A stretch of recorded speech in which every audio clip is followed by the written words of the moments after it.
okay to everyone. Welcome along to our annual plan hearings 2022.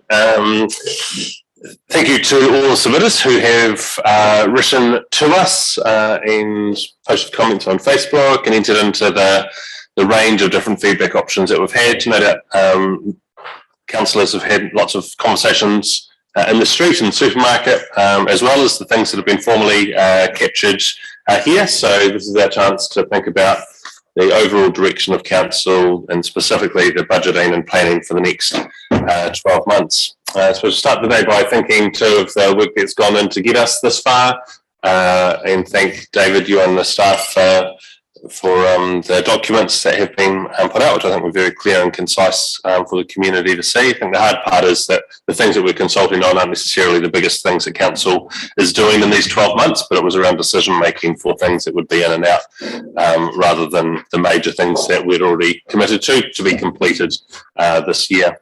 The process for us today is to sit back and listen, take it all in, and then to ask questions where we feel that there's more clarity needed.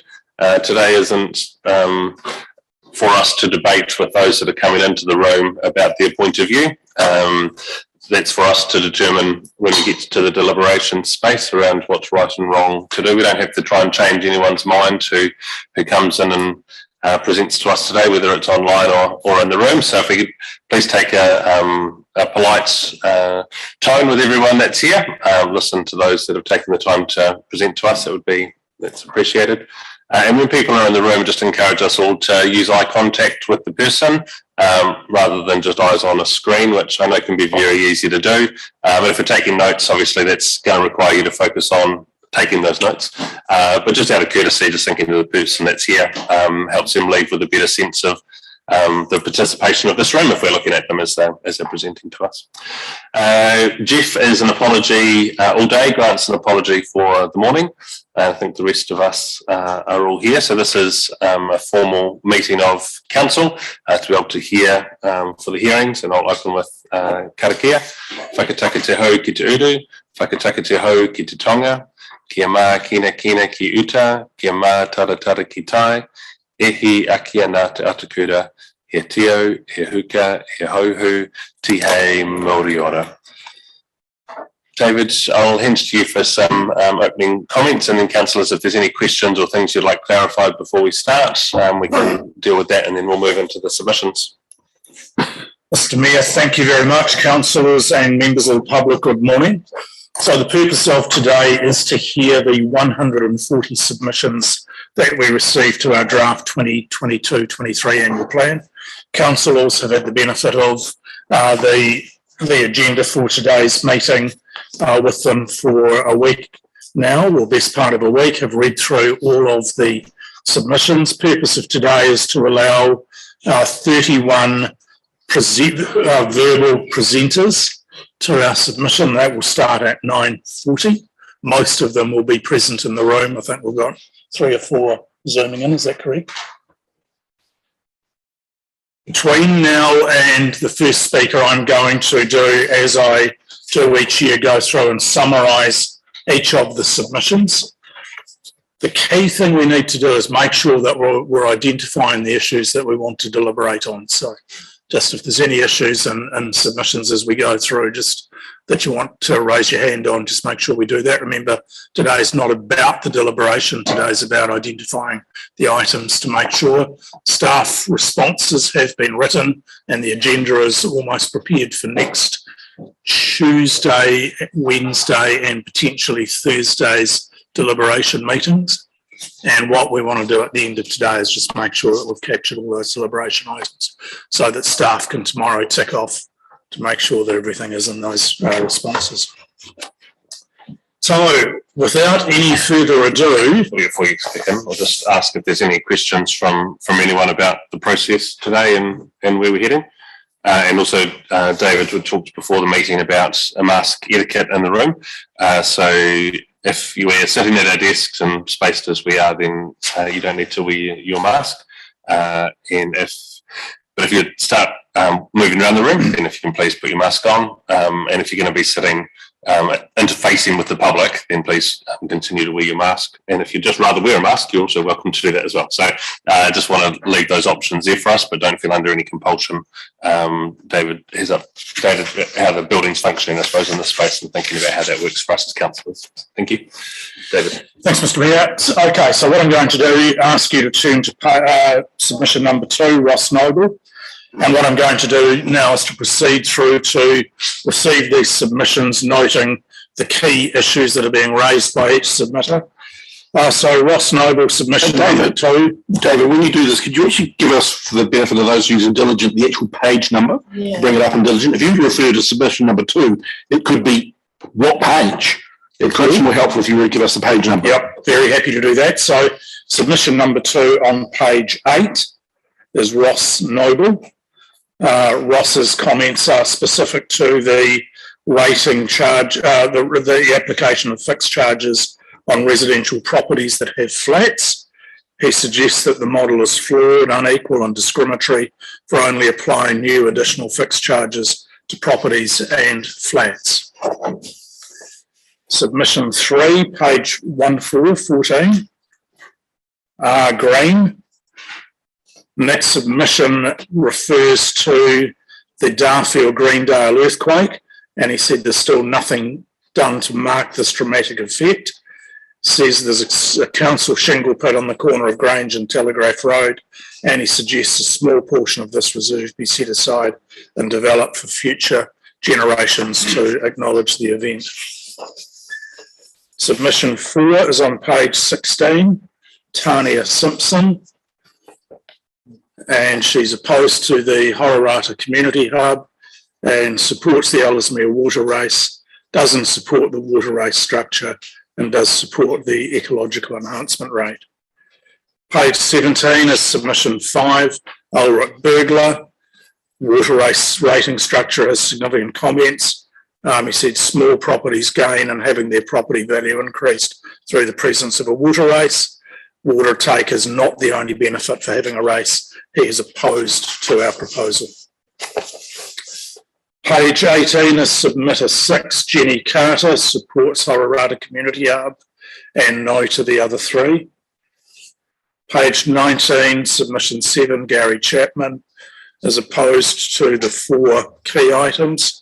Talks about the mapping of the rate for the ecological enhancement rate, includes a planned and established town Lincoln, but not all of it. And with respect to general rate increase, asks why are rates reducing for rural properties. Page 20, Natalie Manningham, submitter 8, a yes for Horirata and no preference for the others.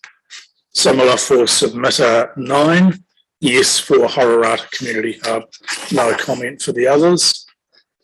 Submitter 10, Gary Martinez, page 22, no to the water race, Horirata, Upper Ellesmere or ecological, and he says under no circumstances should council sneak in another unnecessary tax under the guise of ecological enhancement.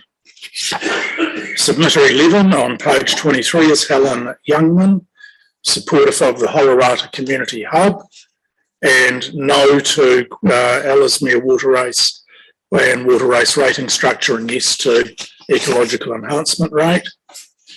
Submitter 12 was Regan Daly. Yes to the Horirata Community Hub, and he talks about the 2 big events that bring money into that district. Page 25 is submitter 13, Paul Hamilton, is a no, yes, no, and yes to the 4 respective ones. Submitter 14, Kimberly Whitwell, yes to Horirata, so it's a good idea. However, there needs to be key timelines agreed between community group and council to keep things moving. Supports the Upper Ellesmere water race, the water race structure and the ecological enhancement rate. Page 27 is submitter 15, Andrew Livingston, who is 4 yeses. Page 28, submitter 16, Stuart Riley, yes to Horirata, no to the next 2, and with respect to, no to the next 3 in fact. Next comments around general rate increases asks, can we get a firm commitment from council to start work on projects, particularly roading outside of Rolleston, for example, Lincoln. Submitter 17 on page 29 is Ian Evans. Yes, no, are the answer to the 4 questions.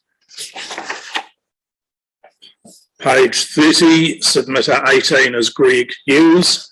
With respect to rate increases, says there needs to be more cycle trails between our towns and Melbourne. He'd like to see a cycle trail from Darfield to Kirwee, then extend from Kirwee to West Melton and eventually into Rolleston.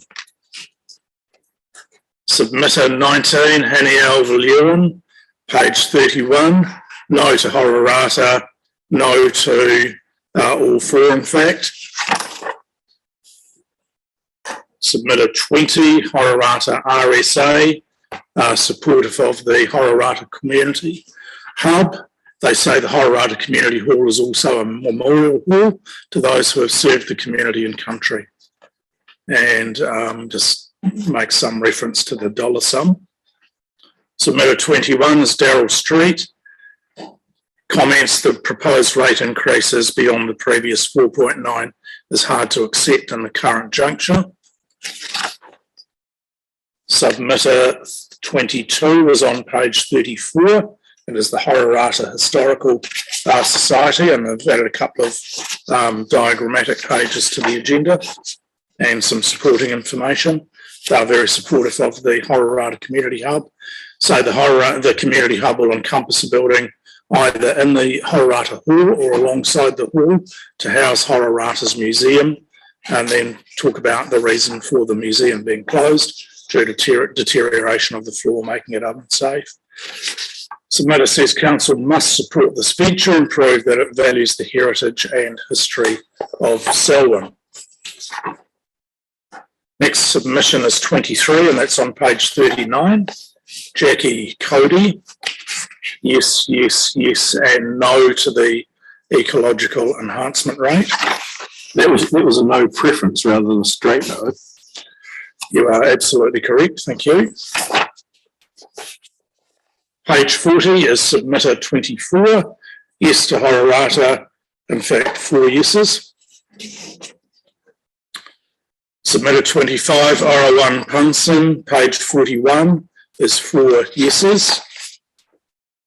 Over the page, submitter 26 is 4 yeses.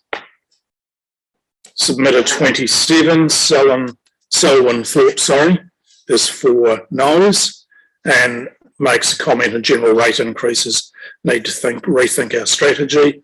Doesn't like the 6% rate increase. Submitter 28 on page 44 is Vicky Frost. A no to the Community Hub. Vicky says, I support the original proposal of a new community centre with basketball court, meeting rooms, etc.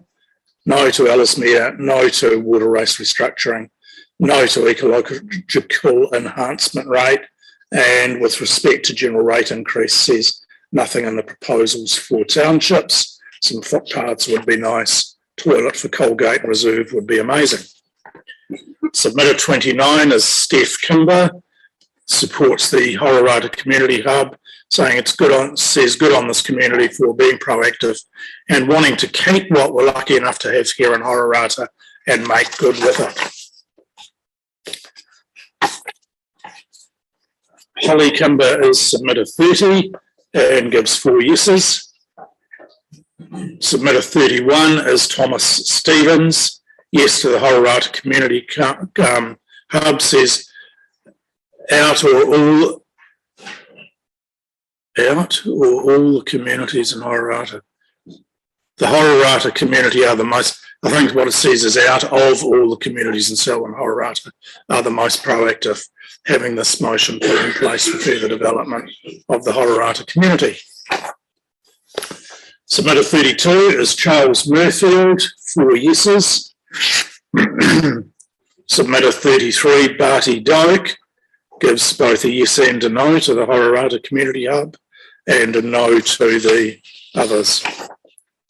Submitter 34 on page 50 is Simon Driscoll. notes the Horirata Community Hub is a great opportunity for not just Horirata, but for surrounding communities. Gives a no for the other three. Ray Bryant has submitted 35. Would like to see council contribute more than $1 million to the Horirata Community Hub, which he supports, and no comment on the others. Barbara Bryant submitted 36, similarly supports the Horirata Community Hub. Submitted 37 on page 53 is John Jones.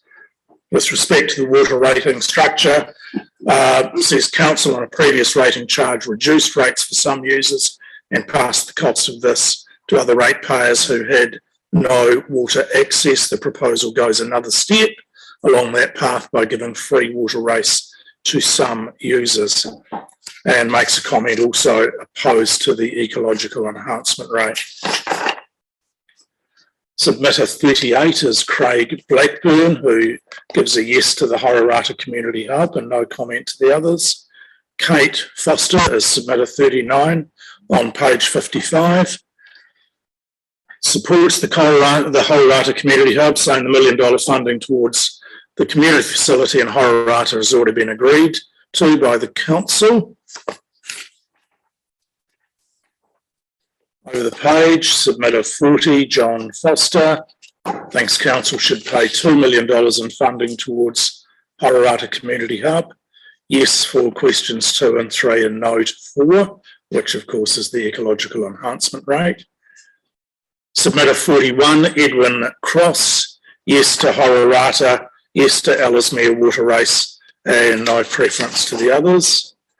Submitter 42, Horirata Citizens, yes to Horirata Community Hub, no preference to the others. And similarly, Margaret Cross has submitted 43. On page 60, we have submitter 44, Nicholas Mears, yes to Horirata Community Hub, no to ecological enhancement rate, no preference to the others. Submitter 45 is Will Freeman, yes, no, no preference and no. Submitter 46, Samantha Charlin, was scheduled to present at 9:30. Samantha is unfortunately unable to be with us. Her comments respect to general rate increases. She would like to see the speed reduced on the Leaston Road in Springston, and goes on to say no new infrastructure will need to be installed as a number of vehicle movements in this small area would warrant a lower speed. Submitter 47 is on page 63. It's Timothy Hogan. Yes to Horirata Community Hub. Talks about significant heritage building. Over the page, submitter 48 on page 64 is Bronwyn Seaward. Yes to Horirata, no to the ecological rate. Submitter 49 is verbally presenting. So we go to 50, which is on page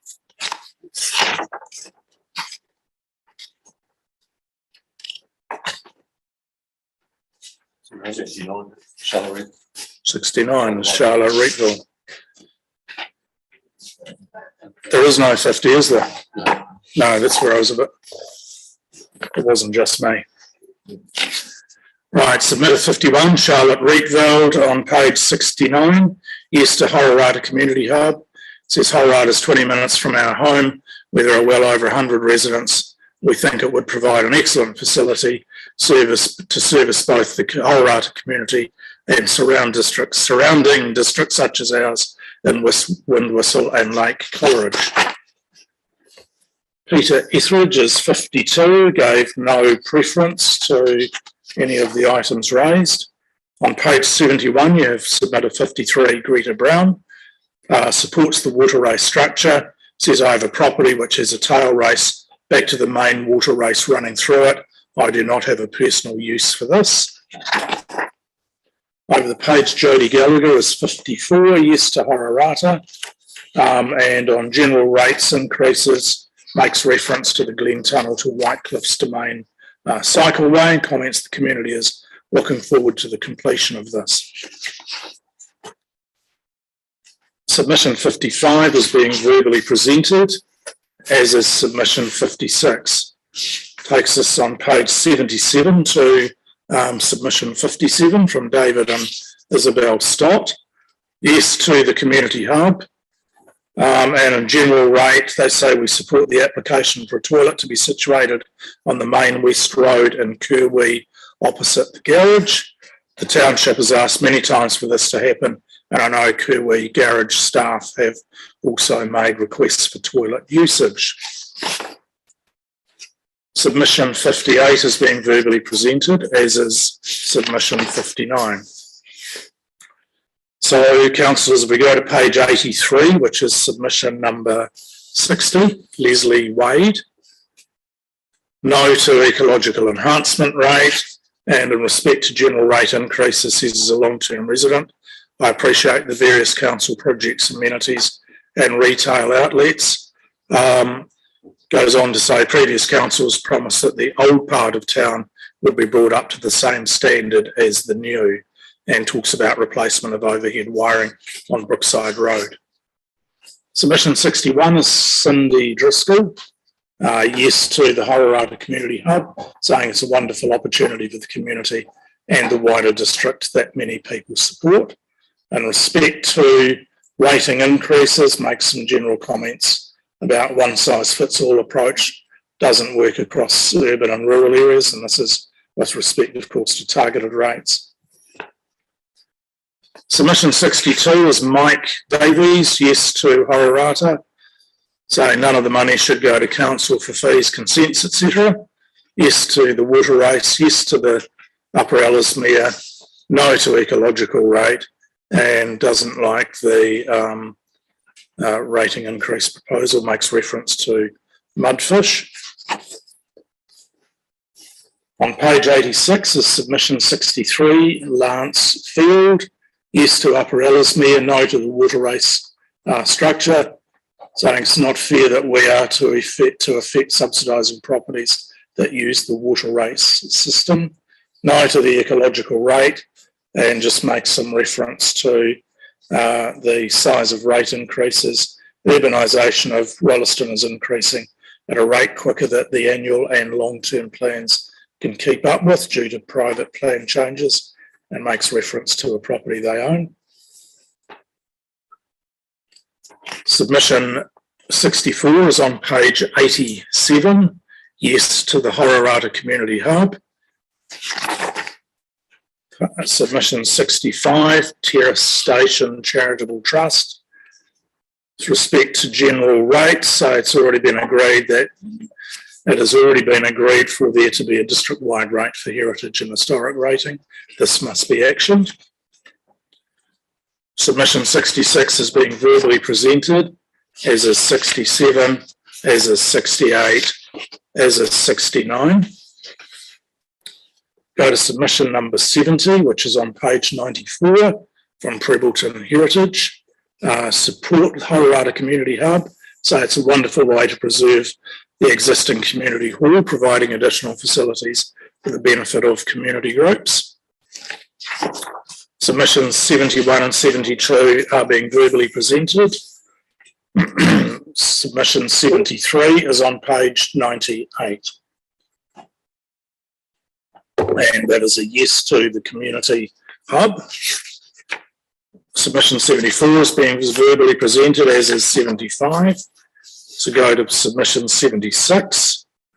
It's on page 103. Yes to Upper Ellesmere Water Race, and make some comment on behalf of the Camden Group. And they say we are in favour of the proposed closures. We submit that SDC should initiate a referendum on the closure of the entire Upper Ellesmere Water Race scheme, supported by most of the land use covered by the system. Page 105 is submission 77, yes to Horirata Community Hub, no to the ecological rate, and comments that the rates percentage increase is too high. 78 is Mike Noonan, yes to the Horirata Hub, yes to the ecological rate, and makes some reference to the historic and heritage rate. says it's important to keep that deep consideration be given to a plan for the preservation of Selwyn's history. And they look forward to the findings of the History Committee and hope they'll receive much thoughtful feedback. Letitia Bella is submitter 79. Yes, no, no, and no comment to the ecological rate. Over the page, submitter 80 is Caroline Hawkins, and her submission is in favour of the proposed pump track in Tawera Reserve in Springfield. Notes her age, no children growing up there, but believes the pump track will provide an energetic and adventurous outdoor activity right in the town, close to homes and schools and easy access for children and adults alike. Mark Llewellyn is submitter 81, was hoping that we may someday get some form of lighting at the Leaston Dog Park. Talks about the number of people in the community using the facility, but it does get difficult over the winter months, particularly if you're working during the day and then wanting to take the dog for a walk. On page 111, we have submission 82, which is Kiwi Bowling Club. They're seeking assistance for improving their green lighting. They say when the rugby lights were installed in recent years, a pole just outside the fence carried a lamp for lighting our green was removed and replaced with a large steel structure, and make some comments about lighting requirements and some suggested solutions.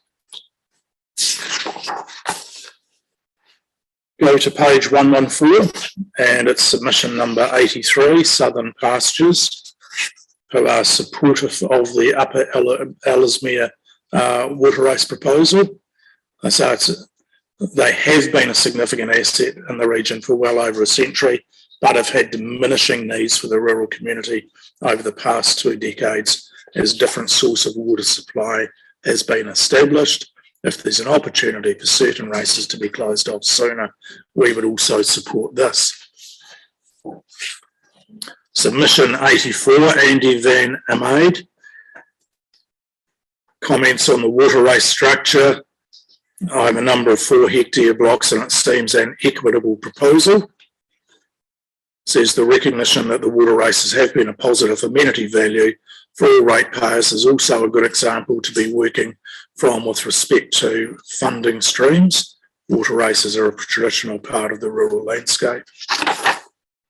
Over the page to submitter 85, Stuart Brannigan says yes to Horirata, yes to the ecological rate, and would like council to consider a district-wide rate for heritage and historic fund to be actioned. Page 117 is submitter 86, Tally Power. Yes, yes, no and no to the 4 questions. Submission 87 is being verbally presented. So we'll go to submission 88, which is also being presented. 89 is being presented. So councillors, if you go to page 129, submission 90, Diana Innes. Yes to Horirata, saying it will benefit a wide area, including ourselves living in Windwhistle. 91 is being verbally presented. 92 is Susan Thornley. It's page 131. It says council, yes to Horirata. Council needs to commit a minimum of $1 million to this project and ideally more to compare with what has been previously committed to this project. Also comments yes to the other 3 questions. Over the page, Shane Thornley, very similar comments to the community hub and yes to the other 3. 94 is Hamish Thornley on page 133, yes and yes to the first 2 questions, no comment to the 3rd and 4th. Submitter 95 is Sam Carrick. Yes to the Horirata Community Hub. Yes to the water race. Yes to the ecological one. And make some comments about general rate increases and particularly Lincoln-based projects. A Wright is submitter 96 on page 135. Yes to Horirata. And with respect to general question 5, notes they agree with the proposal to increase the development contributions paid by land developers, saying council needs to ensure more funding towards services needed by new residents is obtained from land developers rather than current ratepayers. Submission 97 is Gerald Innes. Yes to the Horirata Community Hub, saying the proposal will benefit the wide area, including Windwhistle, where I live, both socially and economically. On page 137, we've got submitted 98, Lucy Richards, who's a big yes to Horirata Community Hub. Over the page to submitted 99, Taumutu Runanga would like to register their concern over plans for health services in the region. We're particularly concerned about rural access to health services. They say the services in the Ellesmere and Leeston areas are of particular concern. It's vital that a range of health services are available for our whānau, care for elderly and vulnerable, and looks forward to further progressing with the relationship with council. Submission 100 is on page 140. It's from the Lake Coleridge Community Centre, and they make comments about putting forward a wish list of items for the Lake Coleridge village area, including a pump track, a disc golf course, public toilet, weather station, mountain biking trails in the Coleridge area, cycle trails, and also suggests the Linden Road route as part of the Arthur's Pass to Sea cycleway would be ideal.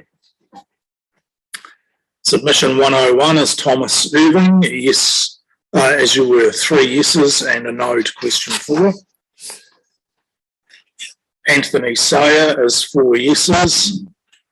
Submission 103 is Sharon Blackburn. It's on page 143 and it's a yes to Horirata. Over the page to 104, Amanda Jane Feltle is yes to Horirata. No to the Upper Ellesmere water race. And she also says we need a public toilet on Main Highway 73 in Kuwi. Submitted 105 is on page 146, and that's Stuart Jones. Yes to Horirata. No to question, as you were, yes to question 3. No to question 4. Also, comments on public toilets for all towns on main roads is essential, as these with long and large vehicle access is not easy off main road access, as in the Kuwi reserved public toilets. Go to page 148, where you'll see submission 106, opposed to the Upper Ellesmere water race. My reasons have nothing to do with economics, which I presume is the basis. It's more to do with the next line in the mentioned comment, which is around investing in biodiversity. It says the water race is alive with all manner of small critters, ran slowly sometimes for sure, but even in the height of summer it still ran. Submission 107 has been verbally presented, as is 108.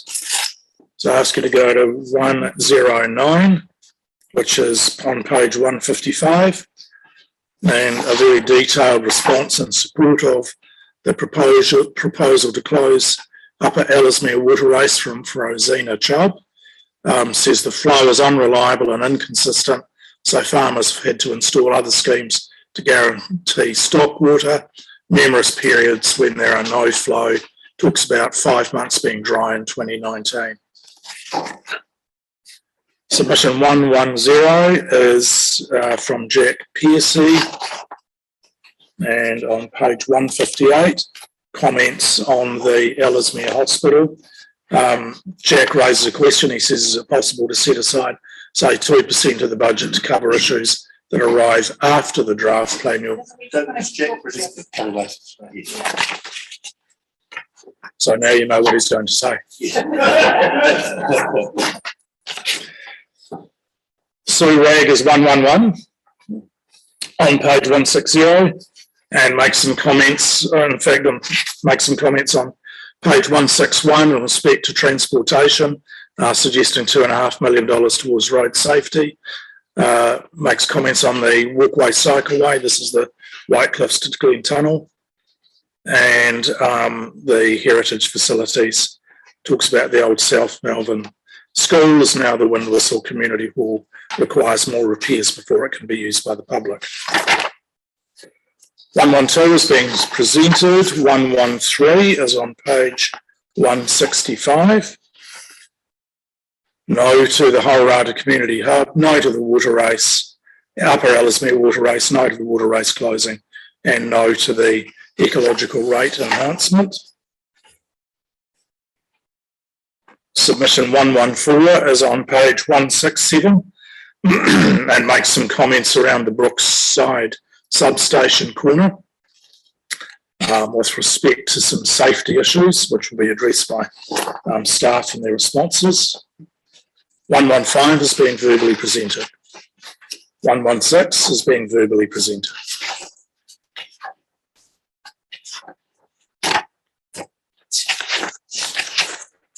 Go to page 184, and that's 117. And this is with respect to support for the ecological enhancement rate.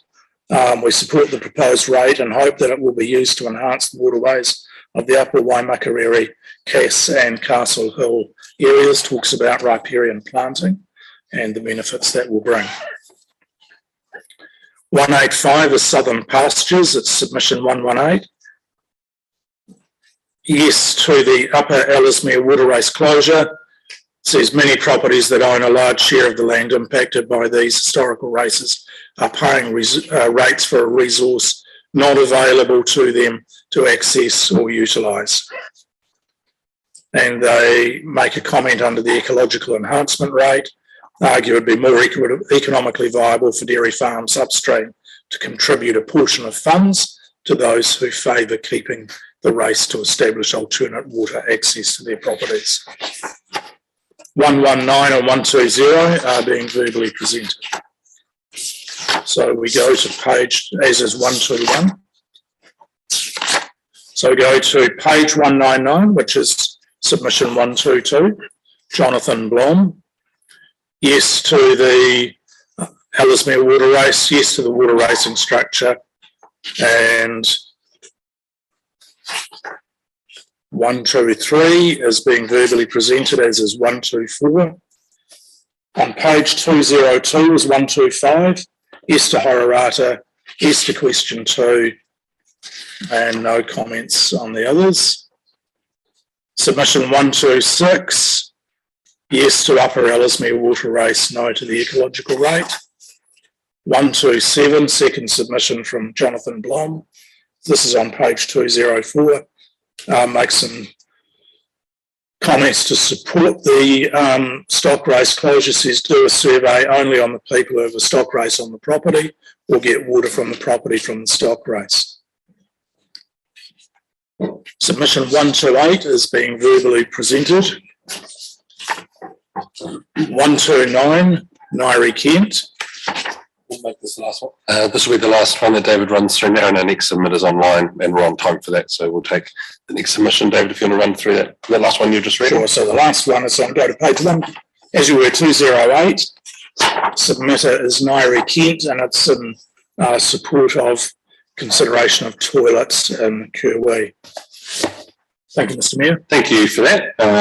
You're very thorough, David, and it's great to, for all those submitters that have written to us to know that they've been considered individually during our hearings process.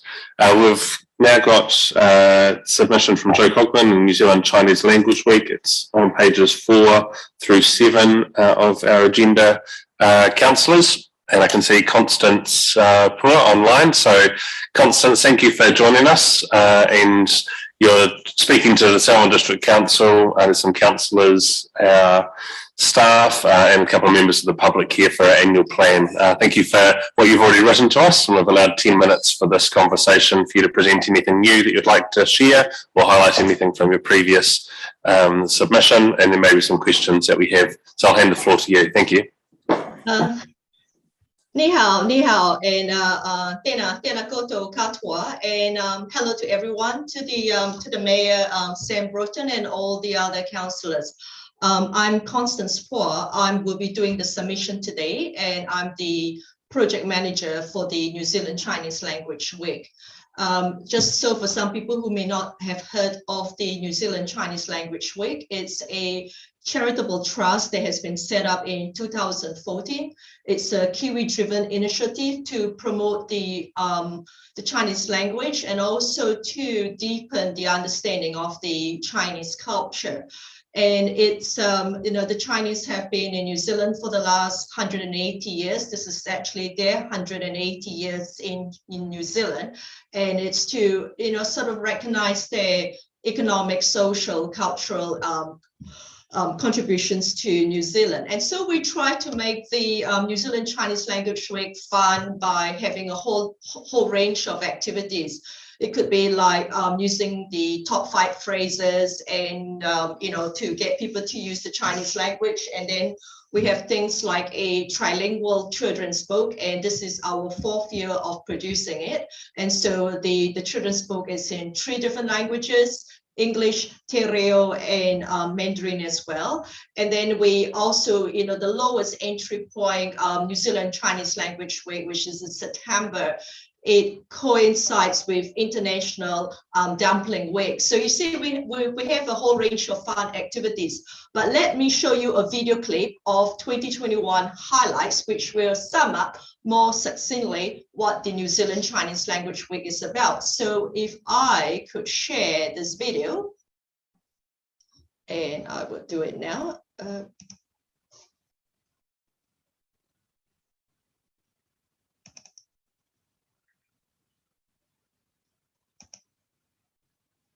Just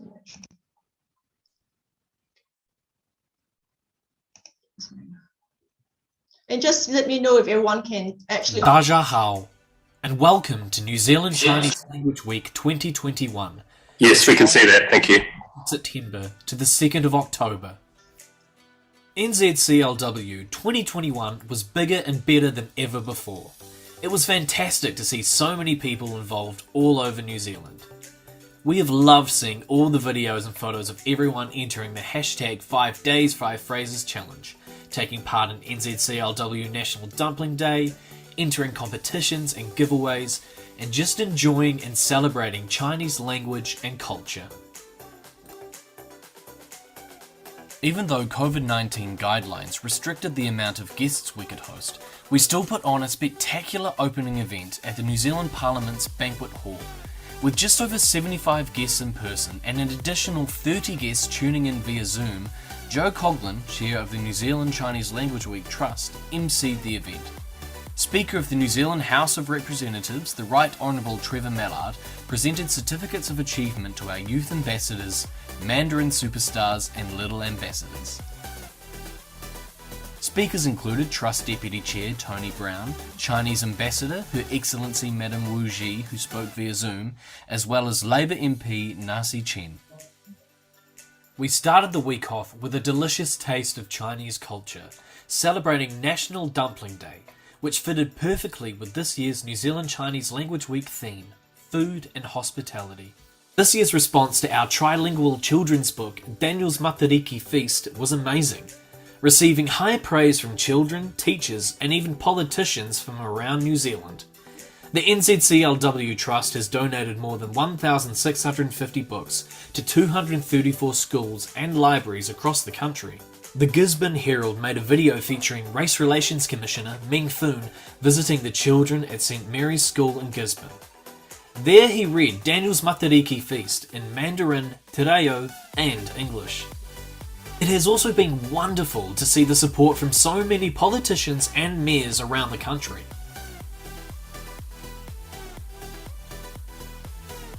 A highlight was having Vodafone service provider change their hello phrase to ni hao in the top left-hand quarters of all Vodafone devices. We achieved prime-time features on 3's The Project and TVNZ1's morning show Breakfast, with a total of 58 features online, on air and in print across the country, including major outlets News Talk ZB, RNZ, Stuff, and the New Zealand Herald. Thank you once again for all your support and participation in New Zealand Chinese Language Week 2021. We can't wait to do it all over again in 2022. 谢谢.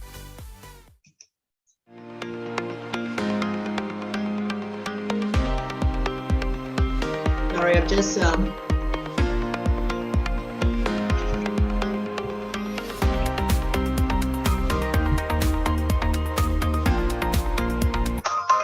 sorry, I was just trying to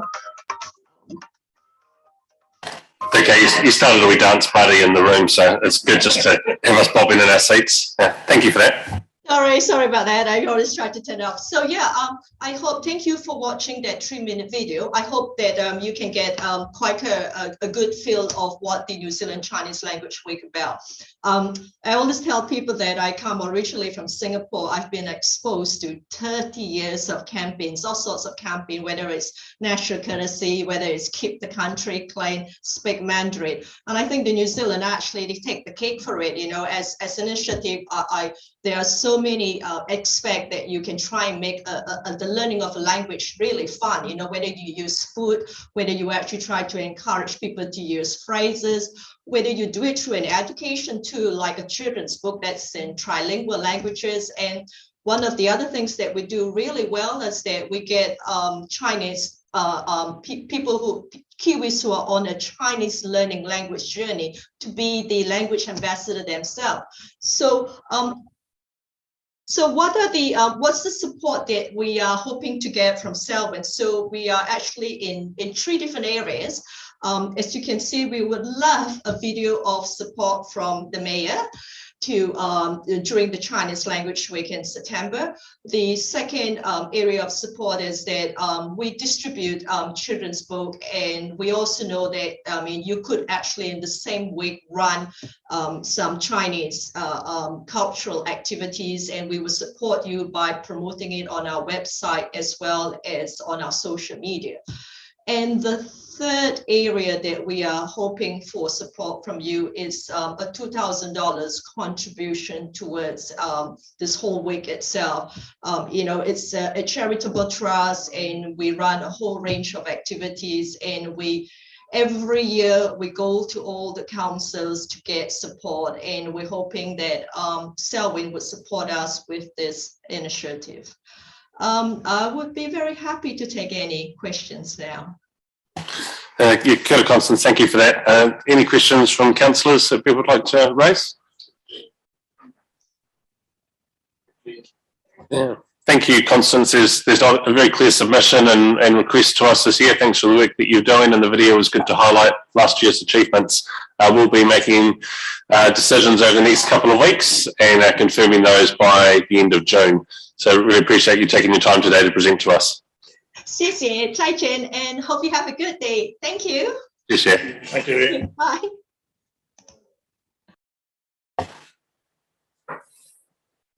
Our next submitter, Lloyd Clausen, Police and Community Committee. It's submission number 55, and on pages 75, 74 and 75 of our agenda. Welcome along, Lloyd. Thanks. Thank you for your written submission to us, your involvement in the community, and a number of wonderful things that you do for the Ellesmere area. Today's a chance for you to share with us. You understand the process, and we've allowed about 10 minutes for this conversation. So yeah, feel free to fire away, and the floor's yours.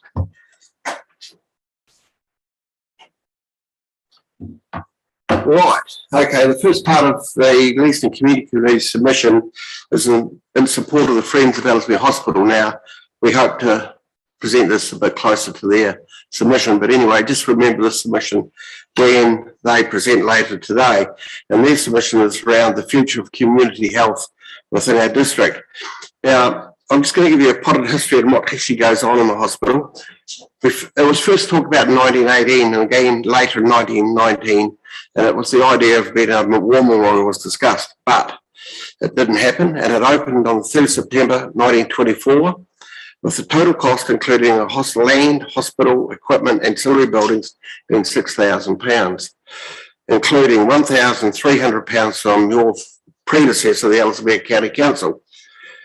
At the opening, the medical superintendent of Christchurch Hospital suggested that a committee be formed to beautify the grounds, provide books and other comforts for the patients so as to make their stay at hospital as pleasant as possible. That committee, the Friends of Ellesmere Hospital, will be presenting to you later today. Consisting of 4 maternity wards, 2 casualty wards, an operating theatre, doctors and nurses' rooms and staff accommodation, this hospital was a benefit to the community and it was groundbreaking at that time. The first babies were born a fortnight later on the 16th of October and they were the Smith twins, of which family is still living in the district. Births stopped at the hospital in 1990, but postnatal care carried on to 1997.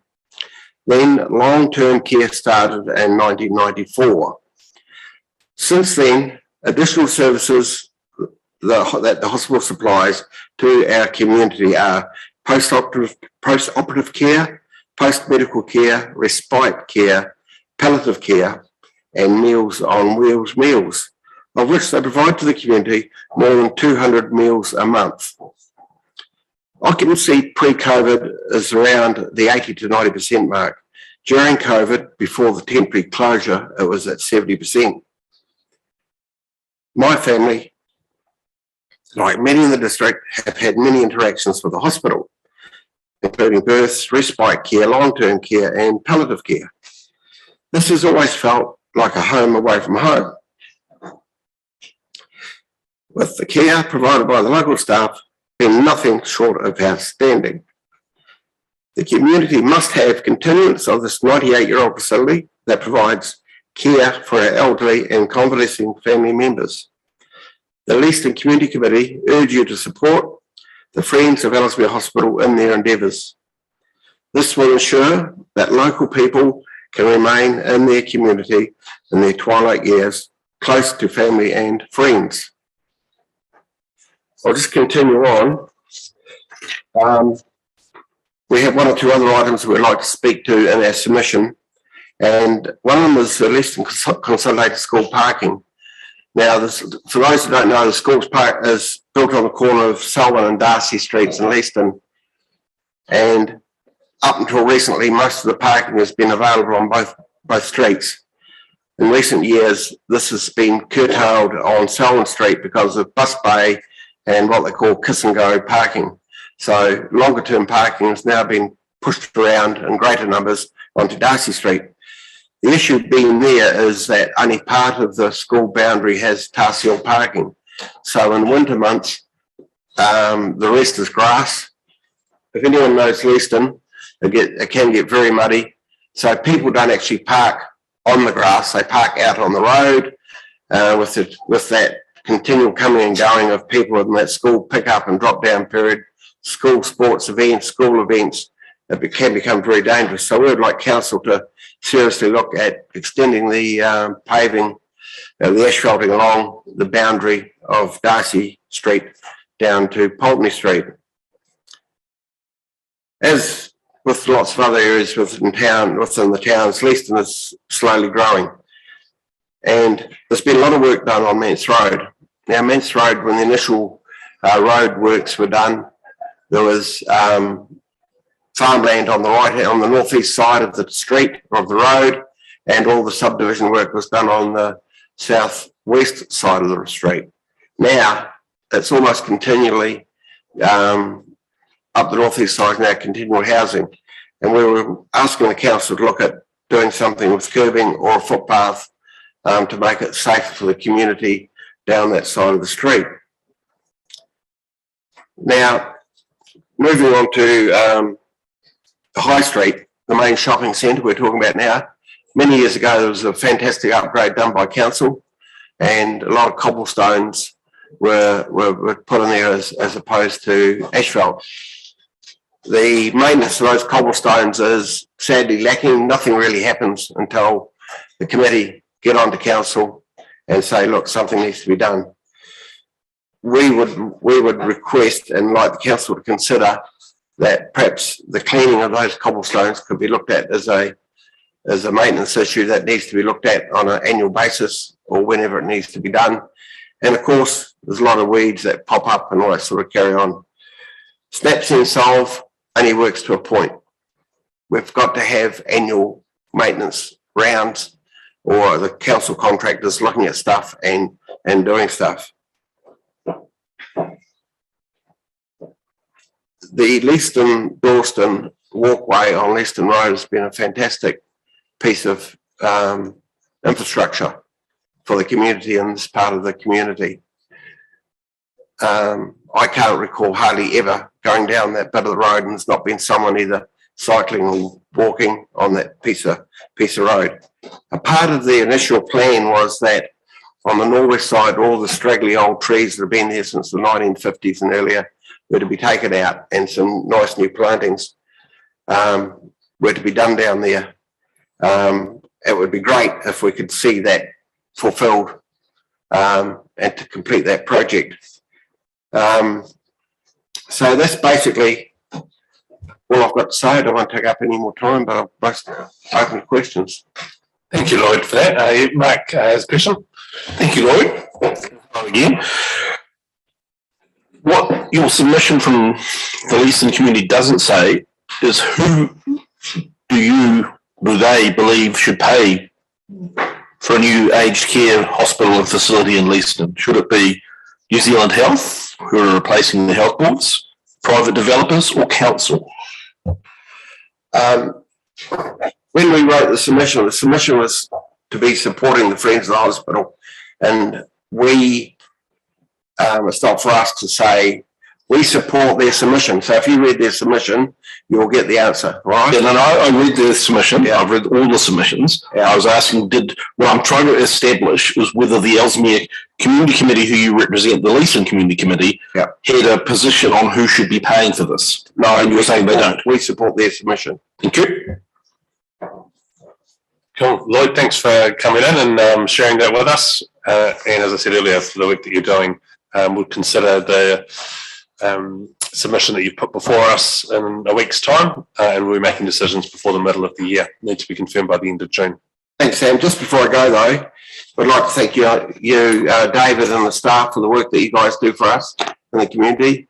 I know we lock heads occasionally, and we always don't get what we want, but it is good, and we appreciate the help and that goes on.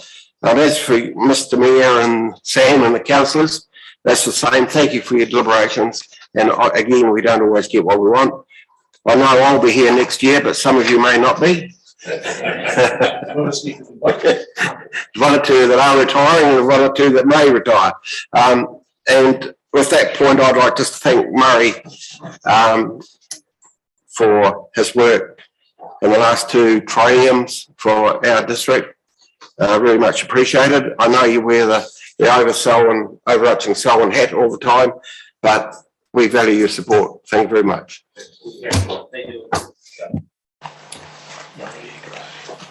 Our next submission is the Summit Road Society, and Murray Gray is here.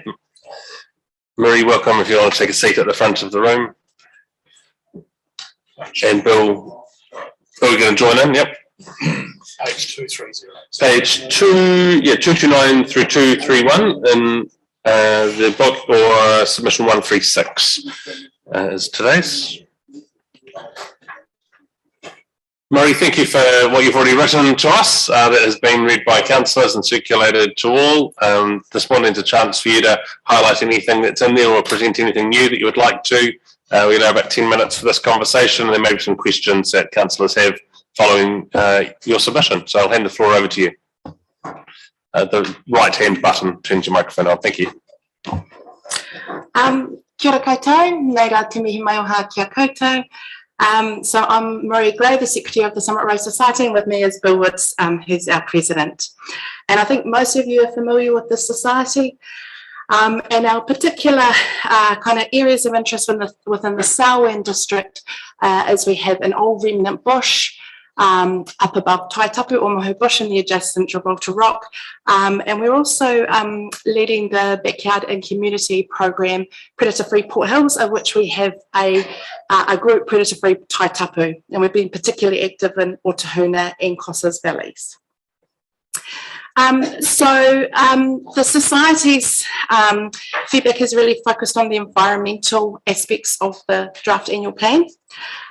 We support the introduction of the proposed new ecological enhancement targeted rate, and in particular support a landscape scale approach to these challenges, because it's most effective to have initiatives that target at a catchment scale.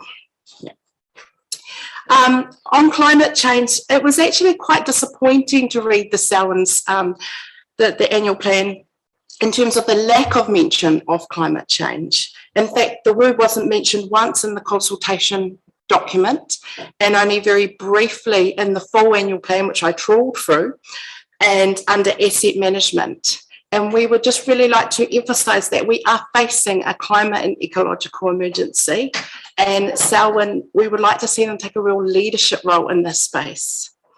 And that it should actually be a key component of the annual plan and visible for everybody to see. Now, much of the southern Port Hills is within the Selwyn area, and you would have heard about Te Kakuhu Kahukura, which is a landscape scale project to connect and restore 1,000 hectares of bush on the southern Port Hills. And so there's two aspects to that really. There's the restoration work, which is natural regeneration, planting and weed control to restore the kind of habitat. And then there's also the pest and predator control. And both Te Kakuhu and Kahukura, Te Kakuhu Kahukura and Pest Free Banks Peninsula have a focus area in the southern Port Hills around predator control and reducing predators to low numbers. And we support their submissions for direct financial support for Te Kakuhu Kahukura and Pest Free Banks Peninsula, and no doubt we would have read their submissions directly from Pest Free Banks Peninsula and from the Banks Peninsula Conservation Trust. So we're really excited about what we're doing in Taitapu with our local neighbours. We've got our bush at Omahu, we've got very intensive predator control there. And earlier in the year, we ran a workshop with our neighbours in Otahuna. And just last weekend, we had a track building day. So actually, these are about households who are taking action to support the biodiversity work that's underway in the bush. And so together, between farms, residential sections and reserves, we can achieve landscape scale change. We'd also draw the Council's attention to the issue of feral pigs and deer on the southern Port Hills. We have just completed our deer fence at Omahu at the end of last year, and there's just some sort of ongoing follow-up work to do. But we can already see the difference that is making to the regeneration of the bush. And so they are actually a huge problem, feral pigs and deer. And in fact, Forest and Bird estimated that if we were to undertake landscape scale control across the whole country of these feral browsers, it would be equivalent to 15% of New Zealand's net greenhouse gases. That's how much damage they're doing. We fully support investment in the SNEF fund. It had a considerable increase last year, which we were very pleased to see, and we support the same again for this year. And as you all know, we've been working with the council around recreational access from the bottom, from the Taitapu area up into Omahu, and that will be an ongoing project. But just to sort of keep it in mind, and for the council to plan ahead in terms of the resourcing needed, which at this stage is mainly around staff time and such practicalities like signage. So I think that sums it up from me. Was there anything else, Bill, you wanted to add? No. Okay, cool. Yeah, so that's everything from the Summer Society. Thank you. Well, thank you, Mary. Any questions that councillors have of the submission today? Mary? Yeah, welcome, Mary, Bill. Are you aware that we're undergoing a biodiversity strategy at the moment, and your activities, amongst others, will be part of that conversation? And is that to do with the national statement, around biodiversity? Yeah, it will take regard. Obviously, that hasn't been put out yet, but we are cognizant of the draft as part of that process. So we would love to be part of that. We're very passionate about it. Yeah, and of course you've got a strong advocate. Unfortunately, Councillor Moore isn't here today, but have a very strong advocate on your behalf sitting around this table, obviously. So thanks for your submission. Thanks, Barry. Sophie. Excuse me. So less of a question than a comment. I visited Omahu Bush recently with my family, and it was pretty awesome. And the kids really wanted to know what the big fence was for. So yeah, it'd be really interesting to see the changes over time, because I've read that report, and it's quite scary. Like, it would be really good to remove those animals. It's not just the predators, is it? It's the browsing animals. Yeah, it is. And the University of Canterbury has chosen Omahu now as their long-term monitoring sites with the challenges of COVID. They were in Kaikoura, but it's too difficult. So they've chosen a local site, and they've chosen Omahu. And they've established vegetation plots inside and outside the fence, which I think is going to be hugely valuable to show the difference that kind of field browser control makes to regenerating bush. Yeah. Thank you very much. And I saw your post, Sophie. It was great to see kids out enjoying the bush. Thanks, Sophie. Malcolm. Yeah, thanks for coming along.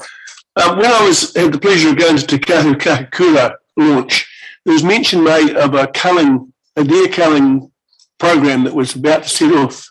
Do you have any idea how successful that's been? It was very successful. It was? Yeah. Good numbers? Yeah. We don't like to say the numbers too publicly because we don't want to attract the wrong attention. But yes, it was a very successful operation, and we think that the numbers are very, very low. Excellent. Remaining. Great work. Thank you. Just add to them about the pigs too. Yes, yeah. So we've got the STEP fund last year funded equine mesh around the bottom, and that's nearly complete, and it's going to go all the way around the deer fence to stop feral pigs being able to infiltrate into the reserve. It's not foolproof. Nothing is foolproof, but it will hugely reduce the risk of these animals, because especially the young ones, they can get through the gaps. Yeah. So we nearly complete that. So we're feeling so positive about this program. It's not, you can't quite say it's pest-free, but it's nearly pest-free. Yeah, it is very exciting to see it happening, isn't it? Good work. Can I just add a wee bit to that as well? And the fact is that one of my ambitions as president of the Summit Road Society was to reintroduce the weka. And of course, with the completion of the fence around the Omahu bush and the grazing block, which is about $400,000 or $500,000 worth, and the new netting at the bottom, wekas won't be able to get out. So I've already arranged for a supply of wekas. Of course, they come from Chatham Islands, which originally came from in the Banks Peninsula. And so we're going to, once that's there, that'll be my own personal project, of course, along with the Summit Road Society, that we reintroduce weka. And if that's successful, there's nothing to say that we can't introduce kiwi as well. But that will be on a long program if the weka establish and breed and what have you. But it's the culmination of the fencing program certainly makes the weka program almost there. Yeah. So just to add that, we've been talking with Laura Moles, who was the ecologist who supported the Tui introduction program in Banks Peninsula, and she does think that Omahu is a real prime candidate for weka. There's a whole process to go through, but it actually could be quite exciting. Watch the space. Yeah. And that's exciting news. Thank you for sharing it with us and for your submission. Today we'll be making decisions in the next couple of weeks and confirming those before the middle of the year. So tough for that. Thank you. Bill, we'll hear from you later today. Yeah. I'm here to support. Great. I think we've got you in 10 past 11, Bill. Yeah. Thank you. The next submitter is John Ryan, who's here on behalf of Anthony Butcher and the Tapu Community Association. It's on pages 65 through 68, and submission number 49 in today's agenda. John, thank you for taking the time this morning to come down and present the submission to us. Councillors have all had it circulated and have read it, written submission, so this one is a chance for you to highlight anything in there that you'd like to press on again, or anything new you'd like to raise with us this morning. And we allow about 10 minutes for this conversation. And as you just heard, there might be some questions that councillors have following your submission. So I'll hand the floor to you. Great. Thank you for the opportunity and thank you for the introduction. As you've mentioned, there's been a reasonably comprehensive background to the situation we're talking about. You know, I'm thinking around the room, I'm not quite sure whether I recognise anybody in the front seats here, but I've spoken at least twice to this submission, back around probably 2010. It may have been even earlier than that. I think I've had a couple of goes here. We even came back in about 2015 and offered to set up a funding operation funded by the ratepayers to actually, that were directly affected by the effects of the unsealed section of Perryman's Road. And I notice a staff member over in the southwest corner who actually managed to get the cost of it about double what we thought the quote was, and to the extent that the ratepayers would then be paying, instead of $120 listen to their rates, something like $350 to the rates. So we decided to retreat into the rural surroundings before we had another chance.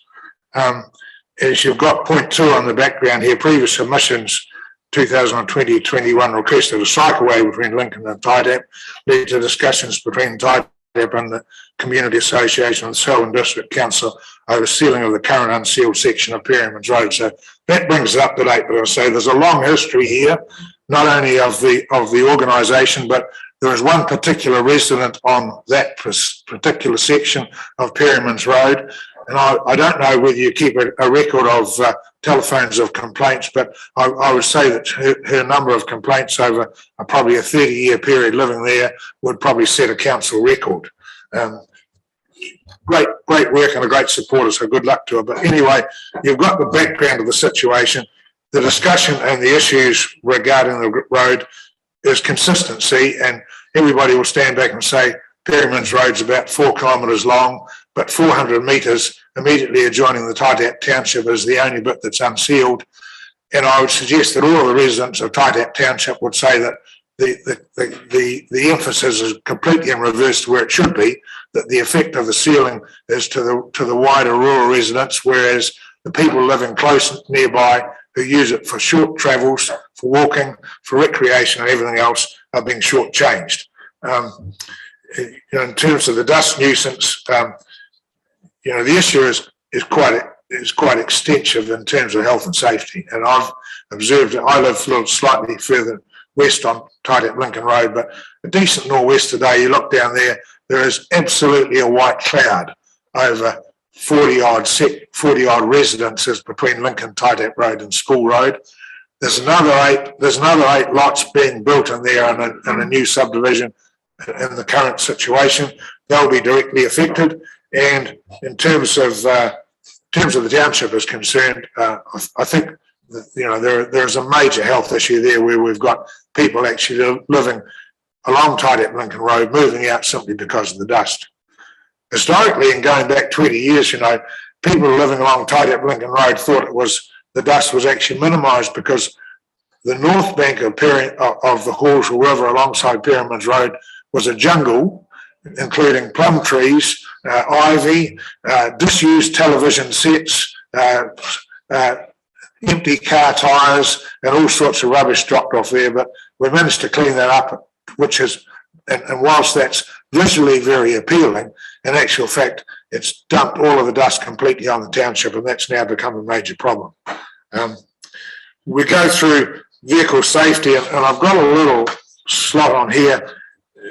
I realise that the gravel section of the road is maintained by the council, and the grader does come down there often, but it's one swoop up and it's one swoop back. We've got a major pothole in the middle of the road, which, as I said, emerges after about 48 hours and it becomes a traffic hazard.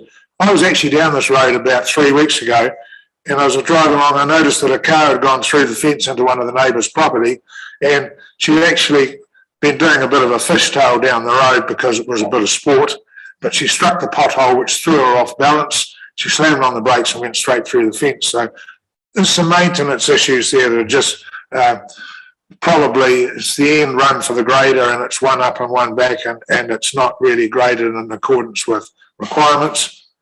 Having said that, in terms of maintaining potholes, they're not hard to fix.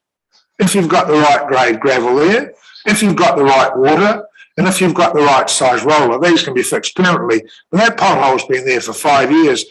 And whilst I'm saying it's one pothole in the middle of the road, and I'm not making a big screen about it, I'm saying this is the level of maintenance that we've been restricted to, and it's gone off the back burner. People have lost interest on both sides of the camp, is the way I view it.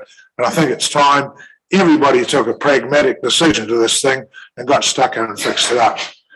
I'll also point out in one of the reviews that I came back trying to fund this thing through a ratepayer's contribution, that there are some subdivisions that have gone on in this part of the world and are currently going on. My understanding through Grant Miller, who looked up the council background on it, is that something like reserve contribution funds within the council coffers are present of approximately $40,000.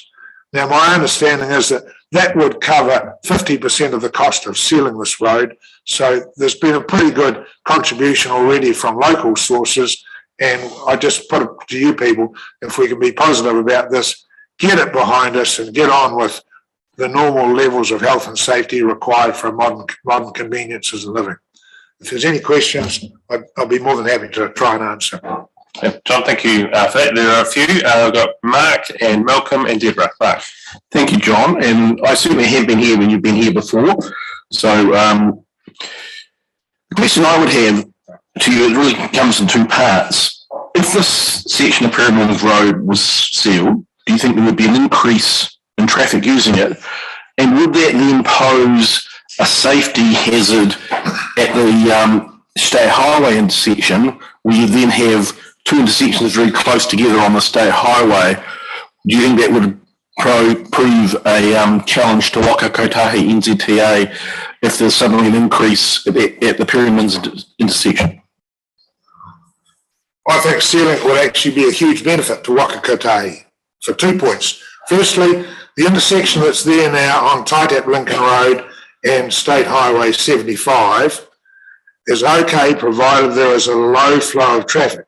But if you've got a high flow of traffic, especially coming from Christchurch, and the first two cars want to turn right up Taitap Lincoln Road, they stop, and if there's a car coming from Little River that they have to give way to, they stop in the middle of the road, which effectively blocks the State Highway. So there is an issue with that intersection already. There's a backup of traffic coming from Lincoln onto the T intersection.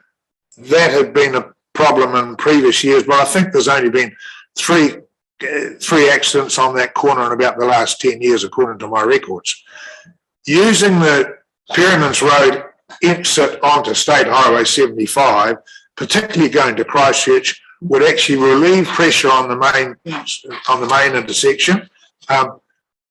My thoughts about it is that someone would probably be tempted to put a stop sign on there, which would be a shame because you're in an elevated position, you've got excellent vision, and you can actually almost do a free turn around there as they do on busier intersections. Coming down Pyramids Road and turning to Christchurch would be dead easy.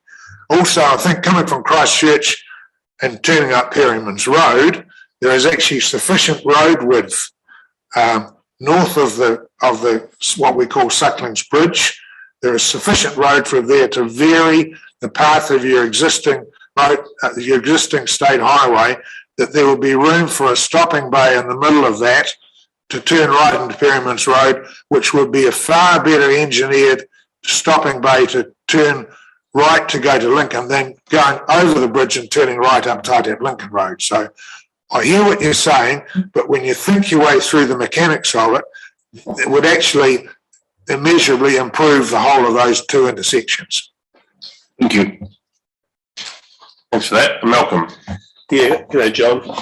Yeah, Mark has touched on one of the things. I'm well aware of our ex-bus driver and person who's affected by the dust. She's had many conversations with me over the last 20 years. We have pushed Whakakaitare to do something about that bridge. You know, the bridge is that issue at Taitap. It's very narrow, and with the turnoff. I think there is, at one stage there was talk of closing Perryman's Road so that you couldn't access it off the main highway. And you could only get by going down and over the bridge and back through again. How many people are actually using Perryman's Road to come off the main highway, turning into it? I think if you look through your records, you've done car count details. I just thought anecdotally so you might really give us an idea. I would have thought there's something like 120 crossings a day or 150 crossings a day or something like that. In fairness, in terms of closing the road off, there are a couple of farmers that actually use that road fully for transporting equipment by getting it off Taitap Lincoln Road and going down that road and transferring around. So closing it off was not considered to be an option by the locals, quite frankly. Yeah, no, I had got that feedback. What about left out only? Yeah. Sorry? What about being able to turn out of it only and not into it? Turning out of... If you closed it off so you could only turn out of Perryman's Road and not turn in. Well, there are advantages going either out of Perryman's Road or into Perryman's Road compared to going over the bridge and going up Taitap Lincoln Road. Yeah. That's what you're referring to. Yeah. In actual fact, if you're thinking about it from a traffic engineering point of view, the advantages of using the Perryman's Road as an entry and exit are huge. I got an exercise done by a fella, Tony Penny, who was a traffic engineer on it. This is way back in my previous correspondence on the matter. And his referral was pretty much supported up everything I've just said. He was a guy with Traffic Design Group Limited. And I didn't submission. Yeah, I didn't hesitate to put my hand in my pocket to pay for that because I thought that was critical professional opinion. Yeah. So basically, a small section of road sealed would make everybody happy. Well, you know, we've talked about the dust and we've talked about the traffic. This becomes recreational as well. I mean, there's Perryman's Road's a major path for the cycling recreational people. There are not huge volumes, but there are a continuous flow of cyclists down there the whole time. Taitap Lincoln Road, in all fairness, is probably a road that's got enough traffic on and it's narrow enough. And it is narrow. Another area, the council put in a couple of recreational native plantings halfway along that road, which, without any discussion with any of the locals, essentially poses a traffic problem because you've got no room on the sides of your road to exit if there's an emergency in front of you because you're confronted by flax bushes and kauri trees. But that's another issue we won't get to. But in terms of the gravel part of Perryman's Road, not only do the township people walk their dogs up and down there, but cyclists coming down Perryman's Road from Lincoln are wanting to connect up with Old Taitap Road could come down Perryman's Road, go across the state highway, go over the little wooden bridge by the church and get straight back onto Old Taitap Road, which is again is a favourite cycling issue, without being involved with the main intersection on the Taitap Lincoln Road, State Highway 75 joining point. Right. Well, thank you for coming along again, John.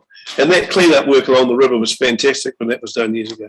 Well, I just thought, seeing you were here last time, I've got a couple of photographs here of the accident that actually happened, and probably good to add to your collection because I don't need them, and someone around the council table might see some graphic displays of what actually happens. Great, we'll get them passed around. Thank you. There's a couple other questions, John, if you don't mind. Yeah, sure. There's Deborah and Sophie, and thanks for those pictures. We'll get them copied to everyone and circulated. But Deborah? Look, thanks for your submission. I am aware of the situation being hearing submissions over the various years.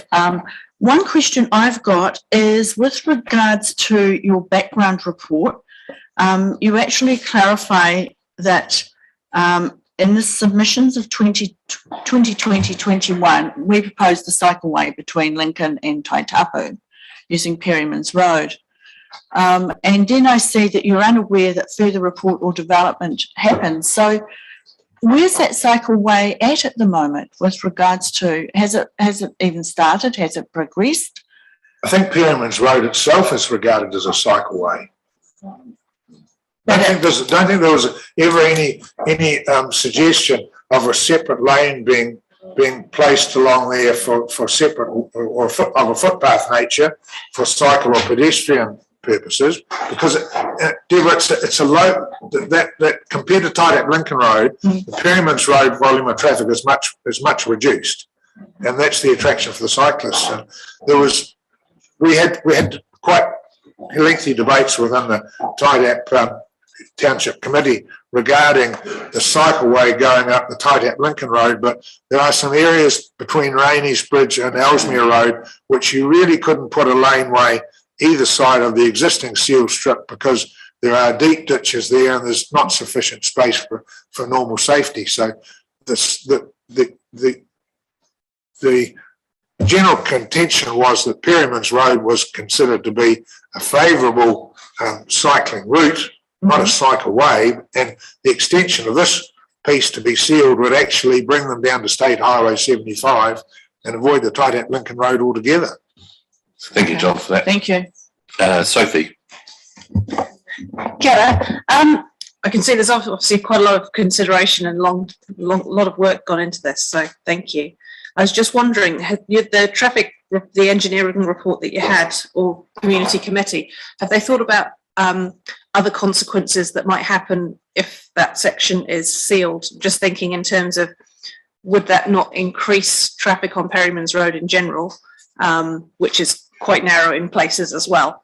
And then also the bridge at the end of the current unsealed bit, that's pretty narrow as well. So I get that there are accidents at the moment. I'm just wondering if there might not be more accidents caused by additional traffic along a narrow road from people literally using it just so that they can avoid the main intersection. I mean, currently we're going through a little stage in the community, aren't we, where speed and volume of traffic breeds accidents. I mean, is it really the fault of the road, or is it the fault of the driver that causes all of the problems? I'll leave that over to you to decide that, but I'd suggest that sealing this section, it would certainly increase the volume of traffic going on it slightly, but only to the extent, in my opinion, of the people living between the people living up Perryman's Road between State Highway 75 and Rainey's Bridge. And there were 28 properties up there. There are now 35. So you're only talking 35 possible residents in that area. Some of those people might go down Perryman's Road to Ellesmere Road and go to Christchurch that way. A few might go down Rainey's Road because there's a section of that which got sealed, but there's a section of that which is still gravelled, but that might not be as attractive. But certainly if this piece was sealed, it would contribute certainly to traffic numbers, but I don't think it's almost a dead straight road. I don't see that there's a safety issue anywhere, and I think the volume of traffic there would not be nearly a greater problem as is the dust caused by the current situation. Thanks for that, John. And thank you for councillors for those questions. It's after your submission. We'll be considering this in the next couple of weeks and making decisions before the middle of the year. Thank you very much, gentlemen, and good luck for the coming elections. Yeah. We've got a couple of minutes until we will break for morning tea, so I'll just ask David to run through the last couple of submissions that he's got, and we'll break at 10:30. So what I'll do is just do the one submission. If you go to page 95, it is submission 71, Tiara Kakariki, Letitia Lum, who was scheduled to present now. Comments in her submission, the value of water races has changed, but they're still important for the landscape and biodiversity, and ask council to ensure water races have been assessed by an ecology or an ecologist or part of the biodiversity team before closing any. With respect to water race closing structure, says the value of water races has changed from a tool to provide water to habitat for invertebrate and aquatic life. Strongly supports the ecological enhancement rate and thinks $20 is a reasonable amount, and concludes by acknowledging Council's contribution to the Trust's work, and go on to say last year we planted native plants at 25 private and public sites, assisting around 20 private Selwyn landowners with restoration projects, and we can do the work without you. Submission 71, Mr Mayor. Great, thanks to David. We'll now break for 20 minutes and begin again at 10 to 11, and Jens Christensen will be the first submitter when we return. Thank you.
submitters who are with us, and James Christensen being first up.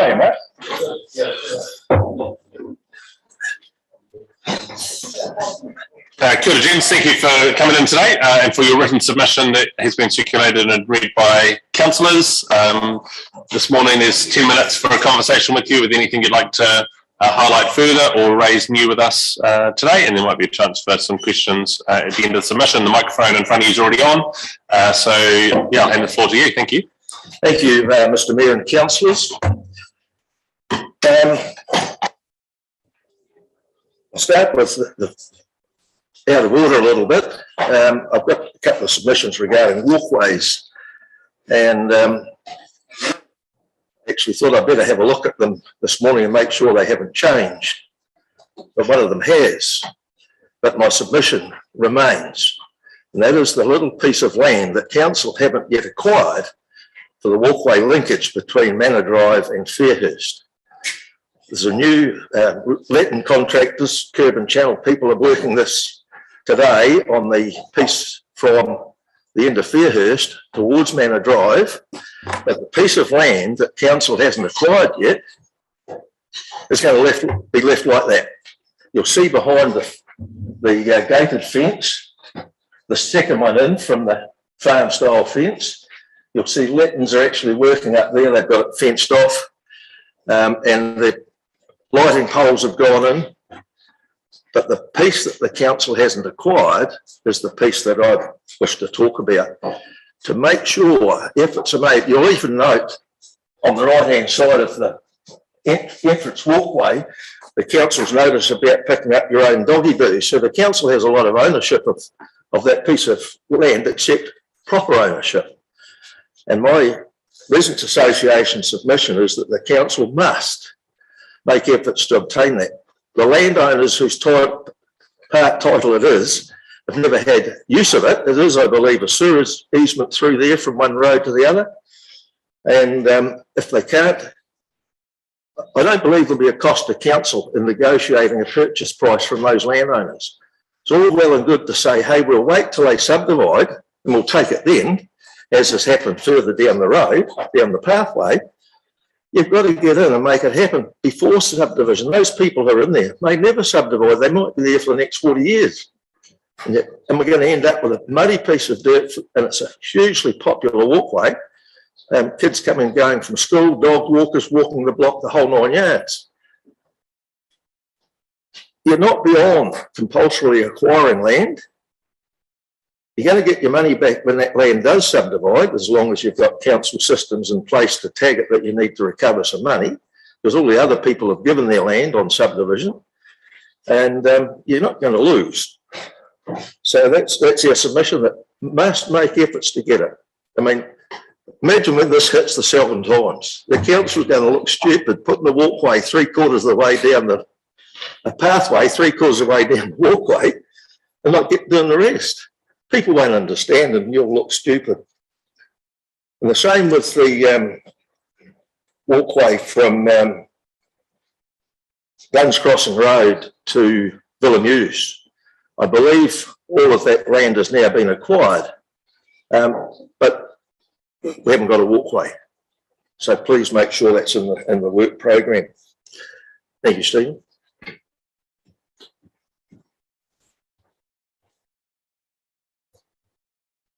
And we appreciate and support the provision of lighting in those two streets I mentioned there.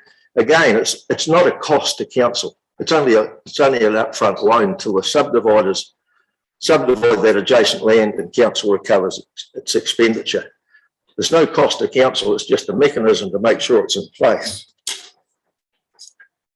The other thing I want to mention, that's not part of our submissions, because it's come to our notice in more recent times after the submissions closed, and that is the provision of free use of meeting halls and community centres for community township committees.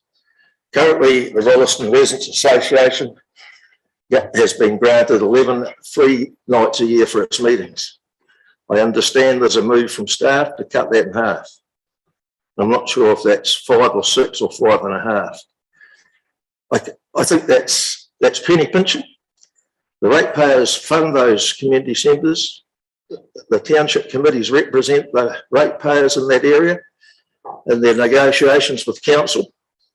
Although the chair's email address to the Residents Association has seen very, very little communication from staff in the last 6 months.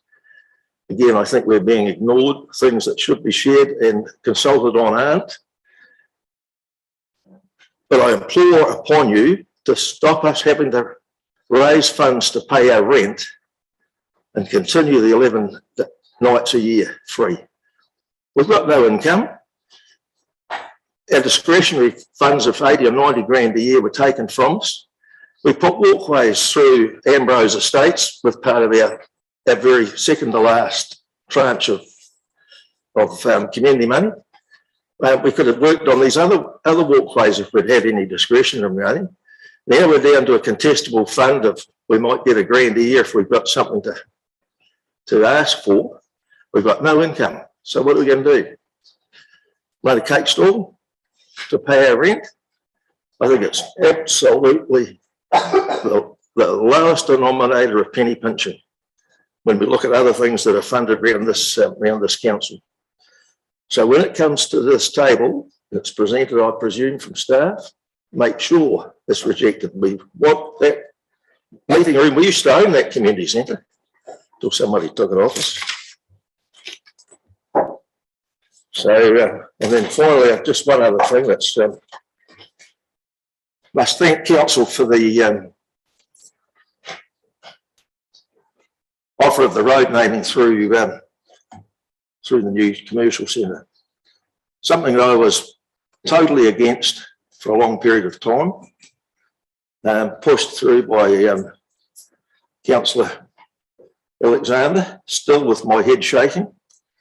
But now it's been done, I do appreciate it, and thank you for the honour, in fact, of recognising some of my time around this district. Thank you very much. Thanks, James. Thanks for presenting those matters before us today. Councillor, is there any questions that you have this morning? Just no, will be considered. Oh, sorry. Sorry, Jens. Mine one, and I know you didn't make a submission, is around community committees. We actually do have submissions from some community committees speaking on exactly, what you've just highlighted. Did you think that the community committees of past, even though you were an incorporated society, worked better than what they are working now with regards to the growth that's happened and so on? Is it better off to actually try and bring everything back into house, or still actually encourage those community committees to be active within the community? Well, I think you've got to encourage them. Otherwise, how is the in-house going to deal with the people? Tell them after it's been done, or consult with them first. That's the question. And as well, those voluntary groups, and it's not only township or community committees, residents associations, it was the halls and reserves. They were the feeders to people around this table. Most of those feeders are gone. The reserves and the hall committees are gone. So the people that served on those were community minded. They're not there now. You got rid of them. And I look around the Residents Association and this coming council with the retirements that we know of, especially from the Southern Central Ward, and I look around the community and I look around our table and wonder where the heck you're going to get councillors from. Maybe some that I can't see in the community, but hey, I haven't seen them yet. So it'll be interesting to see when the nominations close, whether I'm right or wrong. Cool. Thank you for that. That's good. The timing for our deliberations is next week, and then the formal decisions before the end of June, and then we'll know where we're heading with our budgets for the following year. So thank you for coming in today.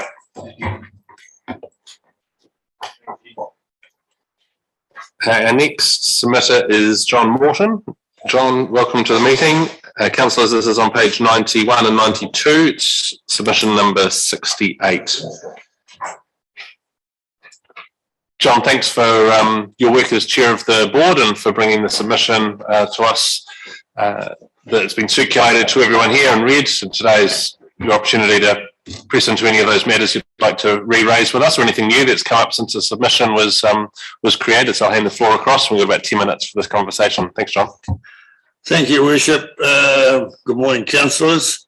I see two down in number. Obviously, there are a lot of matters on the board submission which are pretty straightforward. Probably the number one submission there is the Horirata question, which is probably the most controversial.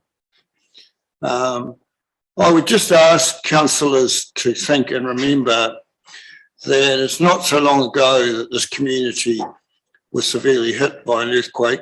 It lost the hotel. It lost one of the most significant stone churches in the district, and it had the guts ripped out of it. It's twice been flooded and been really knocked around.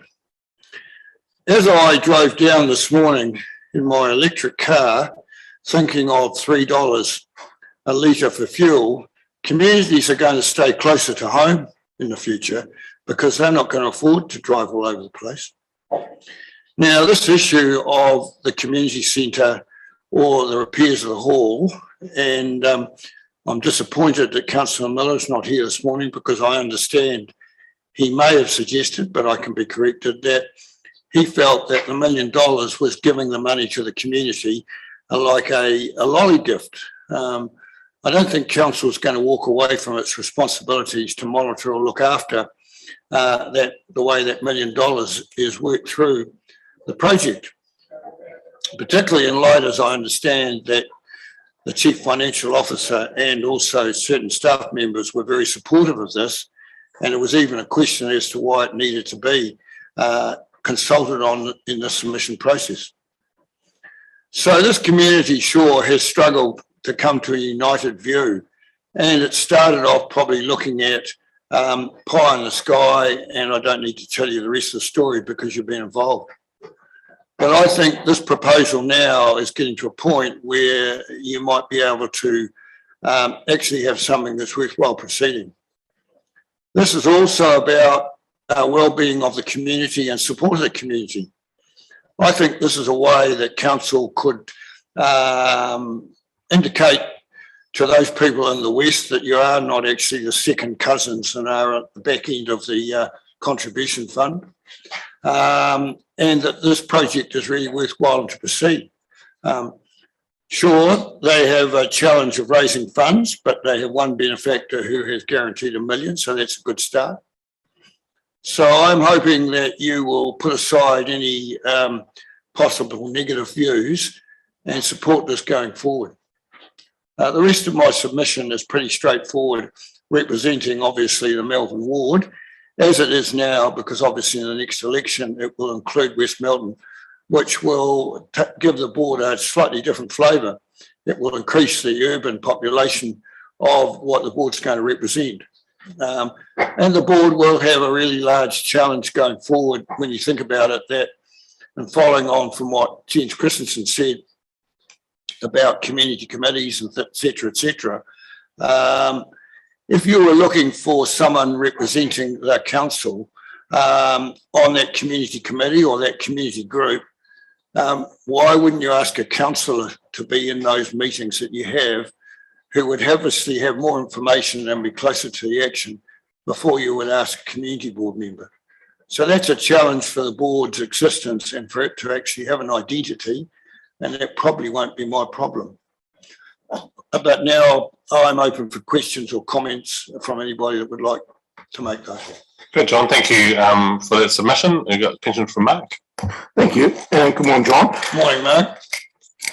If the council goes forward with the current Horirata proposal, the grant of the $1 million and the ownership of the current facilities vested in the community, do you think that the community will accept the requirement that they take responsibility for the maintenance and operation of that building rather than ratepayers?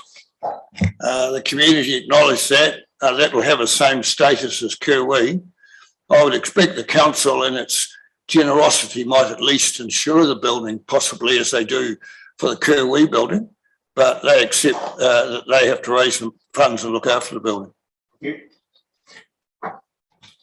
Anyone further? No, thank you, John. After that, next week we'll be deliberating all the hearings that we've received and making decisions before the middle of June. Go back to the community again. Thank you very much. Cheers. The next submitter is Bill Woods. It is submission number 72 on page 96 and 97 of today's agenda. Bill, welcome back to the room. If you want to come to the front.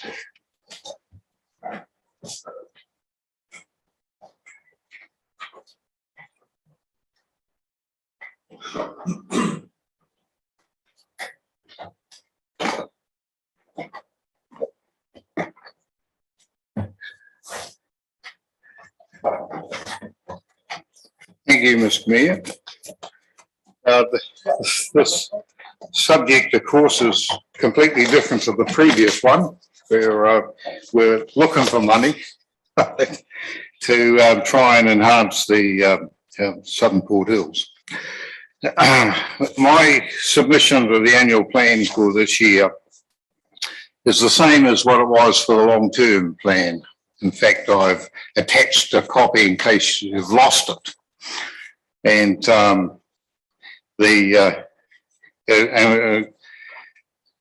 most of it, of course, is what I believe is wrong, the wrong interpretation of the SUIP, and also charging for water when there's no connection, and also the makeup of the community board, of which I happen to be a member, along with John Morton.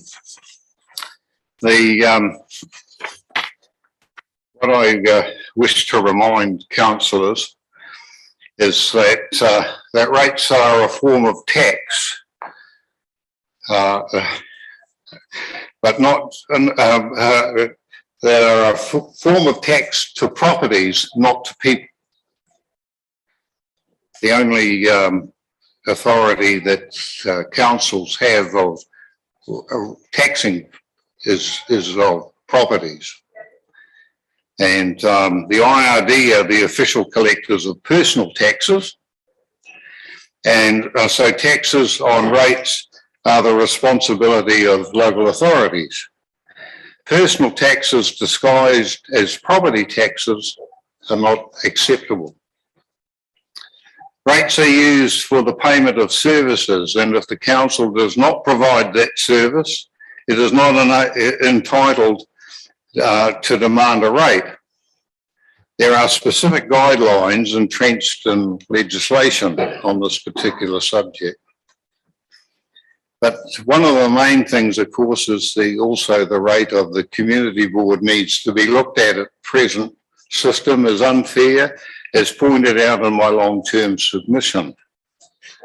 I would ask that particular note be taken of the submission and answer the question: is it fair that community board pay for the CEO and other staff when they already pay for these in general rates? Payment of members' costs is entirely fair. In fact, the community board has always said that the community board area should be paying for the members and their staff and their costs, like mileage and what have you. And that should come out of a rate, a targeted rate for the community board.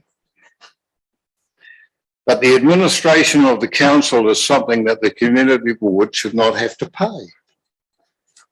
Committees or members outside the community board don't have to pay that extra rate because it comes out of their general rates. So that means that the community board people are paying twice. It's not fair. And I won't elaborate on my submission. I'd ask you to read it again. I haven't changed it because I've done some more research on the legislation and what have you, and I still believe that what I put there was correct, that the council has to supply the finances for a community board, but what it doesn't say is how does the council collect that money to pay for them. It's up to the council to decide that. At one time, before the reform of the Auckland Council, it was quite specific that the council would have to pay it from wherever the community board was.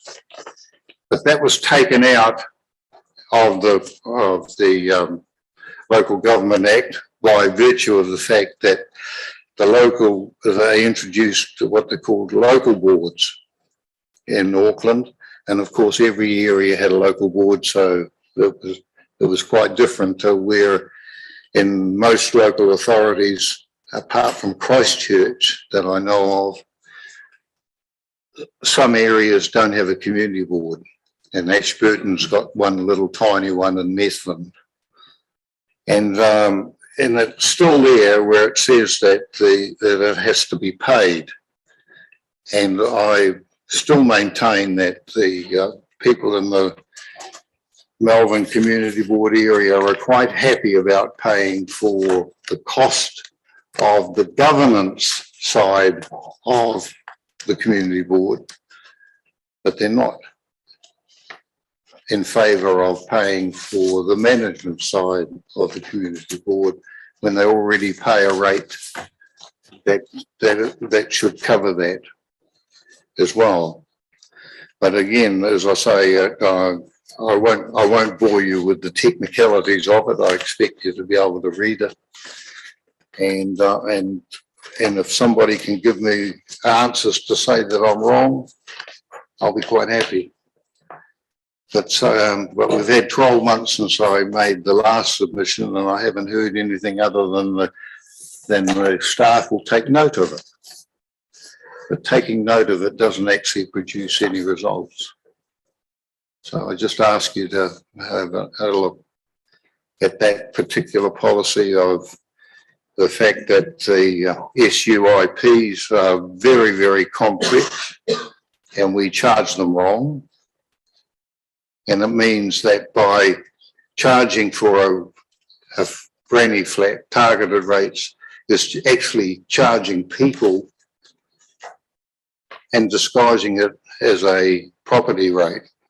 And it's not, because rates can only be charged on a property, not, and the law is quite clear that SUIPs cannot be charged on part of a title. They have to have their own separate one. The other part is, of course, is the water supply. And that was changed in 2002, where people could be charged if they were within 100 metres of a pipe supply, or up to half of it. That's gone, but what we do now is charge the total amount, which is wrong if people don't have a connection. And I know a few people who have got water supplies going past but have their own well and don't. We can only charge for the water that's there. Nothing's been done about that. And so, as I say, Mr. Mayor, that I've just relodged my submission from the long-term plan because I think it needs looking at, and some answers are needed. That's all. Thank you. Thank you for that, Bill. There may be a couple of questions that people have. Councillor Lemon. You're welcome, Bill. Would you accept that perhaps the people of the wards who don't have a community board may have a different view to yours about who should pay and what? Sorry, Mr. Councillor Lemon, I'm hard of hearing. Yeah, beg your pardon, Bill. I just say, are you are you cognizant of the fact that the residents of the wards who don't have a community board may well have a differing view to yours about who should pay and for what aspect of it? Oh, yeah, I don't know. I've never consulted them. I've never consulted them and said, do you think it's fair that we should pay a share of management of the council when we already pay as ratepayers? Yeah.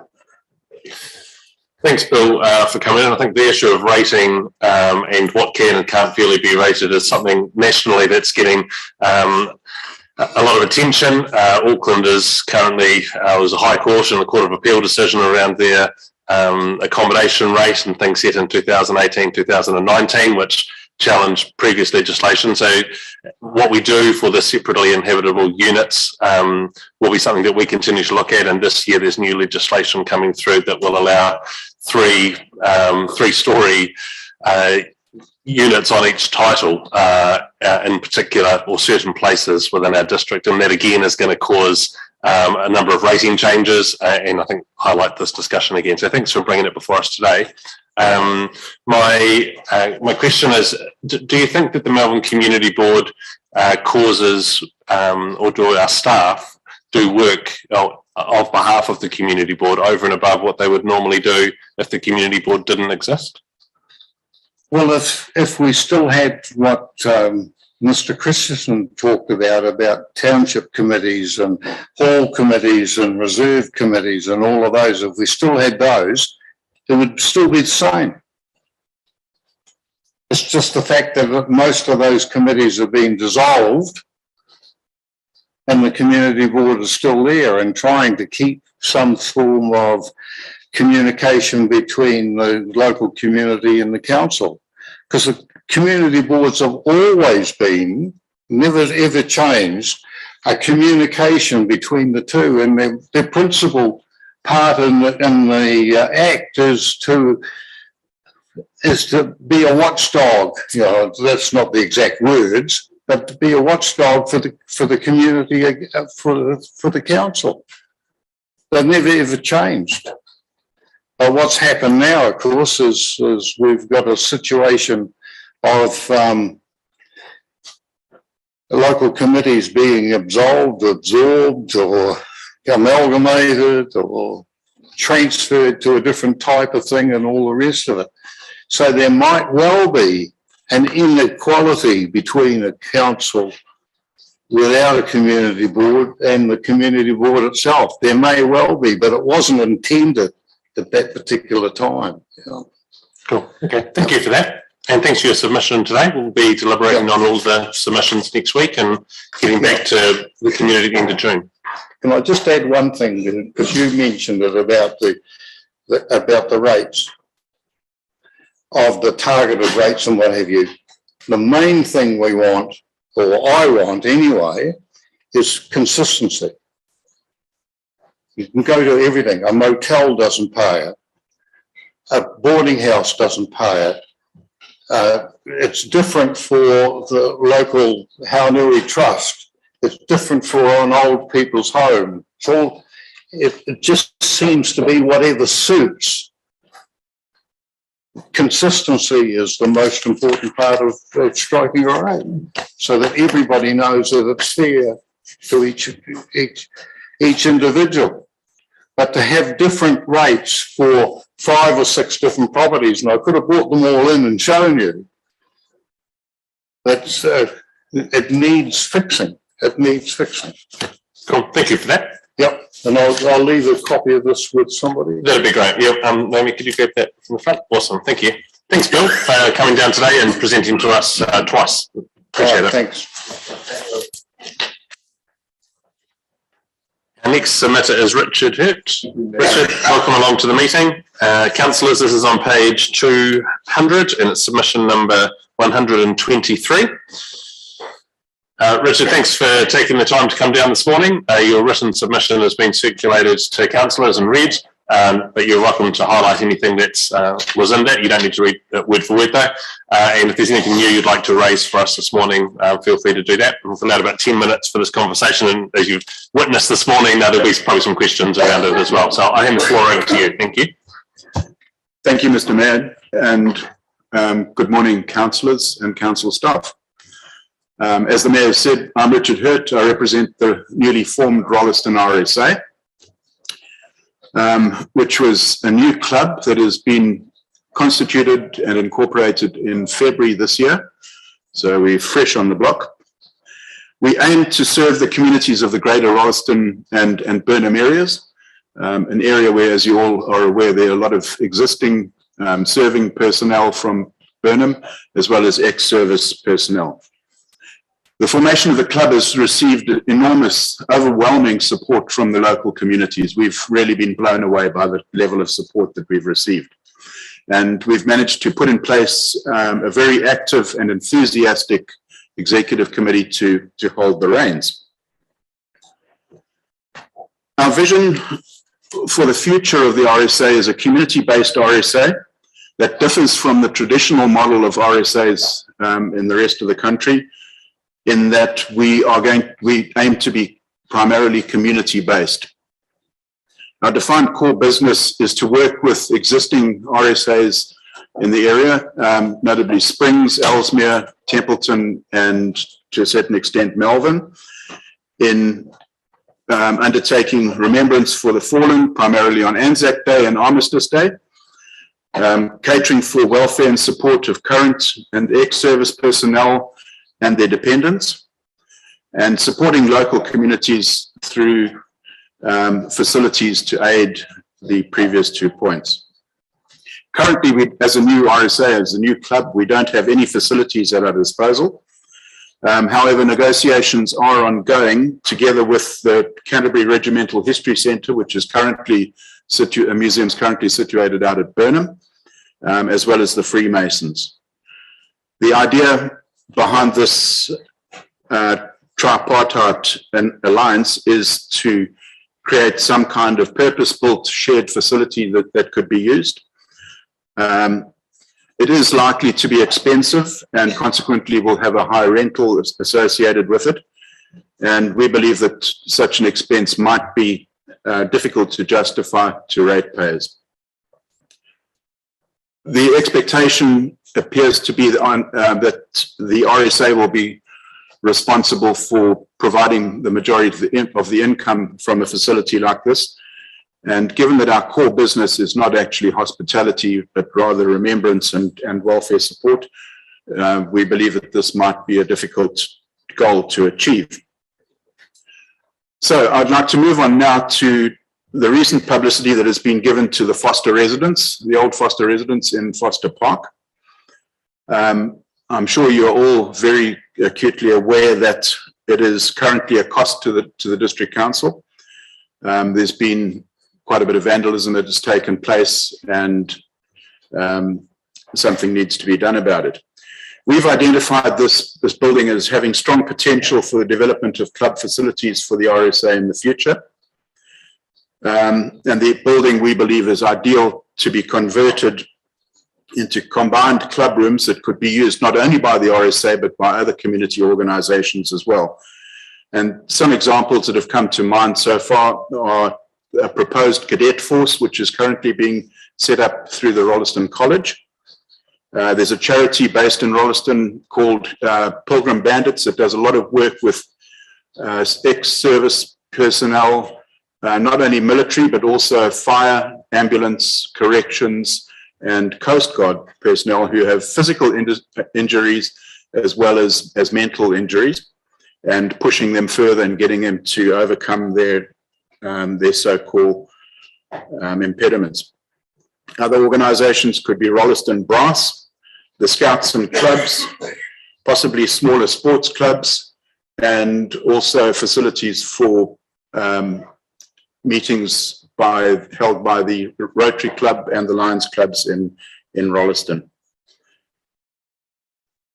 We believe that a facility like that is a haven of passive open space in the active open space facilities of Foster Park, and this would give us good grounds to create facilities such as a memorial garden within the property,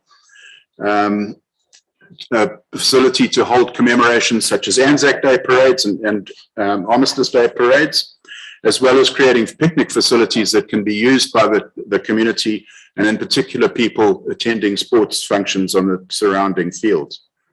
There's also a possibility of creating extra parking up the entrance driveway coming through from Gould's Road to the property. So where are we now with this? The RSA is coordinating a concept proposal which is going to be submitted to council for consideration with council staff's submission on the 22nd of June. But in essence, what we are proposing is that the RSA leases the building from council on a peppercorn rental basis, initially for 5 years. We would then undertake all the repairs, renovations, and the maintenance of the building to get it up to the standard that can be used as a community facility. And all work that would be done to council specifications and approval.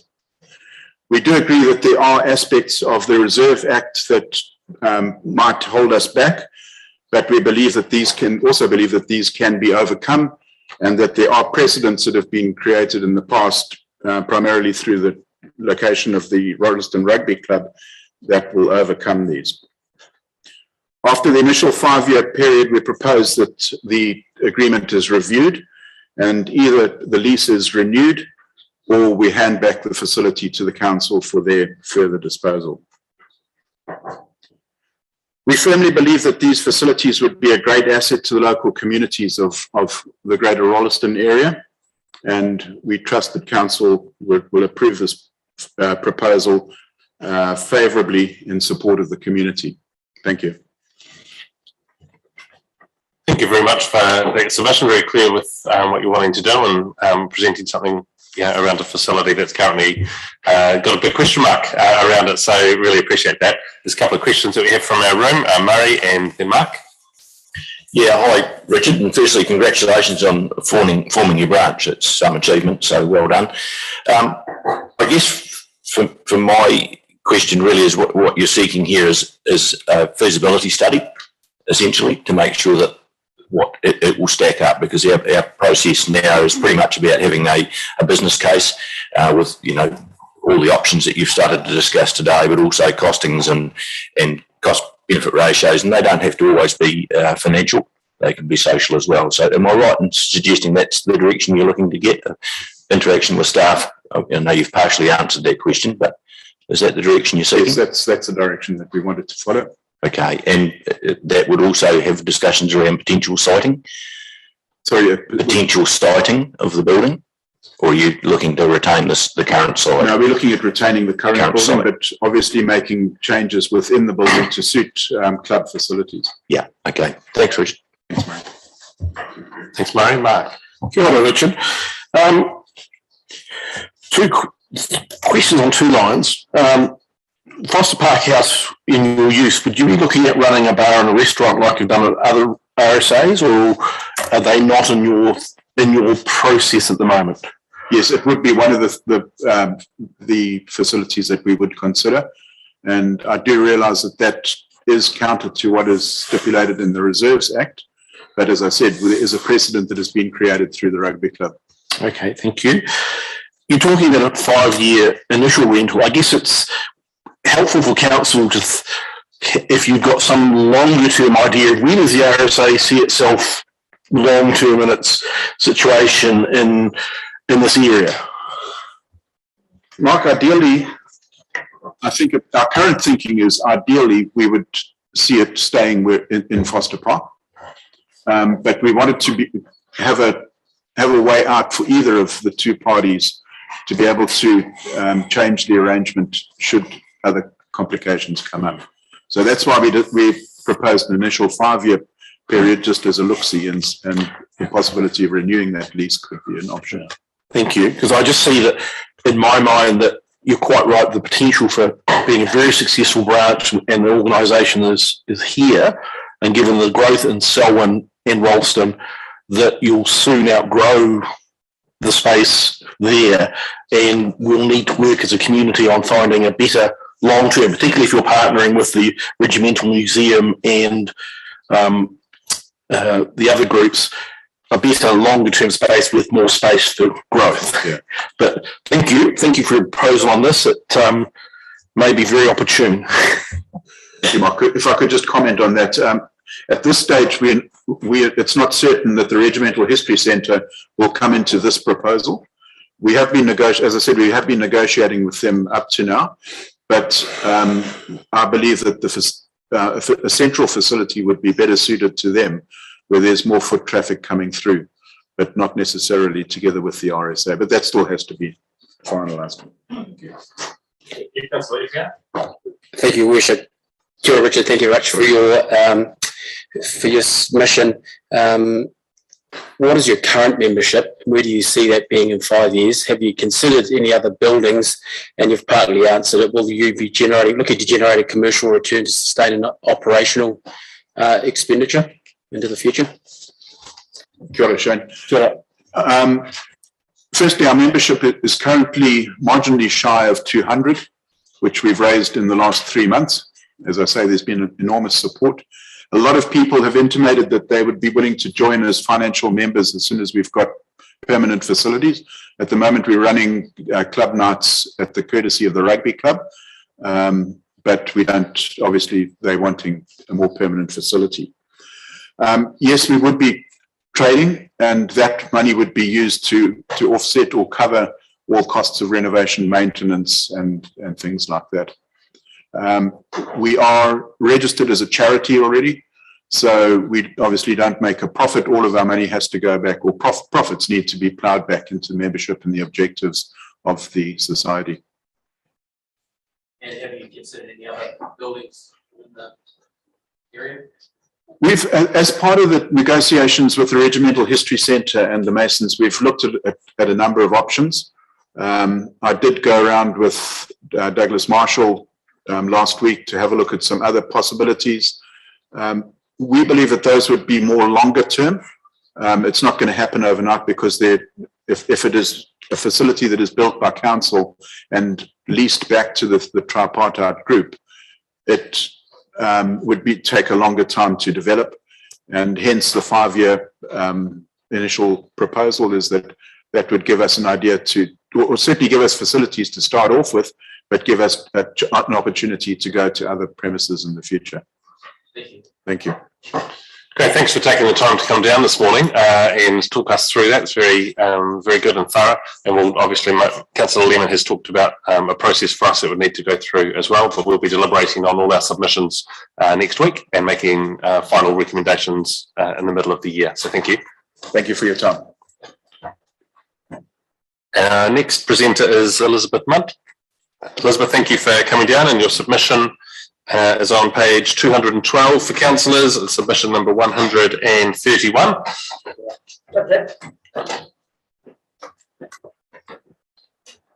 We have allowed about 10 minutes for this conversation, and as you've just seen, there'll no doubt be some questions afterwards, so I'll hand the floor to you, and you're welcome to talk through anything that's in your initial submission or anything new that comes up, and the microphone is on. Okay, brilliant, thank you.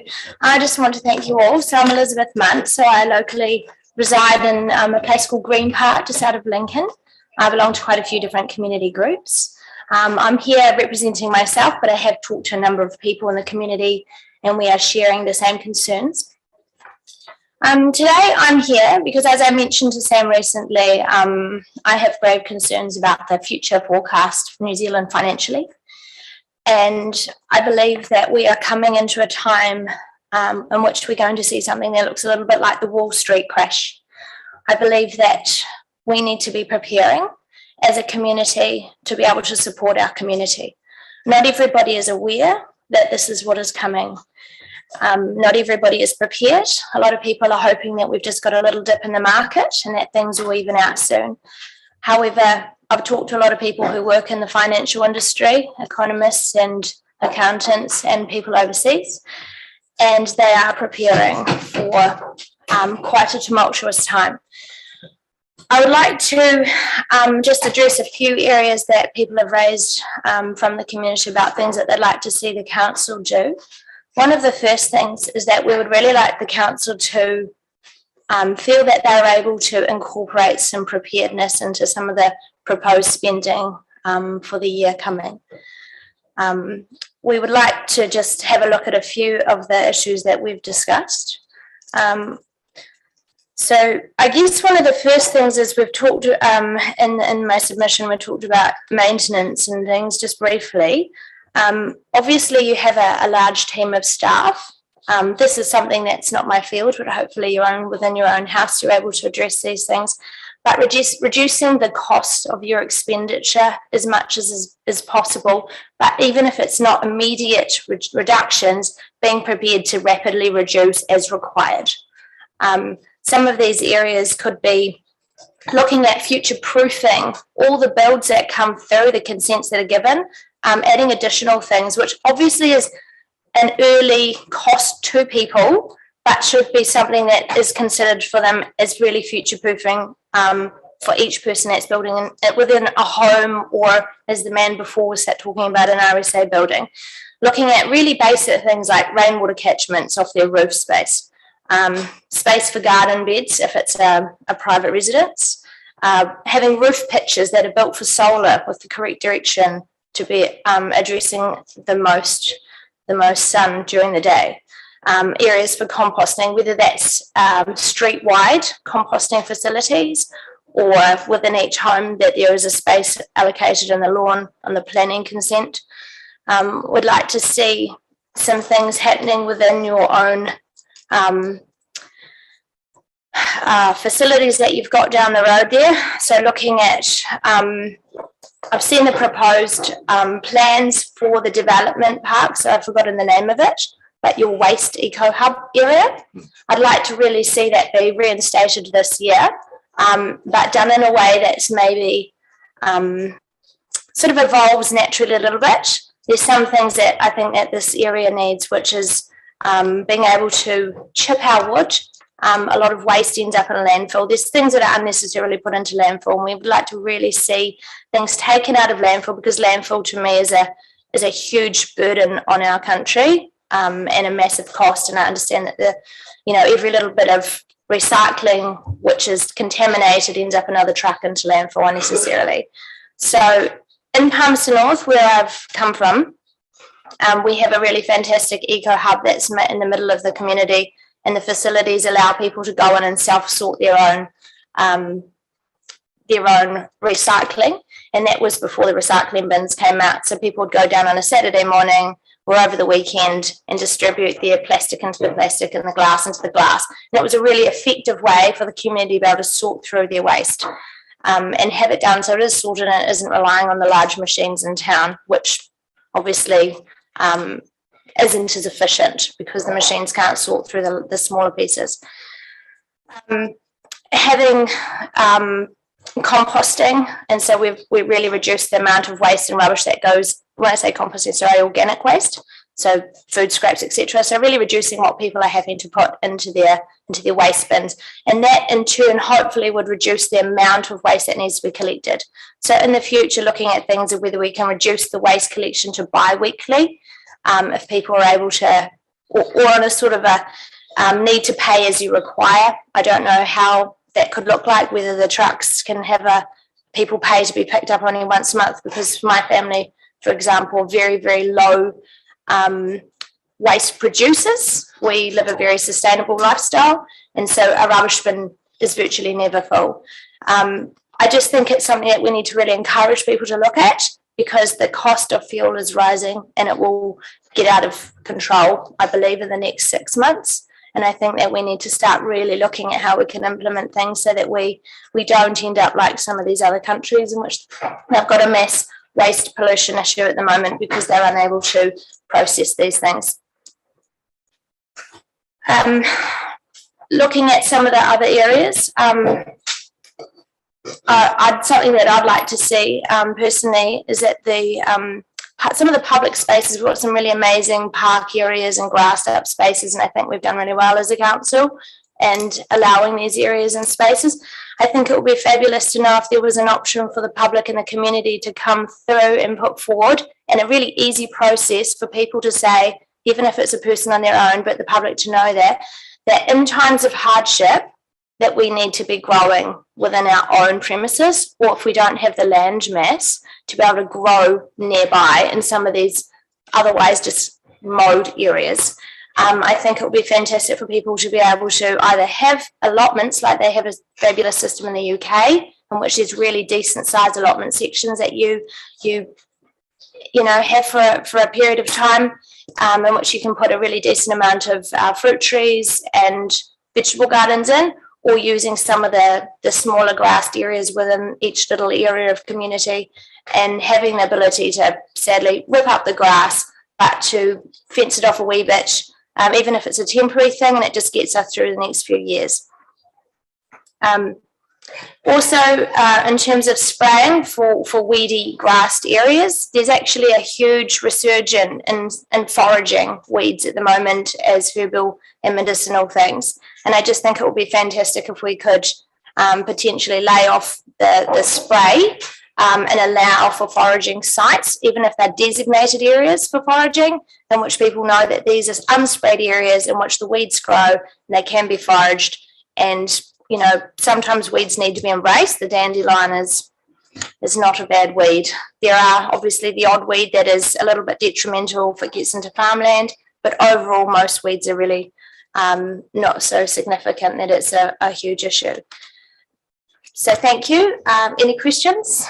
Yeah, Elizabeth, thank you for coming down and presenting that, and for the journey over the last month.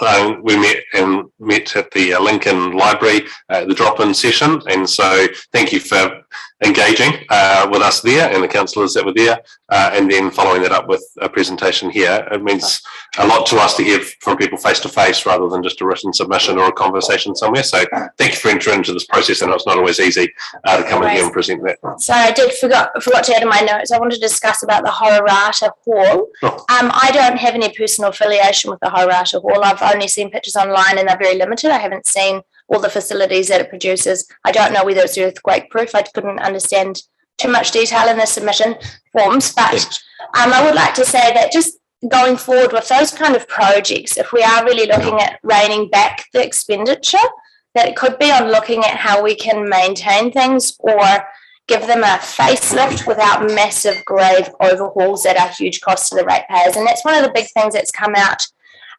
People are really concerned, sorry, this is probably something I should have addressed.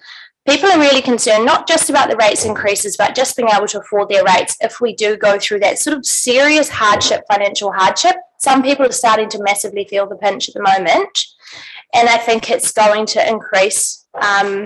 Obviously, overseas they're really looking at things in quite a big way, and I think we need to see how can we bring our rates down so that we've got the opportunity for those who are struggling to approach having a rates rebate or a rates freeze for a time, or some other option which maybe work for your rates. People be the ones that mow the lawns in the area, or work, hold down something which the community may even want to see, which is part of collaboration with the council, which may be food banks in the region and along those sort of lines, and firewood collection points, and whether we can do that as a community to pull together a lot like what we saw during the wars. Cool. Thank you for that. There's a couple of questions coming from councillors. So Murray and Sophie. Yeah, thanks, Sam. I'll promise I'll finish with a question. Thanks, Elizabeth. It's really great for you, as Sam said, for you to present today. And I guess you've highlighted, which is always aware in the back of our minds, the dichotomy between people wanting projects done but also wanting rates to reduce, and that's what we always face. That ironically, a lot of people come along and tell us the rates need to go down but then ask for a project. And that's but secondly, and this is the question, and it's a little bit unrelated to your presentation, is there's an election in October. You're young, articulate and clearly intelligent. Put your name forward. Thank you for that. That's a question, will you? You don't have to answer that, yeah? Well, I am currently unemployed. There we go. Sophie. Keller, thank you very much for coming and speaking to us. And it's really good to know people do engage at the drop-ins and come. So that's really cool. I just want to say a lot of the stuff that that you mentioned, particularly at the beginning around composting and gardens and pictures for roofs and stuff. Personally, I think that would all be fantastic. There are a lot of limits over what council can impose on when people are building a private building, though. Literally, we cannot require any of that stuff. We can encourage it, but not financially. It's the limits are frustrating at the moment. Okay. I just wanted to ask though, are you familiar with the Reconnect project that's going on at the Pines Resource Recovery Project at the moment, which is the redevelopment? They're putting in a repurposed hub and going to be setting up a builder's yard. They already compost stuff, and there's wider national waste reforms as well that are hopefully going to bring in more of the food scraps type thing as well. Yeah. And the other part was more of a plug for another group. Have you had a look at the Selwyn Time Bank at all? Because a lot of the community gardens and other helping each other out type stuff is definitely their game. As in Reconnect, so I had met with Andrew really early on a couple of years ago. My daughter, so before COVID, my daughter was running at the Lincoln Library an environmental action group. Yep. And so we had Andrew come along and he discussed with us the planned project at the time. So it wasn't really developing at that particular moment. That was sort of all just in the planning stage. I haven't actually seen a great deal about it. I'll be honest, I read as much of the Selwyn Times as I can get through before it ends up in the fire. But I haven't yet seen a lot in the paper on it about what is available to the public, and perhaps maybe some public open days would be fantastic. I do think that building supplies is like we're an environmental friendly family. My husband's a builder, so we collect a lot of building supplies as we can, but I know that the waste is gigantic. Oh, yeah. And I'm actually horrified about how much stuff, and I've been privileged enough to make friends with a guy who was pulling down properties for a before a subdivision, and I was able to access some extra things. But horrified as to how much stuff doesn't get repurposed. And I think there's just so much opportunity that's wasted. And I would like to see it sort of something that's really massively addressed, because I understand that Cape Valley's proposed life expectancy isn't going to reach anywhere near that life expectancy. And then what do we do? And I know that that's not the right option. Just digging another hole in the ground and dumping and filling with our toxic waste is not the right option. And I think we really need to start looking at how we can do things better. The government's got a big push on sustainability. I don't actually always agree with a lot of the roads that they go down, but I do think overall we can do waste better, and we can learn to repurpose. If there are restrictions, then perhaps the council should really be pushing back to the government about that, because I think we need to be if we're going to be putting some things in place, we need to be really future-proofing. When I lived in a time in Australia, there were some really amazing property developments in which obviously they have used a lot of aircon, and people were building these amazing properties which allowed airflow to come through the ceiling space and through the roof space and just direct the air so that they weren't reliant on electricity to run fans all the time. You know, there's just small ways that we can adapt our property builds. Elizabeth, thank you for that's good. I'm just conscious we've got other submitters here and we want to continue with the morning, but really appreciate you coming in and for your views and answering the questions as well. Thank you. Next submitter is Vanessa Murray. Councillors, this is on page 130 and it's submission number 91. Vanessa, welcome. Take a seat at the front of the room. Thank you. Thank you for your written submission to us all. That has been read and circulated by councillors, and this morning's a chance for you to highlight anything from within that submission or anything new that you would like to raise with us today. Okay. We've allowed about 10 minutes for this conversation, and there might be, as you've just witnessed, some questions and answers following on from that. So I'll hand the floor over to you and take your time and talk us through what you'd like to submit. Thank you. Thank you, Sam. I'd like to thank too for letting me have this opportunity to come. Just to give you a little bit of background on things, I've been in Horirata 34 years. In my time, I've fundraised for numerous things. I've been on the reserve board. I've done voluntary work at the fire station. Tiwaiora, I've done 8 years voluntary work there. So I've put a lot of energy, so much more when I was younger in the community. And at the moment, due to having a few operations, things have slowed me down over the last few years. I'm quite passionate about the hall, because when I came to Horirata all those years ago, it was a very active hall. It was well used.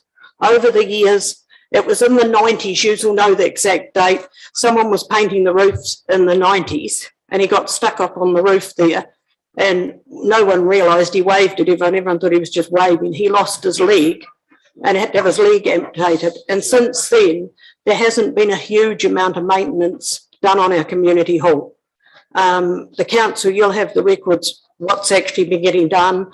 Like the outside of it hasn't been touched for many, many years. So, I mean, I feel a bit sad about that, because people have been paying their rates into the kitty to get the community hall. You know, it should have been painted, the kitchen could have been upgraded, toilets could have been upgraded to bring it up to the standard. I was fortunate enough to go up to the Sheffield Hall 2 weeks ago, and that's absolutely a beautiful little hall. It's been done up, it's lovely inside, it's fresh, it's warm, it's inviting. So I sort of look at that and I think, well, the Horirata one could have been done up like that quite a few years ago, pre-earthquake. There was no reason why it couldn't have been brought up, that it was more warm and inviting. I know that there is talk the museum would like it, and I feel that the museum, because we've got the car park on one side, there's ample room there for the museum to put a building in there, relocate the judges' box, bring their stinky up, all the bits and pieces, and then create another car park in the hall paddocks that are used for grazing at the moment. So everyone would be in the one central thing to get on with it. So my biggest disappointment with this, the hall's not fit for purpose, the hall's not earthquake thing, the hall's just going backs and forwards. The community's divided. So what it means, instead of having something nice like Sheffield's got now that everyone can go and just enjoy and use, we're stuck back in limbo with a hall that the kitchen's not up to the standard that it could be. And I would like to see the council put the $1 million, upgrade the toilets, upgrade the kitchen, and do things so that the community can just enjoy it and get on with having somewhere nice to go.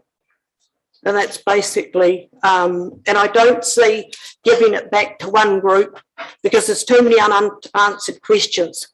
Because the group that's asking it to be given to them, are they responsible for paying for the rates, the insurance on it? Or have they got ownership still, or do the council just letting them be the caretakers? And I can't get any answers from anyone. So maybe someone here would like to give me the answer to that. What does that involve? Because the community doesn't know. There's that many people in Horirata ringing me and saying, will you find out? And I can't find it out. So where do I go to find that information out? Thank you for that submission to us. The answers to those, I think you used the word limbo, and it feels like that is how many in Horirata have felt, and probably around our council have felt over this decision-making process, which hasn't really provided answers. And this annual plan process is part of us being able to provide that certainty to the community. Before I finish too, yeah, if it goes back to the community, now the museum's doing a wonderful job, but they struggle financially. And I mean, that's what it's not just Horirata, it's a lot of the smaller communities are struggling financially with what's going on, not just in New Zealand, everything overseas is affecting us. How is anyone going to financially sustain it to keep the building and do the thing? So we have to go back to that too. And I think the council owe it to Horirata. That money that's been getting collected for many, many years, the hall needs to be brought up, regrade, as I said, the kitchen, do the toilets, paint the outside of it, and let people in Horirata have somewhere and get on with what they need to do as a community. Because at the moment, the community's divided that much I've never seen it divided in all my 34 years like it is now. So the answers to your questions we will hopefully have in about 10 days' time, once we've gone through deliberations from all of our hearings, but they won't be confirmed until the middle of June. And that is the reason probably for this process now, is there's too many unanswered things that we will seek to answer for, not only your submission, many in the community, and for our own round the table discussions. We need a clear path forward. So that is the process that we're in, and I can't give you those clear answers today because we haven't made those decisions. Can someone give me the answer then why, like, all the rates have been getting collected for the whole for many, many years, and nothing's been, like, that you can see there's been the odd thing done, but no actual improvements that you can see? Yeah, I won't get into a to and fro around that today, although we can follow up, and Douglas might be able to follow up with you after the meeting. But the way that we function with our collecting of rates for community centres is that they are for everyone all across the district, not for a specific hall in your specific locality anymore. So the funds that everyone's contributing pays for all of the facilities in Selwyn. And I think we acknowledge the lack of work that's gone into Horirata over the last 10 years as this decision has been postponed and delayed. And so that's why this year we've wanted to be able to nail that down to give some clarity. I realise now the rates are done different. I realise that they go over the whole of Selwyn, but they weren't doing that years ago. No. But yet the whole store wasn't getting any input in the way of finance put into it to bring things up to any, like the urn in there. When we had a meeting there a couple of years ago, we were told, whatever you do, don't turn the urn on. I said, why? And they said, because it'll blow the place apart. So, you know, that's not a big expense to ask for that to have been fixed. So there's sort of little things, but I mean, people in Horirata need to have something that they can go back to just doing what they need to do, whether they want to have a bingo night or have a competition, quiz nights, have a potluck dinner like we used to do. I mean, and it's sort of, it's gone on for a long time. Thank you for that. So Douglas, maybe if we could ask you to follow up after this meeting around some of those specifics, and then over the next 10 days we'll be able to hopefully provide some clarity for the Horirata community around where we're going. Okay, so my thing is that I would like the community hall and the land that belongs with it to stay with the council as the caretakers of it, and then it becomes that it's usable for everyone in Horirata. And otherwise, there's no guarantee what's going to happen to it. Okay. Are there any questions that other councillors have? No, but you can have a conversation the whole way afterwards if you like. Yes, Sophie? Yeah, just a quick question. You've mentioned that the community is divided on this one. I know that there's been an awful lot of meetings with various community groups, and I have presumed that other members of the community have been attending those meetings as well. I can explain that, and I can honestly say this, and there's been some of the community board members at these meetings. If you go to the meetings and you want to ask questions, you are shut down. Now, a lot of new people come into the area and they want to input and they want to do voluntary work. They're really keen people. They're intelligent. They come in and they want to help and they want to do things. So they come to one meeting, they're shut down. They never come back again. And this has been going on since this division has been going on for quite a few years now. So there's a list of them, the names of the people, and they just don't come back again because they asked a simple question. And like at the last meeting, I went to ask why Gunya was in the Horirata district now. Well, that's a simple question because I've lived there 34 years. Gunya's not in Horirata, it's Glenroy. And I was yelled at, get over it. It's sort of, and I've been there 34 years, so I'm not a new, but if you're a new person and you come with all your skills, wanting to help, volunteering your services, you're intelligent, you want to get in there and help do things, and you're talked to like that, you don't come back again. Okay, so my question was actually going to be, do you think Horirata and the community trust that they're also speaking to us today, do you think they do a good job or a bad job? I think they set out to do a good job, but they need to listen to the community, listen to the people in the village. They have a right to talk too. Don't talk down to people. Even if you don't agree with what they're saying, Don't talk down to them, let them talk and then discuss it. But don't yell people down or say, oh, we've got two outsiders here.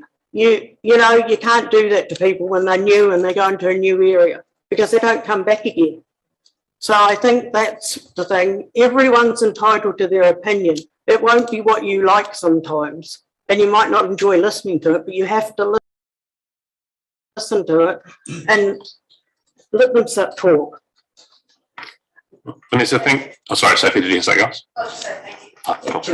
Thanks for coming down today, and all the best with your healing and Thank you. crutch use. Quite a skill there. We'll be making, as I said, decisions next week and confirming them by the end of June. Thank you so much. Thank you. Our next presenter, councillors, is Rupert Tipples. Rupert, welcome along to the meeting. It's on pages 205 to 206, and it's agenda item, or submission item 128. Rupert's going to stay there. No matter which seat I sit in. Yeah. You can choose whichever seat you'd prefer to sit in. One will be warm and the other will be a bit cooler. Thank you for the sound system going. It's all on. The microphone's on. We thank you for your written submission, and you're welcome today to highlight anything that's in there or tell us anything new that you'd like to raise with us. We've allowed about 10 minutes for the submission, although I understand that you may also be presenting the Lincoln District's Historical Society submission. Presenting both, yes. Both of them. So, councillors, that's the following submission, which is number 112. On pages 162 to 164 will be presented together now. So, Rupert, I'll hand the floor to you. Thank you. Yeah. Please excuse my reading this submission. I'm trying to keep it as concise and to the point as possible. The one I've actually done over the weekend, I'll leave with whoever's appropriate for the record, because my handwritten one was done at the last minute following some advice from Councillor Hassel. So I'll focus initially on Springston Community Committee. First, I'd like to thank Selwyn District Council for installing this month the speed indicators for Ellesmere Junction Road and Leaston Road, Springston, ordered in August 2020 and paid for from our discretionary funds by June 2021. Unfortunately, they weren't installed until this month. Staff reported its arrival back in February 2021. It's a long and protracted process in which the council regularly failed to keep us up to date with progress. The new device in Ellesmere Junction Road coming from Lincoln does not appear to give consistent readings beyond requesting drivers to slow down. Sometimes it gives you an actual speed and sometimes it doesn't. So it's not as helpful as it should be. Secondly, another nearly completed project is the old library reserve, and some of you passing that may have noticed the nice new sign and so on. There was to be a further explanation of the history of the library reserve on the notice board there, but that seems to be stuck in the council's communication department and has been for months. Not impressed on that one at all. I've been waiting for it for a long time. The toilet and picnic area are now in frequent use, but as I say, the information panel still needs attention.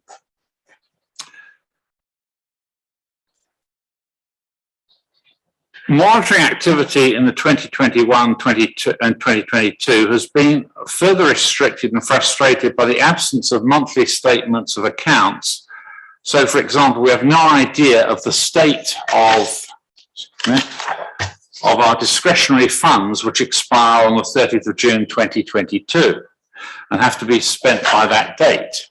I'm told there's $1,000 that we haven't tapped. We should have done, but we didn't know, frankly. And we'd like to have the $1,000, but having to spend it by the end of June is going to be a little complicated. In my submission last year, I made a case for continued council-paid minutes secretaries for council community committees. That involved what had happened since 1998 to me particularly, and Springston, and it's all on record from last year. I'm not going to repeat it, but we'll save your time by drawing your attention to a full explanation of it in last year's submission. Ours was paid during 21-22, but now I'm told there's no provision for paid minute secretaries for the financial year 22-23. Whether that's correct or not, I don't know, as the level of council communication about future committee changes has been quite inadequate. therefore, one can only make submissions from a position of ignorance. It has been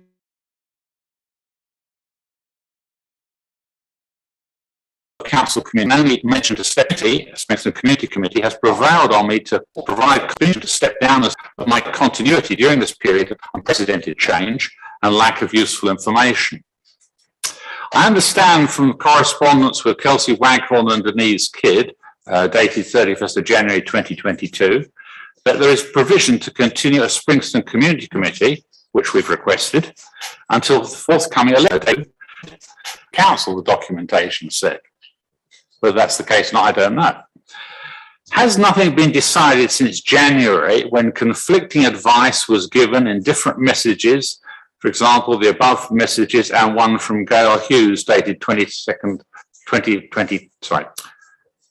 of December 2021.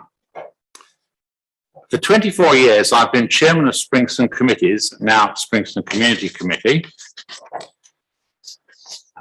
Melissa Jepson, our current roving secretary, has made my job as chairman so much easier since her appointment in July 2020. I have no intention at 73 of going back to the multiple roles required of me before she began in July 2020. I call on Selwyn District Council to encourage all volunteer committee members, that's across the council, not just in Springston, but more particularly for Springston, to make a provision for such secretaries. Being secretary is the most onerous but yet important job on a committee. The provision of paid roving secretaries for community committees should continue from 1st of July 2022 and continue into the new committee structure, whatever that is, after the 2022 local government elections. It will have far more impact than the limited efforts of volunteering Canterbury. Finally, if Selwyn District Council does not agree to the appointment of a roving secretary to support the Springston Community Committee on a long-term basis, I shall reconsider my position as chairman. Thank you. Thanks, Rupert. Cheers for sharing that. Do you want to move on to your second submission now, and then we'll come back to all the questions, or would you rather deal with them separately? Probably need to deal with them separately, actually. Councillor, is there any particular questions that you have on that? Yes, Nicole. The speed indicator device, how you said it's not showing speed. It doesn't appear to be functioning properly. It's not like the ones in Lincoln, which I'll be quicker to display. But it seems to record the speed sometimes at less than 50, but over 50 it just says slow down. I'm not sure if that's the new type of device or what. It just doesn't seem to be as simple as the others were. My understanding is if you're going above the speed limit, which is 50, it does register that you're going above. That's what I understood previously from the Lincoln ones, yes. Yeah, because in the past, if they read high, then people will see how high that they can go, which doesn't help in an urban area. Yeah. Thank you for that, Nicole. If you'd like to move on to your second submission there, Rupert, that would be great. This is the Lincoln and Districts Historical Society. Yes, I didn't write this one. I'm just the deliverer of the message. And I would add, having just heard the end of the Horirata debate, I know nothing about the background of the Horirata debate. I don't want to stir the pot in terms of any different groups in the community. But there's a few general principles that Lincoln and Districts Historical Society, Inc., of which I'm president, has some strong views. Okay? So we strongly support the concept of a distributed Waikirikiri Selwyn Museum. In other words, not one big museum, but a whole range of smaller ones around the district, because there are a whole lot of facilities that you can't basically bring together in one place. And so we fully support the proposal for a new Horirata community hub. Saving heritage building and combining heritage collection and community spaces in an inspirational way is very desirable. Ensuring the preservation of collected heritage items is essential and urgent for those which have been under physical threat from dampness, pests, vermin and humidity, and that are currently in storage. This collection is a key to telling the story of the district, and while the images can be shared virtually, the physical objects link straight to the heart of the community. We wholeheartedly support saving the historic Horirata Hall and the development of spaces for heritage collection, storage, work and display, storytelling, etc., alongside the proposed community rooms in Horirata. Moving on to a number of small projects, I have a number of specific remarks to make. We support the renewal of the historic Liffey Weir in Lincoln for safety, scenic and heritage reasons. This is one of the key heritage sites in 1920 and actually featured in an academic articles in the press not that long ago. So it is known as an important site. The associated mill pond used to reach up as far as the Gerald Street Bridge, and we strongly support Rotary in their efforts to mark the site with an interpretive display, possibly with a water wheel. My secretary asks, has a virtual water wheel been considered? I'm not quite sure what she means by that. We continue in our efforts to discover a photograph or painting of the mill. Lincoln and District Historic Society has been doing that for some time, but no one seems to know of anything of a picture of the mill. There are pictures of all sorts of other mills around the country, but Lincoln's mill doesn't seem to have featured in one. Moving on, Lincoln history information panels. These are located by the bus stop near the Lincoln Medical Centre on Gerald Street. The information on the history of Lincoln from 1860s onwards is the same on both front and back panels, which seem very good.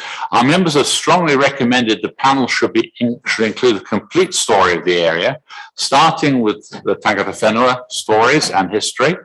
We note the example set by the Te Whāriki on their website. We fully support reviewing and renewing the panels, or alternatively perhaps under a district-wide approach to telling the story of Waikirikiri Selwyn. Other projects.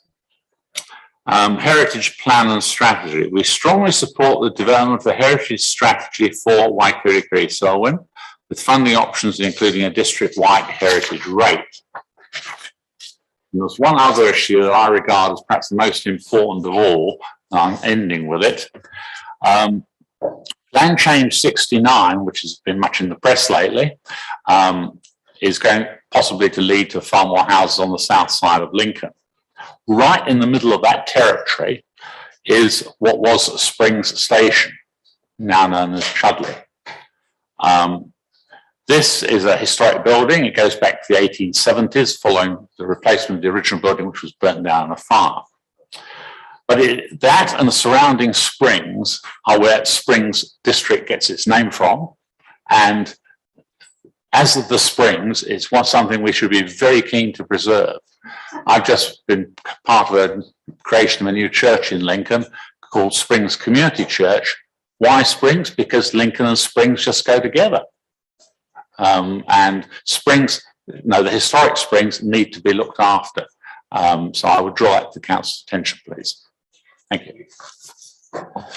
So, Rupert, yes, Plan Change 69 will be seared in our memories. I mean, I'm not sure many around the table remember what Plan Change 62 or 53 or 34 is, but 69 is certainly going to be well remembered. And we'll be dealing with Plan Change 69 in a separate process, and that isn't part of this annual plan and deliberations. But thank you for the submission on behalf of the heritage side of things. Are there questions from councillors on that part of the submission?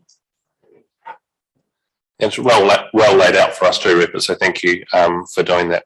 We appreciate you coming down this morning. Next week we'll be running through our deliberations and confirming them in the middle of June.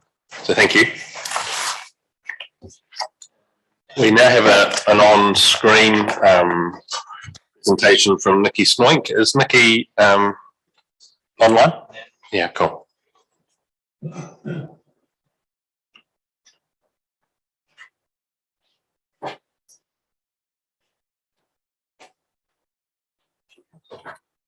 Nikki, we can see you. Hopefully you can see and hear us. Thank you very much for joining us today virtually, and we appreciate your submission and taking the time to present that orally now. Feel free to re-highlight anything that was in your initial submission or anything you would like to raise. Lovely. Kia ora, tēnā koutou katoa. Lovely to see you all, and thanks very much. With us, you've been through this process before, and so you're allowed. Yep, been through the process. I know how it works. Thank you very much, Mr. Mayor. Thank you very much. My name is Nikki Snowding from Forest and Bird, and I made a submission on your annual plan. So I'm just going to speak really briefly to that today, and happy to take any questions afterwards. So yeah, really excellent to see some biodiversity funding proposed in your annual plan. That was really great. I just was wondering why it was targeted just at the drainage community when, you know, we do have some fairly significant biodiversity issues going on in the broader district. And also considering that the council district plan review is underway at the moment, and I think the ecosystems and biodiversity chapter is coming up in early August. And also we've got the National Policy Statement for Indigenous Biodiversity coming. So I anticipate there'll be quite a lot of work that will fall out of both of those things. So I was just wondering if you guys would consider looking at expanding the biodiversity fund, the rate to a district-wide rate, given all the work that has to be done there, and perhaps integrating it with the work that's already being done by council with your two biodiversity officers, and integrating it with the work that they do so that they can be more empowered, I suppose, to feed into those other processes that are coming up and to help prioritise work across the district. So really that's all I wanted to say is how about considering broadening it out to the broader district rather than just targeting it to the drainage district further out to the east from here, and looking at a more general targeted rate that goes out to do work right across the whole district, considering what we're facing in the future. Cool, that's all I wanted to say, so thanks very much. Well, thank you for that, and Murray may answer his question to you. But we won't be able to answer all that today. That's what the deliberations next week will do, but thank you for being very clear in what you're asking of us. There's a question here from Murray Lemon. Kia ora, Nikki. Good to see you again, as usual. Yeah, I'm not really supposed to answer questions, Sam, but just make you aware, Nikki, that we are currently, as follow on from the district plan group that you were a part of, we've now got a cell and biodiversity strategy underway, and that will answer some of those questions, we hope. So that's just a short answer to that, and also a one water strategy, which possibly will answer the question around why just the drainage network at this stage. So definitely cognizant of the fact the National Policy Statement is imminent, and that will certainly lead us in a direction, we're trying to lead ourselves in a direction that will tie in with that. So yeah, not a question, apologies, but just a quick update to you that there will be further discussions, I'm sure, with you. I may not be around the table, but or won't be around the table, in fact, but there will be ongoing discussions, and I'm sure Forest and Bird will be part of those. Lovely. Thank you. Excellent. Thank you very much, Murray. Yeah, get in touch anytime if I can help with anything. So yeah, good stuff. Good to hear it.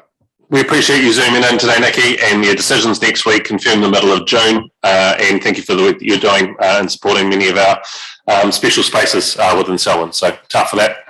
Lovely. Talk to you soon. Good luck. Thank you. Kia ora. Councillors, we now break for lunch, and it's 12:22, so it just gives us a little more time than what we had in our agenda. I think we will stop now though, and come back. We have Chris Abbott, Spokes, Canterbury, and Don Babe is coming as well, which is the first submission after lunch. So we'll adjourn now. Thank you.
We've allowed about 10 minutes for this conversation. The microphone's in front of you. Just press the right hand button. That'll turn the microphone on. You can just leave it on, and it seems to be working quite well today. So I'll hand the floor over to you. Thank you. Good, so that's working. Good. Okay, well, good afternoon, Mayor and councillors and staff around the place. Thanks for letting us have the time to do this. We're departing from our normal presentation in which we request more cycleways and facilities for cyclists this afternoon. Instead, we want to look at one of the creeping menaces that just makes cycling harder, urban sprawl. When urban sprawl is built in, it is very hard to reverse, and we are left playing catch up to provide alternative transport modes for the future residents of these areas. As we get some alternatives to one area, another area is developed, so progress is always going backwards. Your budget for the next few years, as outlined in your consultation document, shows a steady stream of income from development levies, indicating that sprawl is part of keeping the council financially viable. There must be a balance between the requirements for new housing areas and the need to keep sprawl in check. The planning done by this council in conjunction with ECAN, Christchurch City, Waimakariri and Ngaitahu is a sensible forum to arrive at this balance in the long term. Sprawl by councils outside this framework amounts to profiteering at the expense of other residents of Greater Christchurch. There's another aspect of sprawl that needs to be considered. We have approaching 10 million people on this planet, and they all have a right to be fed. New Zealand prides itself on producing food for 40 million people, but that's a very tiny portion of the 10 million. 10 billion. 10 billion. If our planet was this apple, I know you've all had lunch, so you're not feeling as hungry as you were, then I would cut it in half, whoopsie daisy, and half again, and throw those 3/4 away. Because they're the oceans. We get some food from the oceans, but we don't farm it. We don't do as well as we do on land.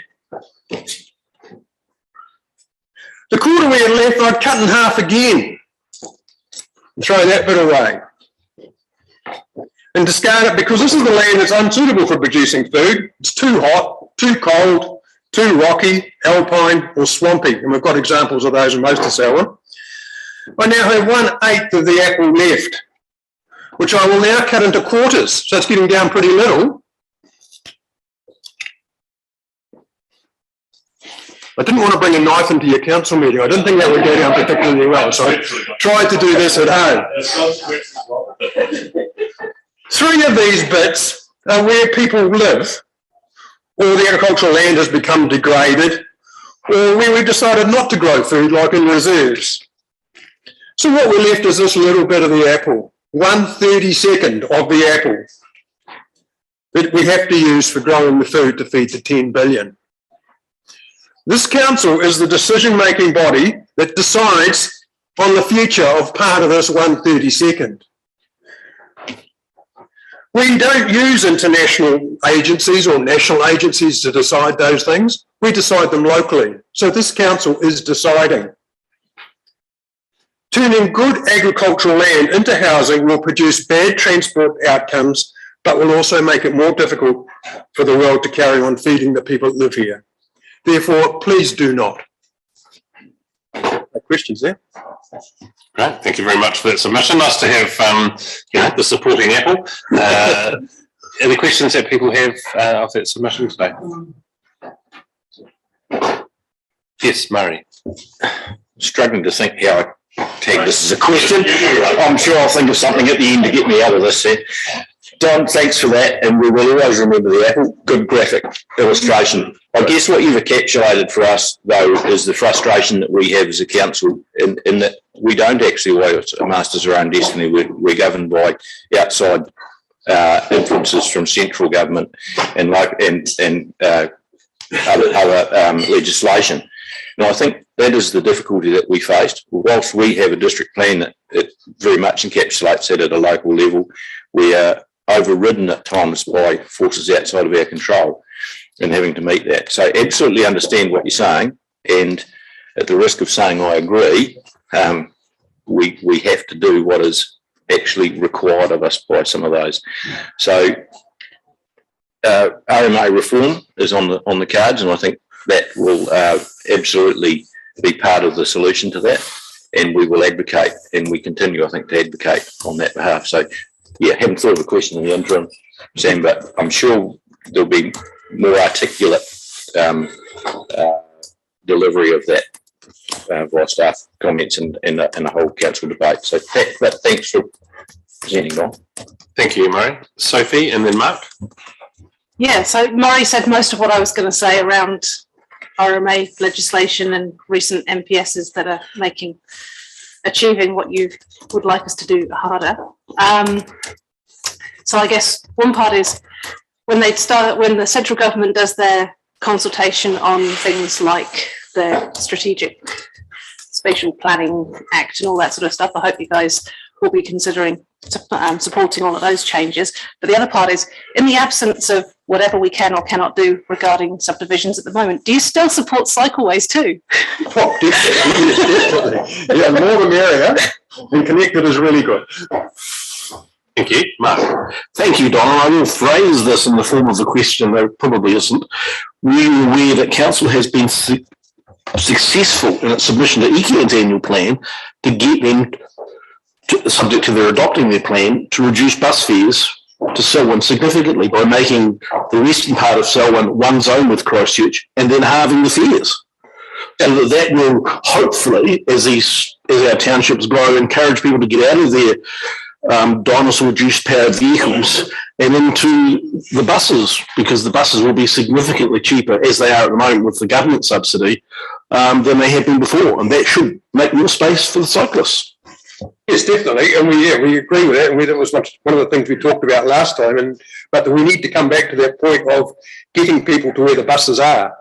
A lot of these newer subdivisions are not designed, or I don't know whether the developers are very keen on even having bus routes through their new developments. So therefore, we need to be looking at a local level on being able to get the people to the buses. So that's very important. So yes, good that they're cheap, but they've got to be accessible as well. Yes, they can. If they've got somewhere safe for you and me, but safe and dry for most female riders, then yes, they can. And somewhere to lock the bike. Yeah, safe, that's what I'm saying. It's got to be safe. Thank you. And Councillor Moore? I'll just an opportunity, perhaps while you're here, a specific issue you might be able to comment on, the Brisbane cycleway to Lincoln. We have an issue at the Tancred Road intersection where cyclists are coming along the cycleway and then decide, because they don't want to go through the little chicane there, that they shoot out onto the road, then shoot back on the cycleway, which is extremely dangerous for cars that are coming out of Tancred Road, turning either left or right into Birches Road. Is there a possible solution that you can think of that will assist us to solve that safety issue? Michael Farigo from the Christchurch City Council said when we put that in, this is a very clever design. I don't know how you guys come up with this. This is really clever. What it does is it puts cyclists back on the road and gives them good road rights, because people on roads have a lot more rights to people on separated cycleways. So by putting them back on the road, they have the same right as anybody on the road. Now, anybody that's coming out of Tancred's Road will need to look both ways. That's what you have to do at a stop sign. Yeah, a lot of our intersection accidents are caused because people will only look one way, especially if they're turning left. But if you've got an overtaking vehicle coming the other way, it's often fatal. So therefore, people coming up to a stop sign must stop and look both ways. And if there's a cyclist coming, they have to give them the same rights they do to a car. So, and Ferry Road in Christchurch has actually been designed the same way. So you've got a path that comes along, but because the rights of the people on the path is well diminished when you get to the intersection, they've actually brought the path back onto the road through the intersection so that the person on the cyclist has the same rights as every other road user. Sorry. I misunderstand. My understanding is that the track doesn't go onto the road there. It actually comes back slightly into Tancred Road, and people should cross over, then chicane back on, so to avoid having to slow down. The cyclists are coming off the cycleway onto the road, and they shouldn't. And the Tancred Road is actually a bend in the road. That's quite a dangerous. There's been several near misses there. I'll probably get into a level of detail that I shouldn't. Maybe we could talk offline about it, but it is quite dangerous for both parties there. Okay, yeah, fine. I'm happy to follow that up with you anytime. Cool, thanks, Grant. Meet there if you want to. Thank you, Don and Keith, for the presentation today. Great to have you in front of us. We'll be making decisions next week and confirming those in the middle of June. So really appreciate the time today. Good. Thank you. Thank you.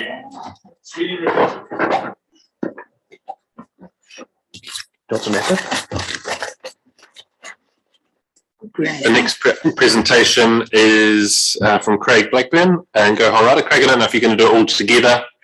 Yeah, great, Richard. Cool, Cindy. Councillors, this is on page 76 and 78, 78 through 82 are the two submissions. It's numbers 58 and 59 on our agendas today.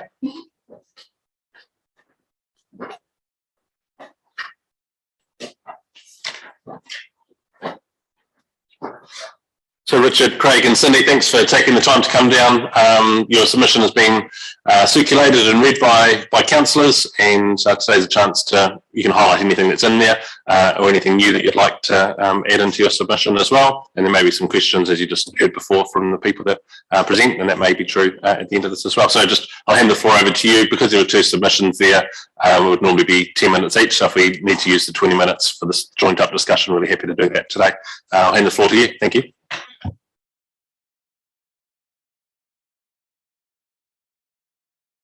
That one. Thank you for seeing us today. I'm Cindy Driscoll, Richard Lang, Chair of the Horirata Community Trust, and Craig Blackburn, Chair of Go Horirata. And we thought it was good to do this as a joint presentation so that we're all singing from the same hymn sheets, I think. It's great to be discussing a viable way forward for the Horirata Community Hub. The response from the local community and wider districts since the council publicised that they agreed to the proposal in principle has been overwhelmingly positive. The results from the annual plan consultation confirm the support, so it's really cool to see the unity coming through, because I know that's been a concern in the past. This project has been in the SDC plan in various shapes and forms since 2018. Through two independent studies, we know what the community needs and that the current proposal will meet these. So we know the needs, we know the proposal will meet them. This will be an exciting community-led project that will see the creation of a vibrant hub that will celebrate our heritage, create cultural opportunities in our rural area, and give a place to gather and connect. Questions about how this facility fits into the wider community network and the heritage network have been answered through various SCC planning processes over the past few years.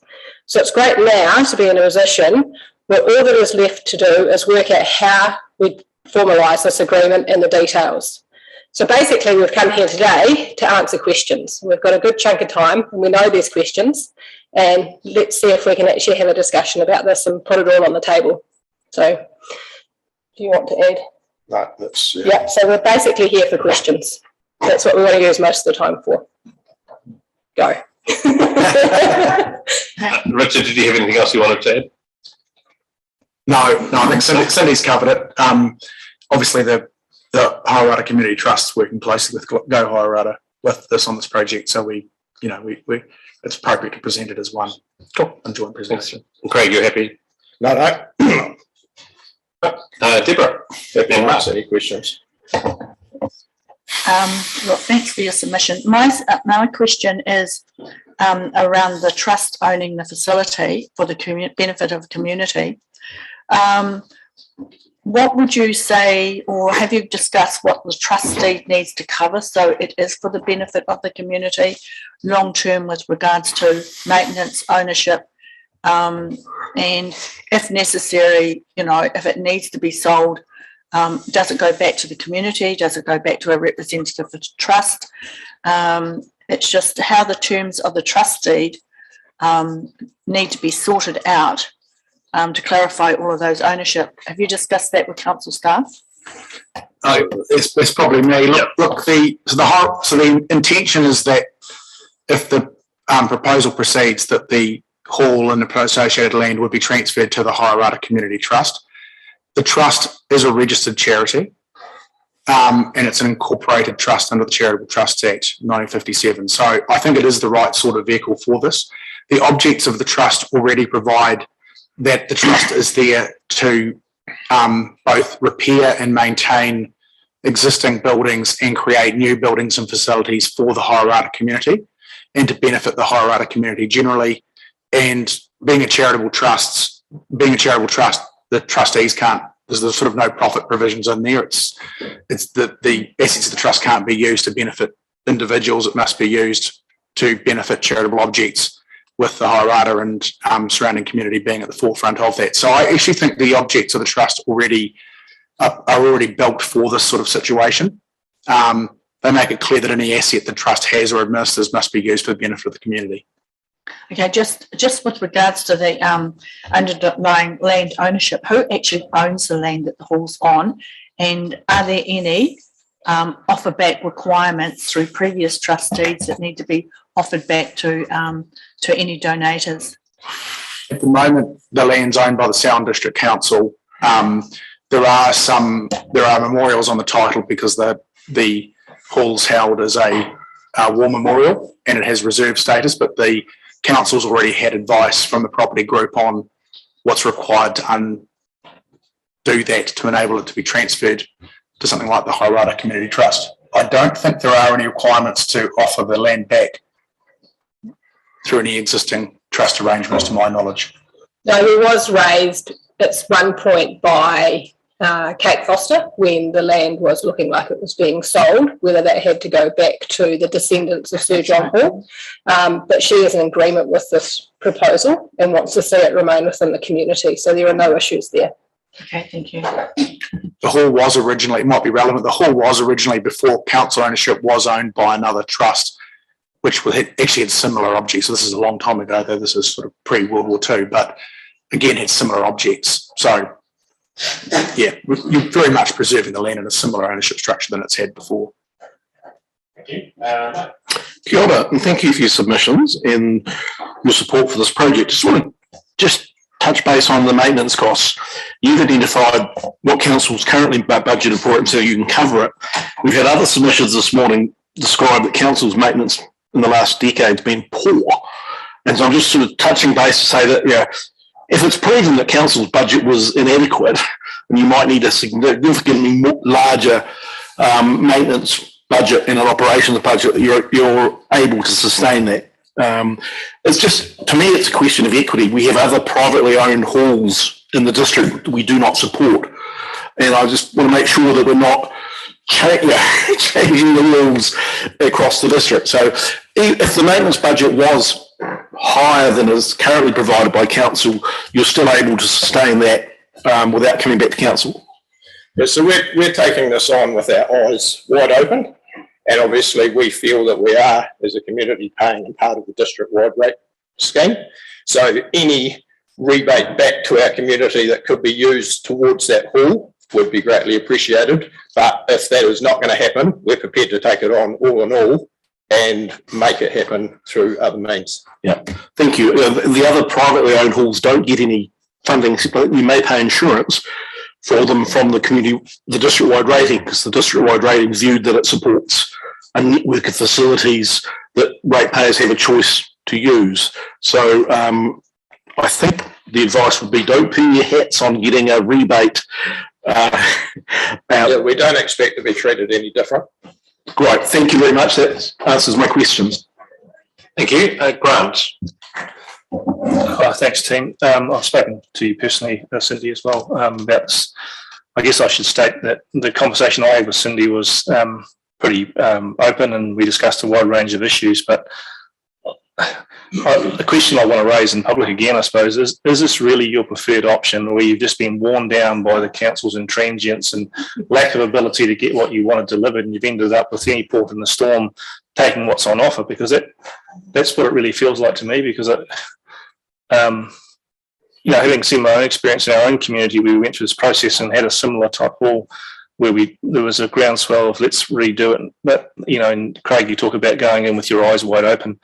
We went into the Sheffield Hall with our eyes wide open. That became a minefield of just more and more cost, and the council's million plus your donors' million could be gone, and you'd end up with something substantially less than what your ambition is versus a new build. And that's what worries me, I suppose, is that there's no contra case to this proposal for people to vote on. So if if there was a contra case or a contra model which said this is what you would get for the same amount of money, be it on the existing hall site or in the reserve, versus the Horirata hub model.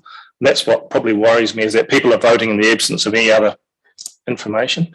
And so I guess the first question is this what you really want, or is it you felt that you've been hammered into this position where there's no other option, that you're taking the best option that's on the table?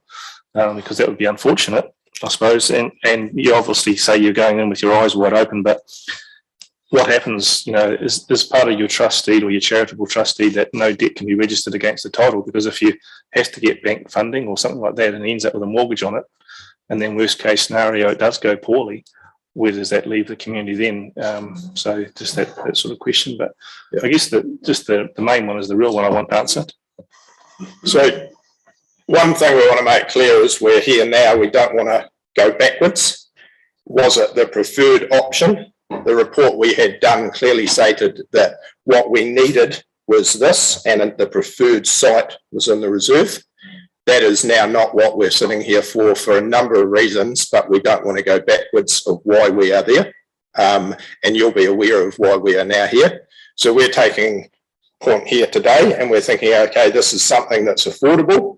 It's something that can use the benefits that we've got with the gifts of the donors that are there right now. And it's a staged project which makes it more affordable with the rising costs and everything. And it's something that the community's thought, okay, we can't go there. This is definitely going to fulfill our needs, and we can do the broader needs, if you like, at a staged progress, rather than everything that was the 4.5 or 4.8 or whatever it was today. We're now going to do it more staged and fulfill the needs over time. And I think the support, like when it first came out that we changed to this, there wasn't anything like we've had in the past where there's been, quite a lot, some feedback from a small group of people about wanting to keep the hall and that type of thing. And when this came out, there was nothing, everyone was behind it because they actually are quite passionate about keeping that hall. So that's part of the decision making too. There is passion for that building and being able to connect in that building. And it's not a plan B, it's a new plan. And Richard, do you want to answer that? Yeah, sure. I mean, I think just to add to that, I think we've been on a roller coaster journey, it's fair to say. We have had big ambitions, but this does also allow us to accommodate. There's lots of different things going on in this proposal. Part of it is around a community space, meeting community needs, but it's also about heritage as well. And I think there's that angle on it. I think this does allow us to do something we probably weren't going to be able to easily do with the other proposal. So it's good from that perspective. And it probably can be staged depending on costs. Bearing in mind the trust's got a strong balance sheet. It has its own income. We're able to afford Cindy as a resource from our own funding. So I think we're pretty nimble to handle things that might come at us if we need. We've got access to income. In terms of the trust deed, we do have flexibility to borrow if we need to. That'll be a last resort. I think we'd like to back ourselves to get money through donations and grants and through our other income earning activities, but we do have that flexibility if we need it. I really admire the fact that you don't want to look backwards, but I'm really concerned about buyer's regret. Of sitting you as a community being there in 3 years' time going, this is good, but it's not what we really needed. And, when I look at the building, well, I've been to the building, I've been inside the building, had a good look at it. And when you look at what you require for a modern community facility, you're going to spend $1 million, you'll have a historic community facility. Is that what your community wants and what your community needs? Yeah, you take that. Just first, you can jump in. Sorry. Bear in mind, this is a hub that is not just about one building. And so it may be, and we're going through this planning at the moment with Hamish Shaw and the reports that will come through in August, but it may be that the hall is the heritage side of it, and there might be a community lounge, which is a newer, modern type, more maintainable, still cost effective to build and maintain building. It could be that there are new archives put in, which again are cheaper and easier to maintain. There's a lot of ways to skin this cat, and again, being able to sit back and not just look at the building. Like, the hall is important and it's important to the community, and we want to retain that in the best way we can, but it also needs to be future proofed. And it's quite a big site, there's the hall land, but plus the 10 acres. We're looking at the whole site and what we can do as a hub. So it gives us opportunities and options, and really can help us in ways that can attract people, can be opportunities to fill the community needs. But you're right, you need to really consider what we do with that building. And there's, we're not just looking at that building. Thank you. Shane. Kia ora, thank you very much. Tēnā tātou katoa. Thank you very much for your report. And just carrying on from Grant's points there, I think that's what I was sort of hoping for to hear, is that long-term aspirations and a long-term plan for the district as you move to 20, 50 years out. And you've partly answered that, so thank you very much around the opportunities for the future. The consultation documents are fairly light on iwi engagement, and I just wanted to know where you're at with that, and open to that obviously, but just, where do you see yourself in that space, consulting with iwi? That's something Jackie Gurdon opened us up to a lot. Both feasibility studies have had conversation with iwi, but Jackie really delved into it more, and we know that there are, you're going to forgive me, my 12-year-old daughter talks to me about this a lot, but I'm still not good with that TAO. But we've had a lot of discussions about, trail routes, which is a lot of what the iwi used this area for. It wasn't actually any established maraes or pars or anything like that.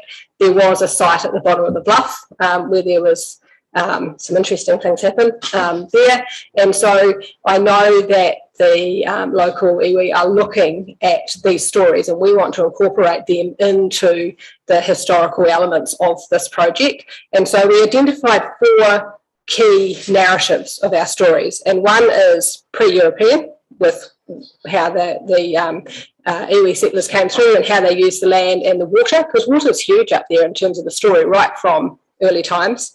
And then the early agricultural pioneers and what they did to actually establish this land as farmland, and the villages that they've established. And then we've also got the women's right to vote. So hopefully you all know that Sir John Hall was the one that pushed through the women's right to vote through Parliament, and he came from Horirata. So at Terra Station there is some of the original petitions that he went out and pushed.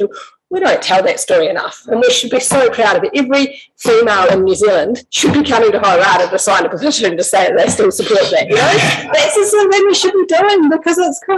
We need to engage in these stories right through. And then we've got the stories of what we're doing now in current times, and connecting with all the different heritage properties. Imagine if you can pull up to this hub and get an e-bike and bike to Terra Station and Gunya and around, but along the way see other cultural heritage sites that have been identified by iwi. So it's really this merging and this unity, and there's a lot of discussion. Ellie Archer we're doing a lot of work with. She's helping us a lot in that space, because as I said, it's not my expertise. It's something I want to learn more about, and I'm trying to learn more about. My 12-year-old's right there with me. But, and I think there's more people who are passionate about that. So there's definite engagement there, but you're right, it needs to be clarified more. Thank you. Thanks. Any further questions from anyone here? I guess a key part of this project is the funding outside of council and the private funding that you've managed to secure. This all being completed and finishing is kind of contingent on that being there. Can you just talk a little bit around the risk of that funding? Is that solid and secure? And what would any delay by this group mean for your other funding? It's a good question. We've got a funder who is prepared to put $1 million in, subject to being happy with the shape of the project, but they are happy with the shape this is taking, and particularly the fact that it would be a Horirata Community Trust owned facility. The funder wouldn't be prepared to put money in if it was a council owned facility going forward. I'm very comfortable that funding's available on this plan right now. I have to say, I think if we were still a year down the track and still no further ahead, that funder's got a few other commitments as well. Some of you may know, and involvement in other heritage and charitable activities. They all need money as well, and they're running out of a bit of patience with this one. So we're very keen to nail this down while that is still there, and while we can all look back and say that not only did the council put in a significant amount of capital to this project, but so did the so the funder. Yeah, I think if we're here in a year though, we're no further ahead, that will evaporate. Actually, that is probably one of the things to drop in. If we are going to move ahead on this, we would like to enter into a memorandum of understanding with the council about this. We appreciate there's a pathway to go down in order to free the land up for transfer. That will take some months, but before we wait for that to go ahead, we would like to get that in place because that is part of securing our private funder. That private funder, if we've got a signed MOU with the council, which provides for a legally binding arrangement for the transfer of the land, I think will firm up their commitment. So that would be something we would be coming to you with if the council is prepared to proceed with this.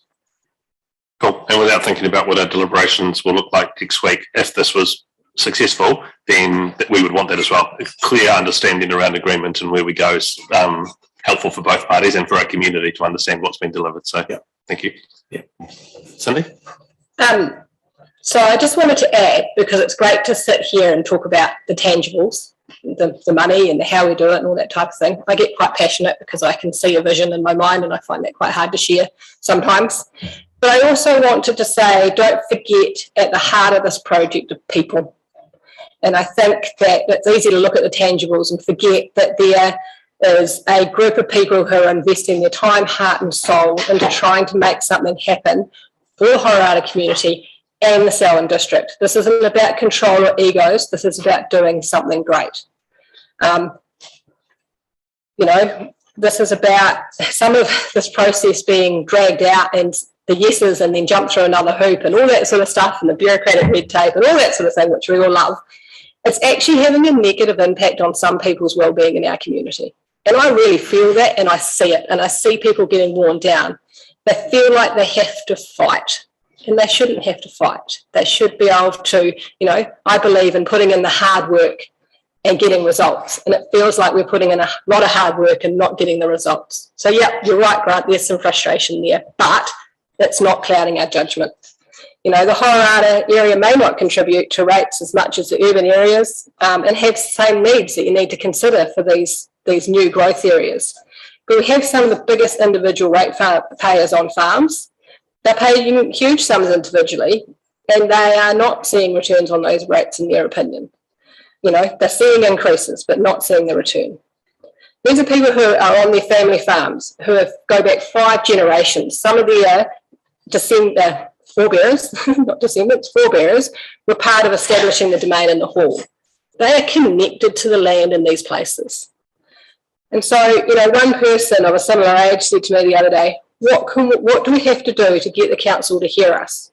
What more can we do to prove that we can do this? We just need the council to put some faith in our people. And that's a pretty passionate plea, but that's what I'm hearing from people in the community.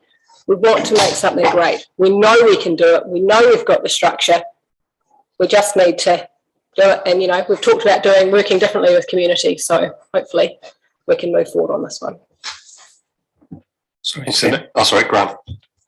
Do your indicative budget support the amount of money that's available? I mean, have you had some budgets around what you're proposing to do? You feel you can do it within the budget constraints you've got? As Craig said, it's getting more expensive every day. We're very aware of that. Well, it's more to the fact that this is the idea that's floated and we know we've got the million and then it's more getting that stage plan, isn't it? Yeah. And taking on it bite-sized pieces of what we can afford to do. So we don't overcapitalise, we don't overstretch. And but we're also but we've got the processes in place to very quickly get us up to exactly what it's going to cost to do what we want to do. But we're not prepared to spend. We've spent over 50,000 of community money, and that's one thing that the community has made very clear to us. They're not agreeing to spending one more cent until we can go back to them with a clear picture of, hey, we've made some progress, this is now what we're going to do. Whereas we've been talking about different things, but we've never actually been able to go ahead. And that's one thing the community has got very frustrated with. It's an awful lot of money. And I'm not aware, but you may be able to confirm that there's other community studies that have been done in other community areas, feasibility studies, where the community did not have to pay for it themselves. And that has really hit a raw nail on the head for some people in Horirata. But it's fair to say we've got good professional advice. It's just that we want to make sure we've got a project before. Oh, yeah. What you're saying is we want to make sure we've got a project before we spend more money on more professional advice. But we know we can do the initial stage, and it's really what we can do beyond them. And we've got the original architect right from the start, who was coming out on the 15th. Mm-hmm. Like, we're ready to go, and then, but we're not going to spend any more money until we've signed an MOU. Really, is it? I mean, that's we just can't to the community. So there's no comparing against the base case, like I suggested earlier in the conversation about the plan B. If this is the alternate that 2 million could buy, you're not referencing back to an alternate. It's always just the singular. The previous plan was quite a different and much bigger project, of course. So,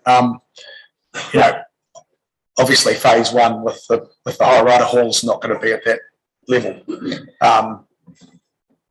And in terms of the future stages, I think there's more work to be done in terms of feasibility before you can nail them down to an actual budget. So it is hard to provide a direct comparison. So, we've had initial figures that actually some of these were done with Hamish Shaw and the council on, what it would look like to do anything to that hall that came in at 3.2 million.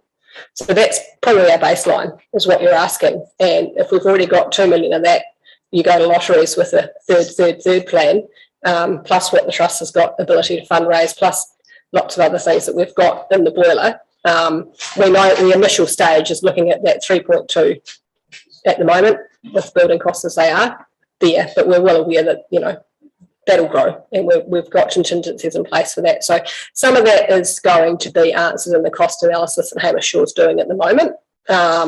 And because we only got that 20,000 freed up by the council over Christmas, that work's just getting underway.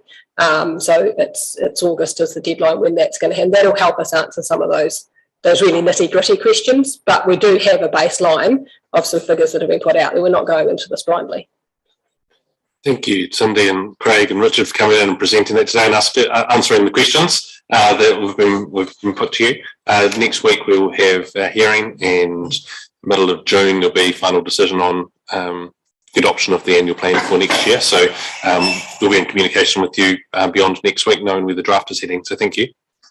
That's great. Thank you. Thank you, everybody, for your time.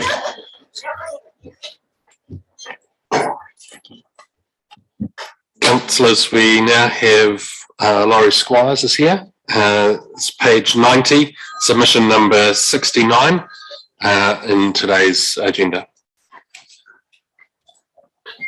Laurie, welcome along. Just you can choose whichever seat you'd like to sit in.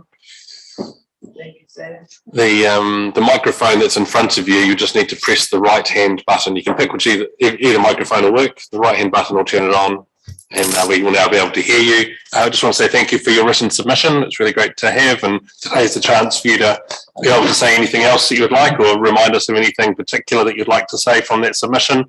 That's been circulated and read by councillors, so you don't need to go through it word for word. And we've allowed about 10 minutes for this discussion, and as you heard before, there'll be no doubt some questions at the end, so I'll hand the floor to you. Right, thank you, Sam. I must admit, hearing from the other side, so to speak, was quite interesting. They answered some questions I think the community would have liked to know maybe 2 years ago. There is a lot of dissension in the community that this information is not getting out. We have no way of finding out. It's the new committee that has been set up is very, very close-knit. Nothing escapes out into the bigger, wider community. So we're sort of going a bit blind. One of the things that concerns me is up until about maybe 3 weeks ago, I was able to go into the Horirata Community Trust website and go through and look at all their annual reports and actually analyse them. They've since put up, in the last 3 weeks, a new website, and you cannot see anything on there. To say it's a dog's breakfast is probably an understatement. The only way you can get any information is going to the company's office and going through their annual return to the Charities Commission. Their last return was put in it covered till the end of March 2020. And at that stage, they had roughly 300,000 in cash in the banks deposited. Now, they've been running for 10 years. I question how come they can only have 300,000 in there after 10 years. That does not include all the grants that the whole of Selwyn district ratepayers have given them over the years. If you take that into account, they have actually run at an enormous loss because they get grants from more than the council. I am very concerned about that. I'm very concerned that the costs will run away with them on this one if the hall is handed to them, and that ultimately the council could be left with a half-finished white elephant bailout. I haven't even been able to find minutes anywhere. For some reason, they're no longer posting minutes anywhere. That's nothing new for Horirata, nothing at all new. It's been up until 2 years ago when I've had 18 months out because I've suffered pancreatic cancer for the last 18 months. Up until then, I was watching all the minutes, and I no longer can because they're just not appearing anywhere. It just seems at the moment we're getting a very small group of people controlling what is actually happening in the area. And it doesn't go down well with me after 30 odd years out there. It doesn't go down very well with a lot of other people. As Cindy said, we are passionate about that hall, very, very passionate about it. Over the years, I've attended a number of functions there, walls, etc., etc. I would love to see it go back to that. Having been to Sheffield Hall, once before it was done, and then I went to a funeral of a friend when it was immediately finished. I still had all the paper up on the windows, and I attended another function there maybe a couple of weeks ago. It is very well used. It is beautifully done up, totally in keeping with the building. On the outside of it, it's nothing to look at. It's just a country hall. On the inside, it shows its heritage and it shows what the community there have chosen to do for it. It is very similar in layout in a lot of ways to the Horirata Hall, and I would love to see something similar done with our hall. One of the mixed messages that's coming out is that the museum building is totally unfit for purpose. Well, it's not that many years ago or months ago that Go Horirata was saying that Horirata Hall was totally unfit for purpose. In fact, if you go and Google, ask Mr. Google about Horirata Hall, it will give you all the details and it will tell you temporarily closed, which is quite amazing for most of the community to find that we're still closed. It hasn't been let to the proper extent that it should have been over the last maybe 5 or 6 years. People have been discouraged from using it. The rental fees on it, there's been a lot of who you know and what you know. A lot of people have got it free, so there's no money coming back into the council for that. These things have got to stop, and it really needs to be all sorted out totally 100% with it being in council control. So I'm quite open to any questions that anyone has. Great, Laurie, thank you for that. I'll just address one of the matters earlier. there's been nothing like $300,000 worth of grants given by Selwyn District Council to the Horirata Community Trust. So I wouldn't want that to be something that someone heard and thought was true. No, Sam, it's overall with all the grants have come from different areas. Okay. Are there any questions that councillors have of Laurie? No. Grant? Well, Laurie, thank you for your presentation. I guess I'm trying to get a feel for how widespread your position is in the community. Is it sort of 10% or 5% or 50%? How many do you feel the public meeting that I held along with a number of other people coming up 2 years ago, we had over 70 people there. I did a survey or a ballot at that, and it came up, I think it was 76% wanted to retain the hall as it was, but obviously brought up to date.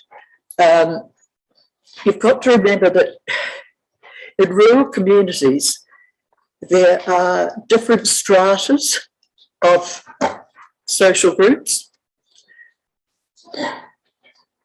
I guess I'm probably in the middle one. I'm definitely not in the upper echelon. And so that's the area that I move in, which is the area that the village comprises of, just the ordinary, everyday family people. And the message that's coming back through them is very strong, that they want it to be kept with the council. Thank you.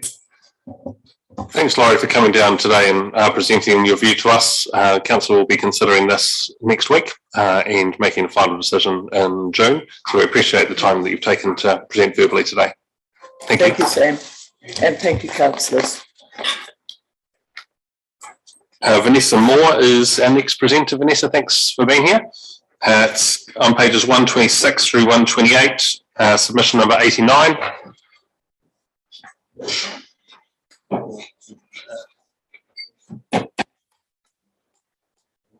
Vanessa, thanks for taking time out of your afternoon to present here. Councillors have read your written submission and it's been circulated to everyone, but feel free to highlight anything in there you'd like to again, or anything new that you'd like to add as well. We've got 10 minutes for this conversation and then maybe some questions after you've spoken, so I'll hand the floor to you. Cool. Thank you. Firstly, thank you for listening to my submission, which is a concern. My concern is no public toilets in Kui on State Highway 73, being the busy highway en route to the West Coast. The closest public toilet is around in the Kui Reserve. There currently is no signage on State Highway 73 indicating where that toilet is. There is some signage off Tramway Road, but it's not visible unless you come right across it or you're actually looking for it. It doesn't sort of stand out unless you're looking for it. These toilets are not practical for travellers passing through because normally when they come through, they want to go to the toilet there and then, not a 3-minute drive around the corner. The daily average of people coming into our shop asking for public toilets, some days is up to 7 to 8 people. And just to make it clear that these customers coming in these travellers coming in, 90% of the time aren't customers. They're people that are travelling through and they've just stopped and or as they're travelling through, they've all of a sudden realise they need to go to the toilet. There is toilets in Darfield and there are toilets now being erected on the main road in West Melton, which we make it clear and explain that they can go there. We also give them instructions and we have a sort of small little bit of paper with a map to advise them how to get to the reserve, because obviously you have to turn left and right to get there, go down Courtney Road and High Street. My concern is my staff are getting abused by these people because we won't offer them a toilet. We have a toilet on our premises, but it is not accessible for the public to use them due to health and safety. They are behind automatic gates that are there for a reason due to health and safety and the vehicles that come in and out of our driveway. My staff are getting abused because we can't offer them a toilet, which is not okay. And I have been on the brunt of that abuse, but I also sit in my office and I hear my staff trying to deal with it. We have across the road, we have a beautiful Fowler Reserve, which goes quite a long way along the main road, sort of from Corney Road where the pub corner is, right through to the signs heading out of Kirwee. Which a lot of you probably be aware. Beautiful reserve that is being affected by these people then going across the road and urinating, doing their business, whether it be behind the bushes, whether it be in the main water race. We have witnessed it, we see them, literally they leave their car in their forecourt and walk across the road. In Fowler Reserve we have 2 picnic tables that have been erected, which are used during the summer. They're used by people stopping to have picnics. People are encouraged to stop there, take a break, have a coffee. Sometimes they'll come over to us and get a coffee. We have that facility, buy some food. A lot of the time they pull up because there's a parking area beside the bus shelter information area. They'll park up there and then they'll walk down and have a picnic. And we all know what happens after a picnic. So then there's no facilities for them to use. So that is a concern because the Fowler Reserve is a beautiful reserve that has been created by 2 of our older residents in Kirwee who are now no longer with us, but they have put a lot of work in and hence why it's called the Fowler Reserve. A beautiful place to stop and we are concerned, because of the amount of people that are using it as a toilet facility. My concern or my question also is how are toilets prioritised in the Selwyn area, just with seeing projects that are coming up and some areas that already have toilets are now having those toilets revamped when us in Kirwee don't have one. So I'm asking that question. We're not asking for a big toilet block. If funds aren't available, then one unisex wheelchair toilet would be suitable because you're not going to have queues of people. It's not like they all come in at once. It's sort of just throughout the day, anytime. And also a lot of trucks stop there as well because we've got a big area where trucks can pull off the road safely. Having a public toilet there would benefit them as well, and it's safe for everyone to use because there's a lot of car parking both on our side of the road but also where the bus shelter / information centre is. There's quite a big area that can be used for car parking. So there's plenty of room for the toilet block to be erected in the Fowler Reserve.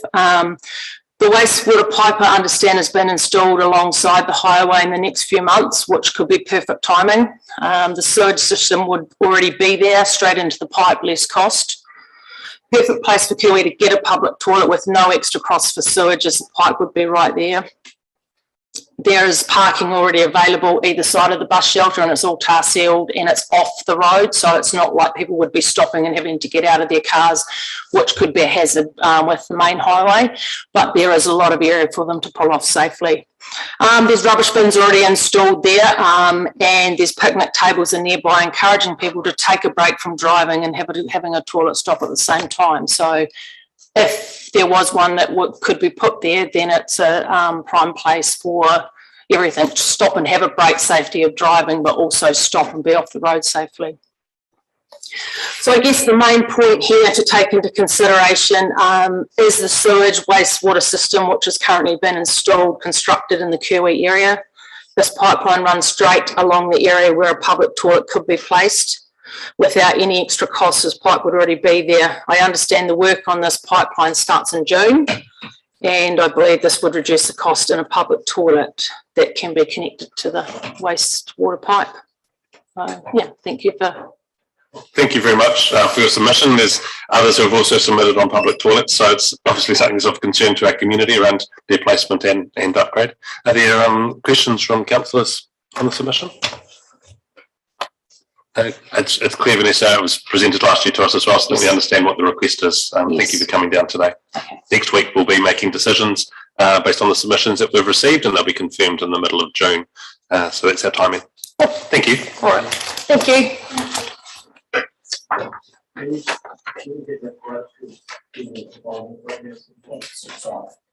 People happy to take a 5-minute break? It is scheduled in there. Ken is here, our next submitter. So if we can keep it to 5, and we'll start again at 2 o'clock.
submission, which has been circulated and read by councillors, and today's an opportunity for you to be able to jump into some depth into some more of what you've already said or some new things that you'd like to raise with us. We'll allow about 10 minutes for this conversation, and there may be some questions at the end, so I'll hand the floor to you.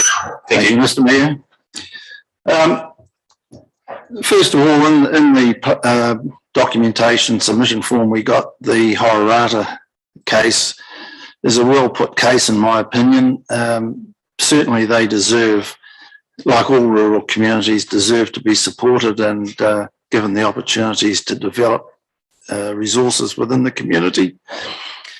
Moving on to Kerwee, since around about 2000, when I was on the township committee, we have been asking for toilets in the region of the gas station, the challenge, for the very reasons that Vanessa explained just before. And I think that it's long overdue that we actually made those facilities easier for people to find, because if they can't find them, they'll abuse the environment, and that's what we should be protecting, the environment. Now, the main reason I came here today was to talk about Springfield, and you may or may not be aware that I'm the community board member for the Springfield Township community, and I know that there is a submission gone in from the community board, but I'm speaking from a personal point of view that working with those people up there, they are passionate about their township. They have, for the last 2 years, been knocked about by the COVID lockdowns, lockups and everything else that's happened, plus the water issues that they've been fighting for the last 12 months, which are being resolved at the moment. But all their businesses, all their local businesses have suffered because they haven't had the tourists. They haven't had Christchurch people coming through and staying. And there is virtually nothing in Springfield for people, apart from accommodation. Smiley's has been the accommodation for the workers for the ski fields, porters, and other ski fields up through the pass. But the issue is that we've had very little skiing. We've had very little people, a few people there. So again, the accommodation has suffered, the public house has suffered, and that's without starting to think about the children and the youth. Over the last 2 years, the community committee has been strenuously working on the pit as it was originally. It has been renamed the Tawera Reserve, but it was originally a pit. And they have done huge things with replanting through the trust, plants provided by the trust, the Canterbury, I can't remember the name of it. That's the one, yep. They're ongoing with new plantings planned. They've put in exercise stations, and they've been funded out of council. But right from the start, there was always the desire to have a pump track in there. And the idea of the pump track was that you could have the local kids entertaining themselves on roller skates, rollerblades, skateboards, and a wide variety of bicycles, from small ones up to 3/4 size mountain bikes, etc. Springfield is a gateway to the recreation area up in the hills, and if you find that you go up into the hills to do some mountain biking on some of those wonderful tracks that are available up there, and the weather's closed in and garbage, and you decide that the risks of what you're going to be doing and the availability of rescue persuades you that it might be better to go somewhere else, there's a nice cafe in Springfield, and a nice pump track would be an ideal thing to have those people, and you would be putting money back into that community. But I think the big thing is that we have to have something for the community, for the kids, for the youth, because the only other thing they got left to do is find a spray can and start tagging things. And, you know, it just, if we don't do something as a community for the community up there, we're going to have problems in the future, I believe. And that's all I really would like to say. Thank you. Thank you for that, Ken. Are there any questions of Ken as the submitter? Sophie. Good, Ken. Thank you very much. My question is, so this wasn't actually in your submission, it was in the main Springfield one, so I'm sure I can ask that question again later. It mentions $10,000 to start with. Is that for a feasibility study? Do you know what the intended budget is for this? Well, the intended budget is one of those things that is up in the air, you know, because it's simply something that they have a desire to have this pump track there, but we need to find out what the feasibility of putting it there, what the likely costs are today, because bitumen, which would be required, is in high demand and low supply at the moment. So, yeah, a feasibility study is required, and whether council is able to do that or have to hire somebody. I mean, we didn't know what a feasibility study would cost, so $10,000 was suggested as a potential value. Thank you for that. And just note for councillors, Emma Stead is coming in to present in 2 submitters' time from the Springfield Township Committee, and there's some paperwork in her submission around more on this proposal. So Ken, thank you for coming in today and presenting that to us. Next week we're making decisions, and they'll be formally committed in June. Thank you. Thank you. Next we have Ian Sandford, and accompanying him is Jack, Gay and Adele. You're welcome to come and sit at the front if you'd like, or just here as moral support on the side. Councillors, this is on page 168 and 169 of today's agenda. It is submission number 115. Ian, thank you for taking the time and writing to us and providing the submission in the first instance. And today is a chance for you to drill into any of the bits that you feel you would like to highlight for us again, or bring up anything new that you didn't raise first time round. You don't need to read it word for word. It's been circulated to everyone and we have all read that. So we've got about 10 minutes for this discussion, and as you have seen, there's often some questions at the end, so I'll hand the floor to you.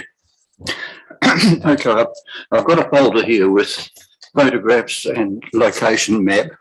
I'll leave that with you.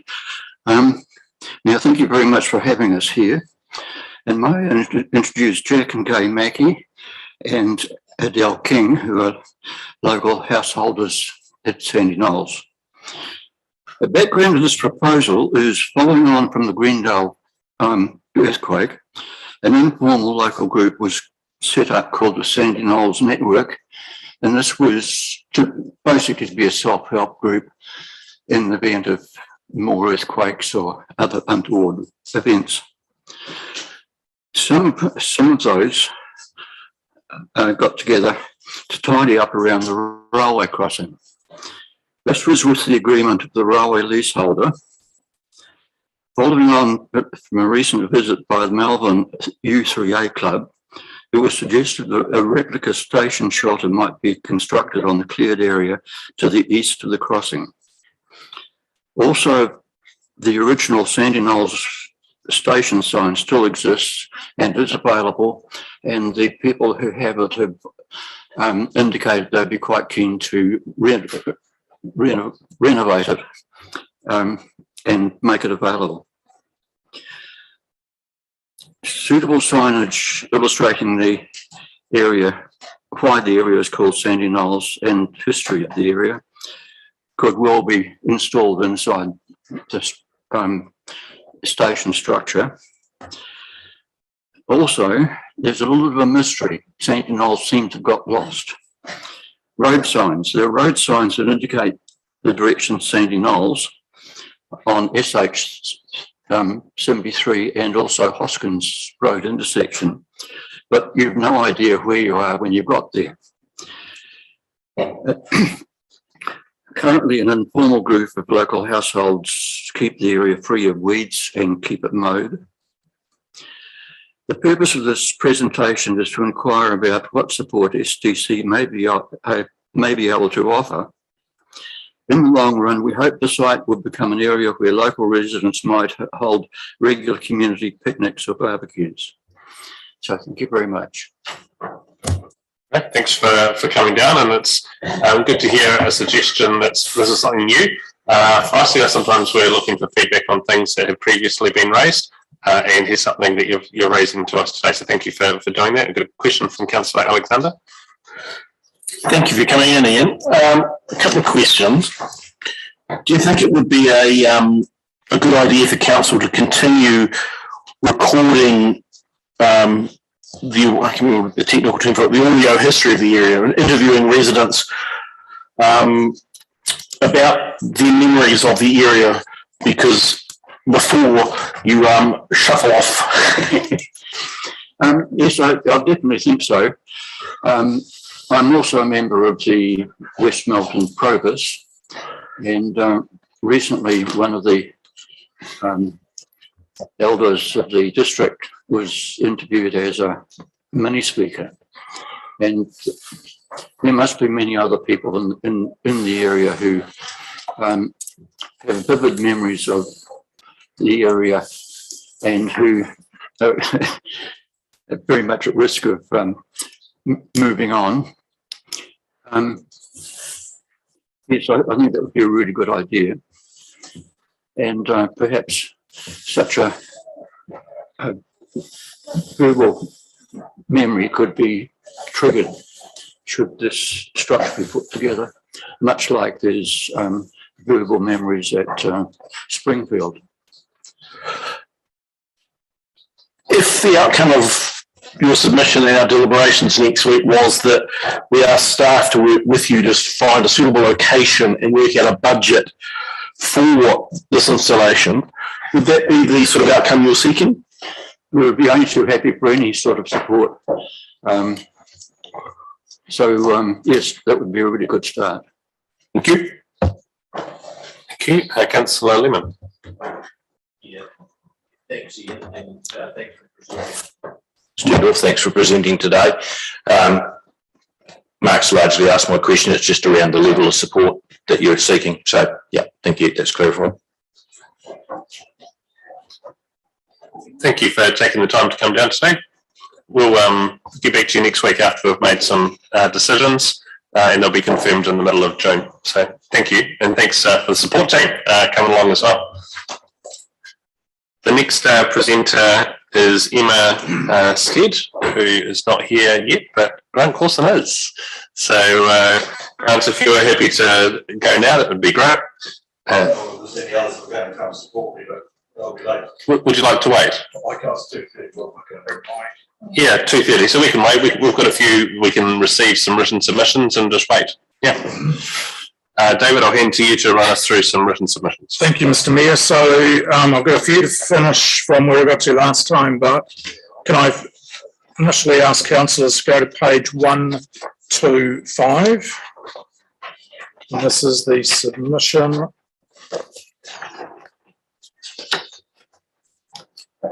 Right, submission from Claire Ratton.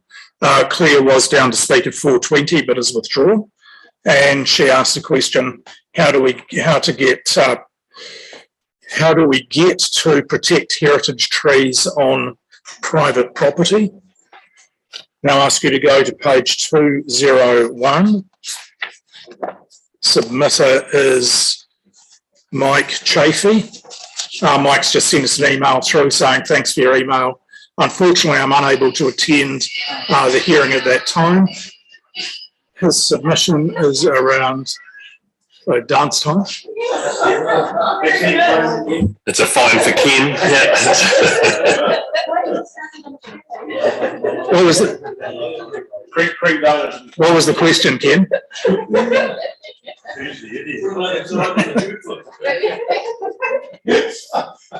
Seems to have just had a break and David's work, and Emma has walked in with with the submission, and the time is now ready to take that submission. Maybe just pause here, David, Excellent, rather than coming back into.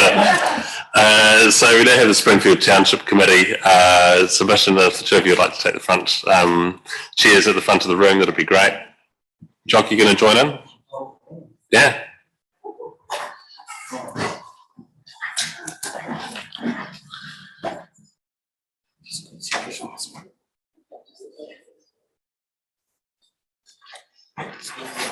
So thank you very much for the written submission that we've received and the pictures that were in there explaining what it is you're hoping to achieve. Today, councillors have been able to read that, so you don't need to word for word go through it, but a chance for you to highlight anything in particular you'd like to re-put towards us, and also think about anything new. If you'd like to add, you're welcome to do that as well. We've allowed about 10 minutes for this conversation, and there may be some questions that we have afterwards as well. So you just press the right-hand button on the microphone in front of you, either microphone, and we'll all be able to hear you. And I'll hand the floor to you. Thank you. I'm not terribly accustomed to talking in front of people, but I'm Emma. I'm the Secretary of the Springfield Township Committee. Hopefully you've all had a chance to read through the letters of support. So I guess for us in Springfield, we've had a bit of a rough 12 months. Exactly today, a year ago, was when we had the water deluge in Springfield. So from there, we've really realised that we've got a pretty awesome community out there, and it was at a time like this where everyone really came together. What has also come from that is our space in Springfield is awesome for us, you know, outdoors and everything, but there's also a real lack of facilities for particularly for our young children and young families, but also through to the big kids, the adults as well. And we have a space that has been developed over the last 4 years. Yep. And actually, I moved to Springfield 4 years ago in 2 days, so I've been involved from it almost right from the start, which has been awesome. What is now known as Tawera Reserve. It's a fantastic central space right across the road from the school, just off the main road, and it's been developed with the assistance of the council and also Te Ara Kakariki with I don't know how many thousand plants we've had. About 5,000 native plants, which are really starting to make that space a really special area that the community is really proud of. But that space also lends itself really well to the likes of what we are proposing of a pump track for the area. Just if you've read my submission, you'll know what a pump track is. It's the reason we're kind of considering a pump track versus something like a skate park is it is open to anything with wheels, preferably not motorbikes, but any like kids on balance bikes, skateboards, scooters, through to bigger kids on BMXs. My husband rides around pump tracks wherever we go to.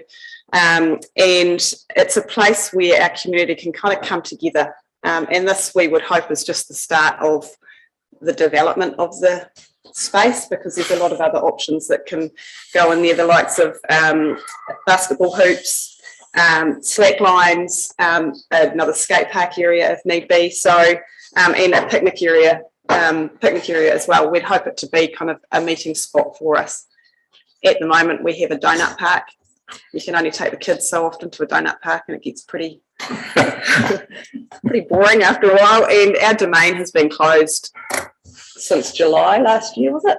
Since the big ones we had in July last year, so we don't have that space close to the village. A big thing is keeping our kids and families entertained in the space that we have, the natural environment that we have, and just encouraging that with a pump track. Anything else? The business plan that we're going to draw up needs some money. Yeah, so initially we totally get that what we're considering is it's not just petty cash, it's not small change. We're going to be doing some pretty significant grant seeking and looking at funding from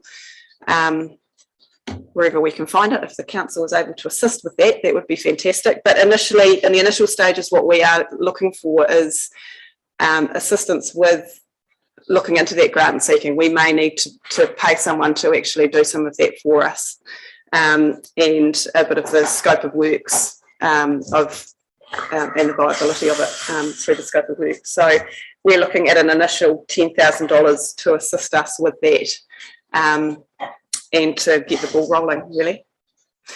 Just on there also, as the Township Committee, we're forming a subcommittee to the Township Committee with experts or people, interested people from the area to be involved in, to bring it all together.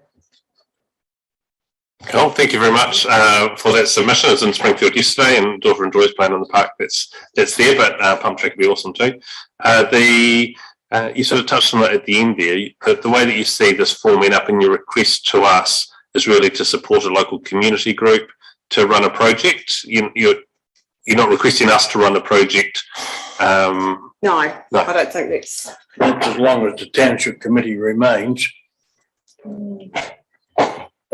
We've got a very keen and involved Township Committee in Springfield, and I think we've achieved a lot of really good stuff over the last wee while. So no, it's not something we anticipate handing to the council to set up. The people that live in Springfield that we know, who are experts in this field, we all have really good connections with, the likes of getting pump tracks all set up and sorted anyway. So any assistance that the council is able to offer, financially or project-wise, will be gratefully accepted, obviously, but we're not saying, right, this is what we want. Cool, okay, thank you. You do it. Councillor Alexander. Thank you, and thank you for your wonderful, enthusiastic submission and presentation, and the great support that you're showing for your community. Questions I have is, in the page labelled Springfield Pump Track, this is quite an elaborate, that's your ultimate goal, not your initial goal? Or even that, I mean, is that just an example of what it could look like rather than... There is an example of, so that's one that is in Hamilton. That's the company that we have just had initial conversations with already. They created that particular pump track in Hamilton, so it's a world-class pump track. We're considering smaller because that's quite a large one. We don't have the space that one would fit into, but whatever we decide would be designed for the space that we have there. And I'm not sure if you're aware of the reserve itself, but it lends itself to, with the sort of, I want to say natural, in inverted commas, natural undulations that it has. So it already has good makings, I guess, of a set out as well. Yeah, I've often seen about it. So a lot of our places don't have good risers, but we have formal gravel pits that we can use instead of. So great. I think it's a great submission, and that you're asking for seed funding, essentially, not full funding, is a great place to start the conversation. And I look forward to considering this in our deliberations next week. I think it's important, if I could just interrupt, that we Western Canterbury is a world-class biking venue, and we take it for granted. But if you look at the number of bikes that go up that road on the back of vehicles to Craigieburn, Castle Hill and further, we could add to that, also providing something for our community. But to think that people might come from all over the world to use our little pump track in Springfield, amongst other things, is pretty good, I think. I'm hearing you say Invercargill can be the high performance centre for New Zealand cycling, but actually Selwyn might be the high performance centre for downhill mountain biking and getting around. So yeah, okay, interesting.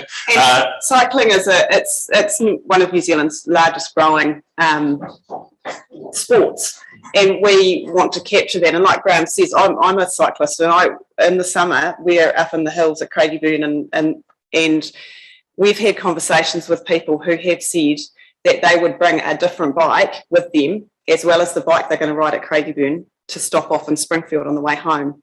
My husband just had a conversation with someone who currently lives in Castle Hill, and he said, if a pump track's going into Springfield, we will move our family to Springfield. So it's, for those people who are really passionate about it, it's a big deal. But then for those people who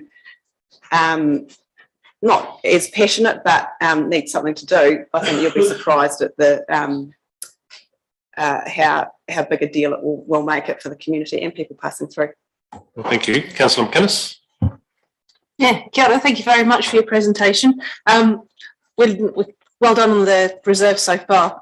It's one of our things we do every school holidays, and my little boy particularly loves it. We basically cart him off and he goes for a ride around the reserve, and then we go to the donut and get a pizza and stuff like that. It's good. It's a good little day trip. So I guess my question is, when you're looking at, I've got two questions. One of them is, when you're doing your feasibility study type thing, are you thinking like having a plan A, plan B, plan C, just to see what the different costs would be? Because sometimes funding and the cost of materials run away with you. And the other question was, have you thought about applying to the community fund for applying for the seed funding? Because that does just exist. to answer the second question first, no, we hadn't thought of that. And I guess part of what we need to happen first is that we actually get the big tick that we can put a pump track in Springfield. That's a fair point. So, yeah. But the first, and answer to your first question, the way that that we would see it happening is because we've got, it's a considerable space and the whole space won't be taken up with the pump track, and we'd do that on purpose because there are other things that you could do in there, like the likes of a skate park or a space with a basketball hoop. So there would be stages that it could be done in. But also we have received a quote from the company that's in the submission for how much it would cost, and that was a straight out quote that was providing absolutely everything, and that's well before us going to local accommodation providers, contractors, equipment hire places. So there's definitely ways and means of kind of that's almost a worst case scenario. Fair enough. Thank you. Councillor Miller. I guess the unanswered question, I suppose, is, do you see this as stage one of multi-stages of council funding, or is this just the feasibility? Then are you intending to fund this development construction locally through grants and all those sort of things, or do you see this as a council facility which would ultimately be funded and constructed by council funds? We would love to think that we would get enough support through grants. We would be doing grant seeking to cover the cost. However, if there was some way that the council wanted to assist financially further than the $10,000, then we wouldn't say no. But like, we would be looking at grants. It's the main. Because the council already has built or is building some pump tracks. I mean, there might be some internal expertise that could be assisted, expertise rather than dollars. Would in-kind work rather than dollars? Very much. Thank you. Yeah, sorry to come back for another bite. You mentioned that you had a quote. I don't see one in my pack. We haven't put the quote in, and again, that's because we got the initial quote, and we know from looking at it that if we sit down with a pen and paper and actually, go through it piece by piece, we will be able to bring that down. So hence not including it in the submission. Yeah. Thanks for taking the time to come down today and present that to us. We'll be making decisions next week and confirming them in the middle of June. We'll know no further from then. So thank you. Thank you very much. Great, your supporters have turned up in spirit. Yeah.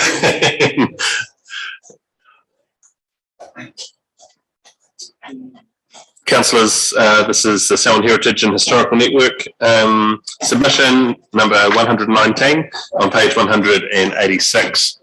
Grant, the process we're in at the moment, so 10 minutes and the floor is yours, and there may be some questions at the end. Certainly, thanks for that. I suppose the only reason you've seen me in here is for this historical and heritage and historical network, but I can inform you I am involved in a lot of other organisations and that. However, I'm passionate about this. So tēnā koutou e hoi mā. The Selwyn Heritage and Historical Network would like to thank the council firstly for hearing our conjoined voices and proceeding to develop the Selwyn Heritage Plan, and secondly for establishing an interim Selwyn Heritage Contestable Fund. while the plan is being completed. This has been most appreciated by the groups of our network, especially the funding allowed for work on the eHive cataloguing of the district's treasures. The network is already working on a training event for those who will be continuing or starting eHive catalogues. With regard to the annual plans questions, the Selwyn Heritage and Historical Network supports the proposal to provide the $1 million of funding and transfer the land in the hall to support the new Go Horirata Community Group's proposal for a Horirata Community Hub. There is great urgency required to move the Horirata Historical Society's documents, photos and records to a drier facility. Moving forward quickly with the Go Horirata proposal for a Horirata Community Hub will see this come to fruition. The Selwyn Heritage and Historical Network fully support this proposal. With regard to the introduction of a new ecological enhancement targeted rate of $20 per rating unit for those who currently are not paying land drainage rates, our group, being avid protectors and preservers of our history, past, present and for our future, would support this proposal. The extra funding sees all ratepayers contributing to the biodiversity and support our ecological waterways so that all families and future generations can appreciate the work done now. The Selwyn Heritage and Historical Network would encourage Council to expedite the completion of the Strategic Heritage Plan, working towards more significant funding for the heritage and historical sector within the Selwyn District. We understand the constrictions that may have risen due to the onset of COVID, which now necessitates a second year of interim contestable funding. However, we look forward to seeing the activity on the plan in the near future. We see in the recommendation to establish the plan, one of the goals is to develop and maintain strong working relationships with strategic partners and key community organisations involved with heritage. The report on the development of the Strategic Heritage Plan also noted the understanding of the community's views on the matter and proposed further engagement to fully understand the views of the community members and groups. Our network group would see ourselves playing a most important part with regard to the district's heritage. We look forward to engagement with those preparing the Selwyn Strategic Heritage Plan. Selwyn Heritage and Historical Network have created a district-wide team. Please allow us to assist with the development of a plan to see our history protected and ready to pass on to future generations and available to our community. Haere, haere, haere, ngā mihi. Grant, thank you for that, for the submission today, but also for the work that's led to where we are in this process of, you've been a key figure in pulling together many voices to represent the heritage sector to us in the past, so we really appreciate that work that you're doing. Are there questions that councillors have today? No, it's clear submission. Yeah, we know where we're at, so thank you for what you've included in your sharing today. If there's something else you wanted to say? Yeah, I was just fortunate I was here a bit earlier and was able to listen to those other submissions and that, and I'm really impressed with what they're doing up in Springfield there. It sounds really good, and I think it's a great thing that the council recognises the whole district, as our group is doing that with heritage and history, and we're thankful for your support this far and look forward to the future. But yeah, and the various things that the council, I thank you for what you're doing. Like the Southbridge Community Hall has been upgraded now to great, and if you can do something up that way, I'm sure those people up there will be really happy, and the community as a whole will realise that and see that you're actually representing the whole community, whole district. So yeah, that's good stuff. Yeah. Yeah. Thank you. We'll be making decisions next week and confirming them in June. Give us a call. Well, we're in June, end of this month. Are we? No, it's 30th today. Nearly. Very nearly. Couple of days. Next up, we have Rachel Thomas, Federated Farmers. Rachel, thanks for joining us.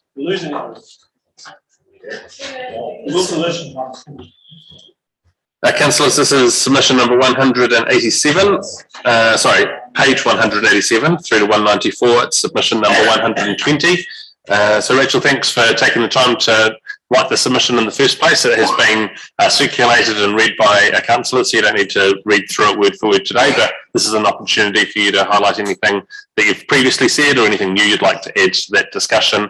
We've allowed about 10 minutes for this, and then there may be some questions at the end, so I'll hand the floor to you. Thank you.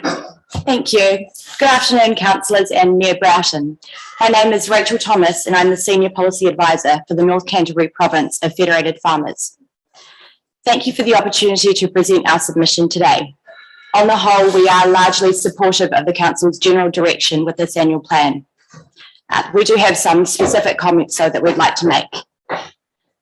I'll firstly begin with rates. Federated Farmers appreciates the Council's modest rate increase of 6%. We commend the Council on managing its proposed spending within the inflationary limit. However, while this increase is modest, our members report their rates bills are still a significant cost burden. Small changes in the way rates are charged have a large impact on our members because of the high capital value of their properties and their contribution to the general rate. We therefore urge the Council to be prudent in its spending. Costs are continuing to rise for farmers and the impact of new governmental regulations are still largely unknown. Please consider that when using the general rate based on capital value, farmers experience the biggest hit. Every small increase or adjustment to spending will have a large dollar impact on rural ratepayers. I'd also like to comment on the Upper Ellesmere water race closure. In drafting our submission, I spoke to a number of our members who would be impacted by the closure. Every member I spoke to was fully in support of this closure. However, some did question why the period of 5 years had been chosen and if this work could happen any earlier. We appreciate the difficulty with stock water race closures, where often views are split between those wanting them left open and those wanting them closed. However, the members I spoke to advised that this current race is not serving its purpose and hasn't been for some time due to the unreliable flow of water and the ability to obtain water from alternative means. There were also some concerns raised about the strategic race not being sufficient for mudfish to travel through. Federated Farmers would be happy to work with the Council and our members to assess the future viability of other closures. We urge the Council to always consult with landowners on this matter, and we are happy to support the Council with this consultation going forward. So to conclude my statement today, farmers are facing increasing financial pressure with changes to government regulations, inflation, the global pandemic, and rates rises. Federated Farmers do not object to ensuring the Council provide a good level of service. However, it is crucial that the Council remain prudent in its spending. We ask the Council to consider this perspective of farmers who contribute significantly to the local economy, yet are subject to continual rising costs. Any small increase in rates based on capital value will have a large increase for our members. So please bear this in mind when you reach your decision on the annual plan this year. The contribution from your rural community in terms of rates is significant, and they will continue to be relied on to help our country recover economically from the pandemic. Thanks for your time. Thanks, Rachel, for presenting that. Great to hear from you, and the issues that you've raised are things that we're quite aware of, so it's good to have them re-highlighted from you today, particularly around costs. Mark and Deborah. Thank you for your general support for Selwyn. I just want to question your 6.2 in your submission. It seems to me that you think that these are rate increases, when in fact the examples in the consultation document, these were rate decreases for farming properties because of the difference in the capital. We just had a revaluation. Farming properties went up by 15% on average, and rural and urban went up 45%. Most rural properties are actually having a rates decrease this year, not a rates increase. It's in fact the burden of the increases is falling on our urban properties, not the rural properties. Is that what your submission says? It seems to read somewhat differently. Thank you, and I appreciate that feedback. I think it's really interesting what's happening around the country with property valuations, and the point that Federated Farmers is making is that any change, I guess, that the council implements sets a precedent potentially for future years. So we are always looking to ensure that rural properties are not facing increases. But this is happening across Canterbury with evaluations, and it's very interesting time. But it's obviously rural benefit this year, but next year perhaps may not be in the same situation. And are you aware, or as Federated Farmers aware, and would recognise the changing nature of Selwyn, that in fact the value of urban properties now exceeds the value of rural properties, so that an increase in the dual rate actually falls harder as a sector on urban properties than rural now, so that in fact it's been a swap over the last 20 years. We've gone from being a rural council with some urban areas to being an urban council with some rural areas. In fact, the urban ratepayer is picking up more increased rates than the rural. Yes, and again, that comes back to market fluctuations, doesn't it? I mean, Selwyn's very unique in that it's had such a large urban population increase. However, if land values of rural properties do continue to increase, then that could, of course, balance out. And Deborah? Thanks for your submission. Look, in your section 7.4 on Three Waters, you support the work of the communities for local democracy, and you urge the council to join this group. We actually did take a vote as a council on this, joining this group, and unfortunately, or fortunately, whatever side that you voted for, the vote of the council was not to join as a whole. So were you aware of that? And if we want to take another vote, I think, it can be clarified under our standing orders, we'd have to wait at least, another 5 or 4 months for the 6 months period before reintroducing it. Thank you. Yes, we are very aware of which councils have joined and which have not joined. And from our view, it is a real shame that the council chose not to join the group, and perhaps in time you will consider this again. Cool. Thank you for your submission today and coming down. It's great to see you in person and have that face-to-face contact with you. We'll be making decisions next week and then confirming them by the middle of June. So thank you. Great. Thanks for your time. I think we'll finish off those written submissions if we can now, David. And then we've got a scheduled break at 3, and the next presenter is due to be ECAM at 3:20.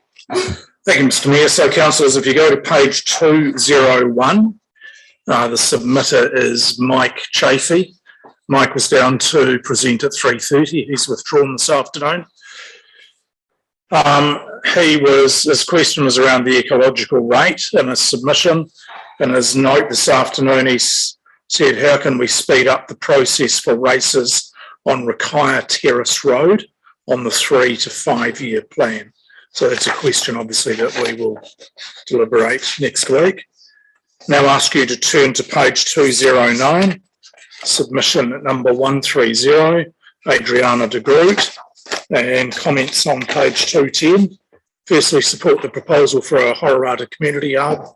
Says the vision of a shared community space for heritage collections in a restored heritage building is inspirational.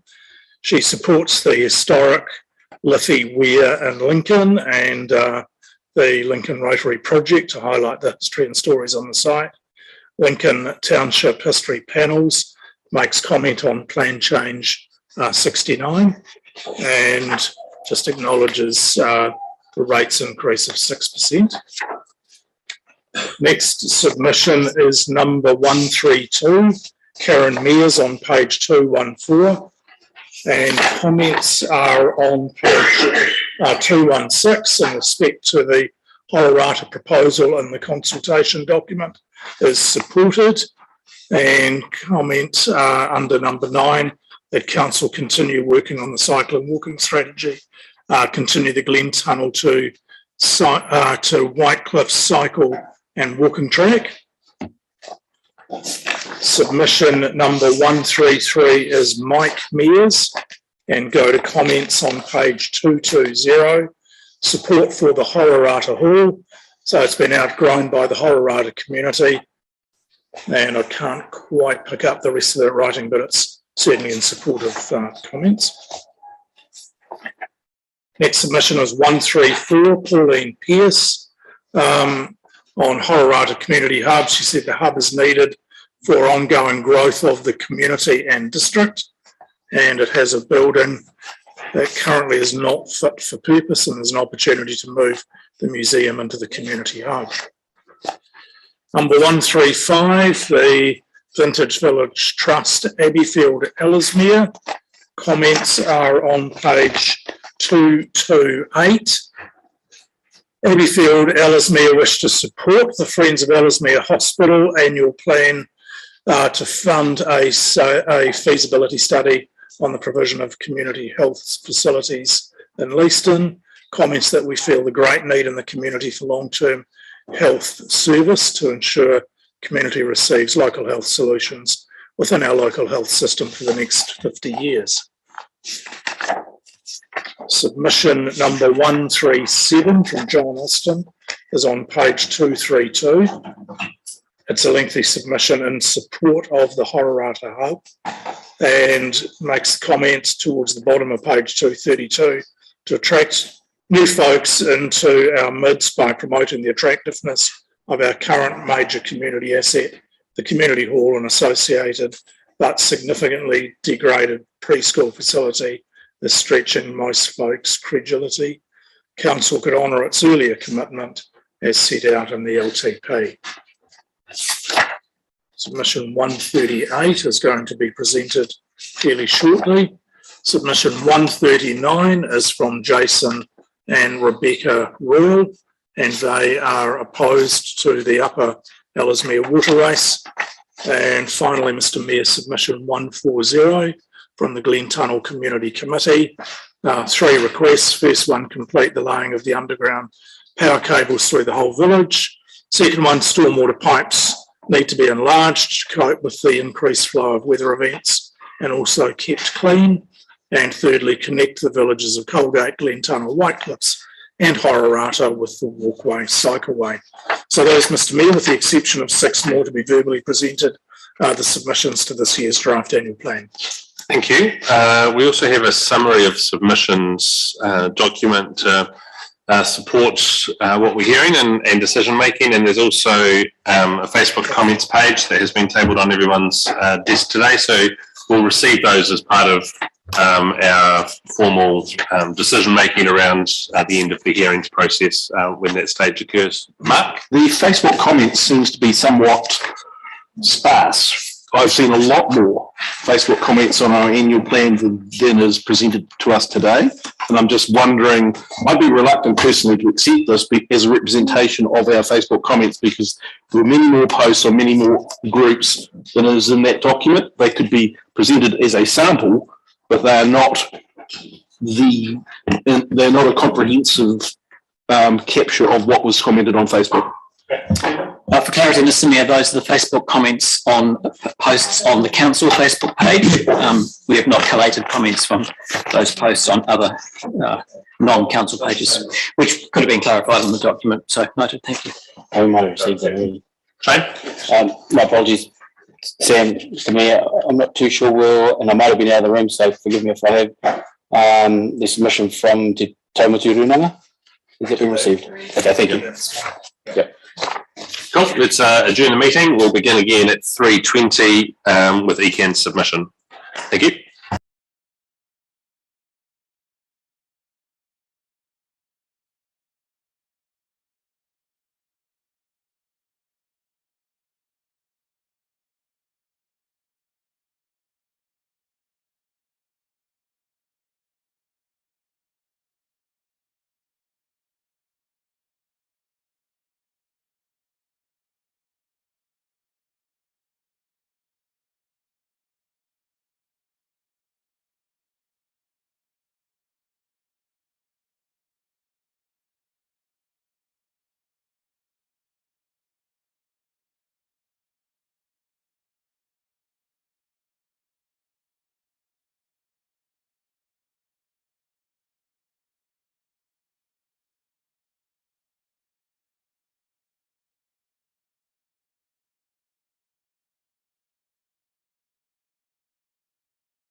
in time that I spent in the cafe there, and we had a quick conversation about not receiving our submission, and that afternoon had a call from ECAN CEO and ECAN legal team about presenting within 48 hours, and it fitted right in with ECAN's timing, and the submission was delivered.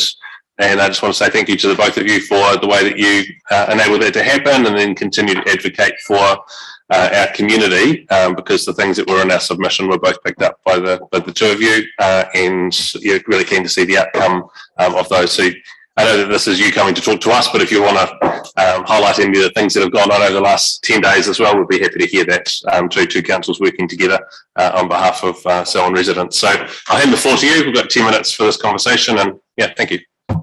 Thank you, Mayor Sam and Council.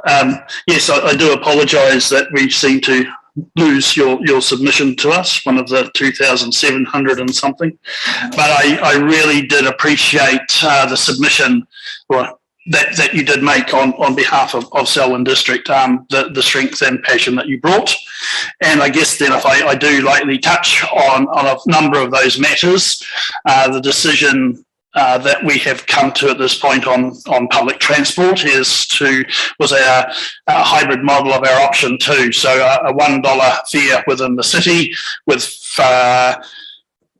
folks who are on community services cards, students, children, and a number of others at the $1, and $2 fare for the rest of the population, which takes care of the challenges that we've had, particularly within the Selwyn area with the zones. So now, if you are in Rolleston and or Lincoln, you're $4 a day, $5 5 days a week, potentially $20 a week for your transport. The university out at Lincoln, the students there were really keen on the fare free, but I understand that they're quite excited about the idea that as tertiary students, they're $1 each way, makes a significant difference to them. And it's probably something that I favoured. I wasn't so keen on the other options. So again, thank you for that representation along those lines. I think we get something that's really good for public policy and for people. And on the matter of the, I guess, the challenge of our rivers within this catchment, I'll let Ian speak to that. But we've had those conversations post the floods. We're very aware of the issues and challenges that sit within Selwyn, with only the bottom half of the Selwyn River being within a targeted liaison scheme. And we've got your idea or potential idea of a $20 per head ratepayer or whatever. So I'll let Ian just speak to that as to where we're at with those conversations and take it from there, and then I'll comment a little more on the submission. No, right. Yeah, no, look, Sam, if I can, Mayor Sam, if I can just thank you for your very clear submission, because that really reinforced John and I's position around the council table in terms of prioritising the river review for the Selwyn. And I think what you proposed was a concrete idea. We've been talking, John and I have had quite a few informal meetings with ratepayers across the Selwyn district around how we should better manage and better rate and review the rating scheme on the river. And we had a sort of a general idea of where we wanted to go. What you've done is given us some concrete and specific details as to how we might raise the funds. And so what we're doing is, and since then you talked about perhaps how we might be able to make some progress while we're going through the formal review process. And we've put through I think it's $150,000 out of scheme, what's called an out of scheme fund to fund river works out of rating district schemes. And I've talked to our engineering team, and I can't absolutely promise, but it looks like we'll be able to pick up the three main projects you talked about. I think Kotahi may be able to fund one of those, but at least we'll be able to make some progress on the other two. And in the meantime, I'm the chairman of the catchment committee, so we were working on some of this anyway. We've set a timetable to our river engineering team that we want to have the program and the timetable for the Selwyn River review in train by our next catchment meeting, which is in August, so that's a tick box exercise, so that we can then get the consultation process through before our next annual plan, so that hopefully we will be able to, so just this time next year, we'll be able to go to the community and say, this is the proposal, yay or nay, and if it's yay, hopefully we'll be able to move on that river review, and then and so we look forward to working with you guys and being able to do that. Thanks, Ian. So that is a step forward. As we know, bureaucracies are wonderful things. If you don't want things to change, then they're magnificent. If you're looking to change things, they can slow things down considerably. But I think we are making some progress on that, and well aware of the challenges. Just on a few other matters, your role within the Greater City Partnership, quite sure which one it is. Thank you for that. It's a challenge in trying to bring together, I guess, the views of the city that thinks itself as the dominant partner due to its size, and likes of yourselves here in Selwyn and Waimakariri. So that strength of voice in that forum is always helpful and welcome. And also thank you for your role within civil defence. And we're seeing a wee bit of change as we have a new controller within Canterbury, and a wee bit of new thinking, and trying to lift our thinking around getting to a governance space where we can look at strategy and make some changes and get some shifts going. And in our conversations with the Minister and her officials in Wellington, Sam, on behalf of Selwyn District, is a very strong voice in the challenges that we've been making back as to what civil defence should look like in our minds within Canterbury. And that's a piece of work that's ongoing. But again, really thank you for that work, and hopefully we can continue that and get that conversation with Wellington going again. It's challenging at times speaking in there. And the CWMS,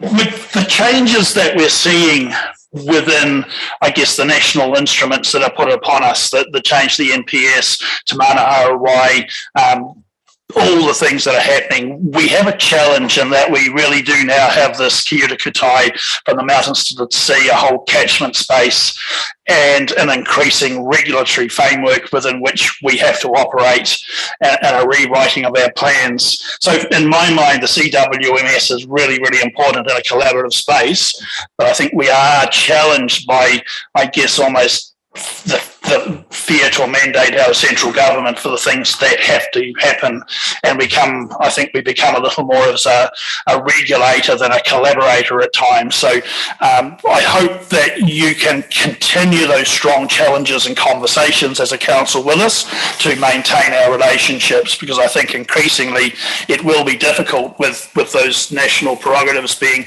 put in place to actually be collaborative and have those conversations. So I think I'll leave it at there. If there are any other questions, other than that, really appreciate Selwyn District's proactive stance and work with us. If I could just make one more point. When I was talking about the Selwyn River, I meant the whole of the catchment, not just the Selwyn River. So all its tributaries and the drains at the bottom and everything else as well. Thanks, Ian, for that clarification, because I think when we talk to people outside of the district who don't understand the complexity of the Waimakariri Selwyn catchment, they think of a river rather than the multiple tributaries. Thank you. Mark, and then Deborah. Thank you. Thank you for your kind words and your submission. Question I had, wouldn't it be easier if ECAN took responsibility for all land drainage and rated accordingly? Currently, we've kind of got a mixed model. We do some, you do some, and some doesn't get done. Wouldn't it be easier if one council did it all? So I'm not talking about a unitary council, if that's why it's slip into the conversation. So I think that'll be part of the catchment review to make that call. Thank you. And John's more intimately involved in that. I guess coming out of catchments and within the Selwyn and river rating districts, I always had a view that we were kind of local, and locals wanted to look after local, and didn't necessarily want big brothers residing somewhere else making rules and mandating and creating challenges. But the more I look at it, I guess the more challenged I am with some of the locals. So where we end up with that balance, I'm not sure. And one of the challenges I think we now have is with Three Waters and Te Mana Otawai. If Three Waters does come to pass, as the government keeps promising, what resourcing do you as a council have with your water engineers and engineering resources to manage the local drainage district? What defines a drainage scheme as opposed to a natural waterway or the biodiversity? No one's defined for us what the Hallsville biodiversity looks like. Yes, it's potentially drainage and swales, but there's hundreds of thousands of dollars worth of biodiversity and stuff gone in. Who manages that? Is it a Three Waters management? Does it still sit with Christchurch City and some of the things that are here?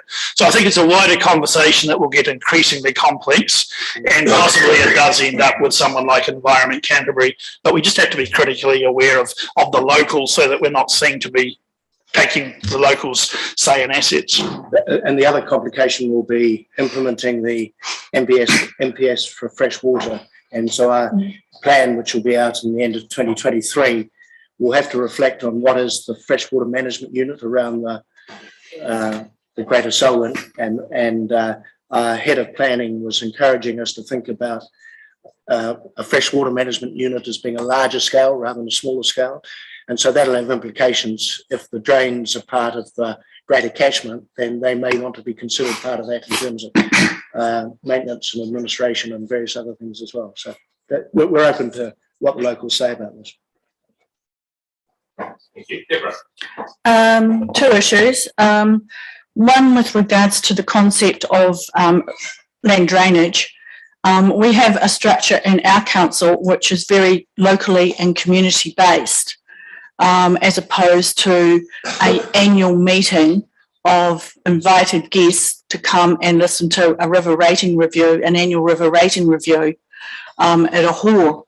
Totally different concept with regards to the management system. And I know from feedback what works best, for the local community. And it is that conversation through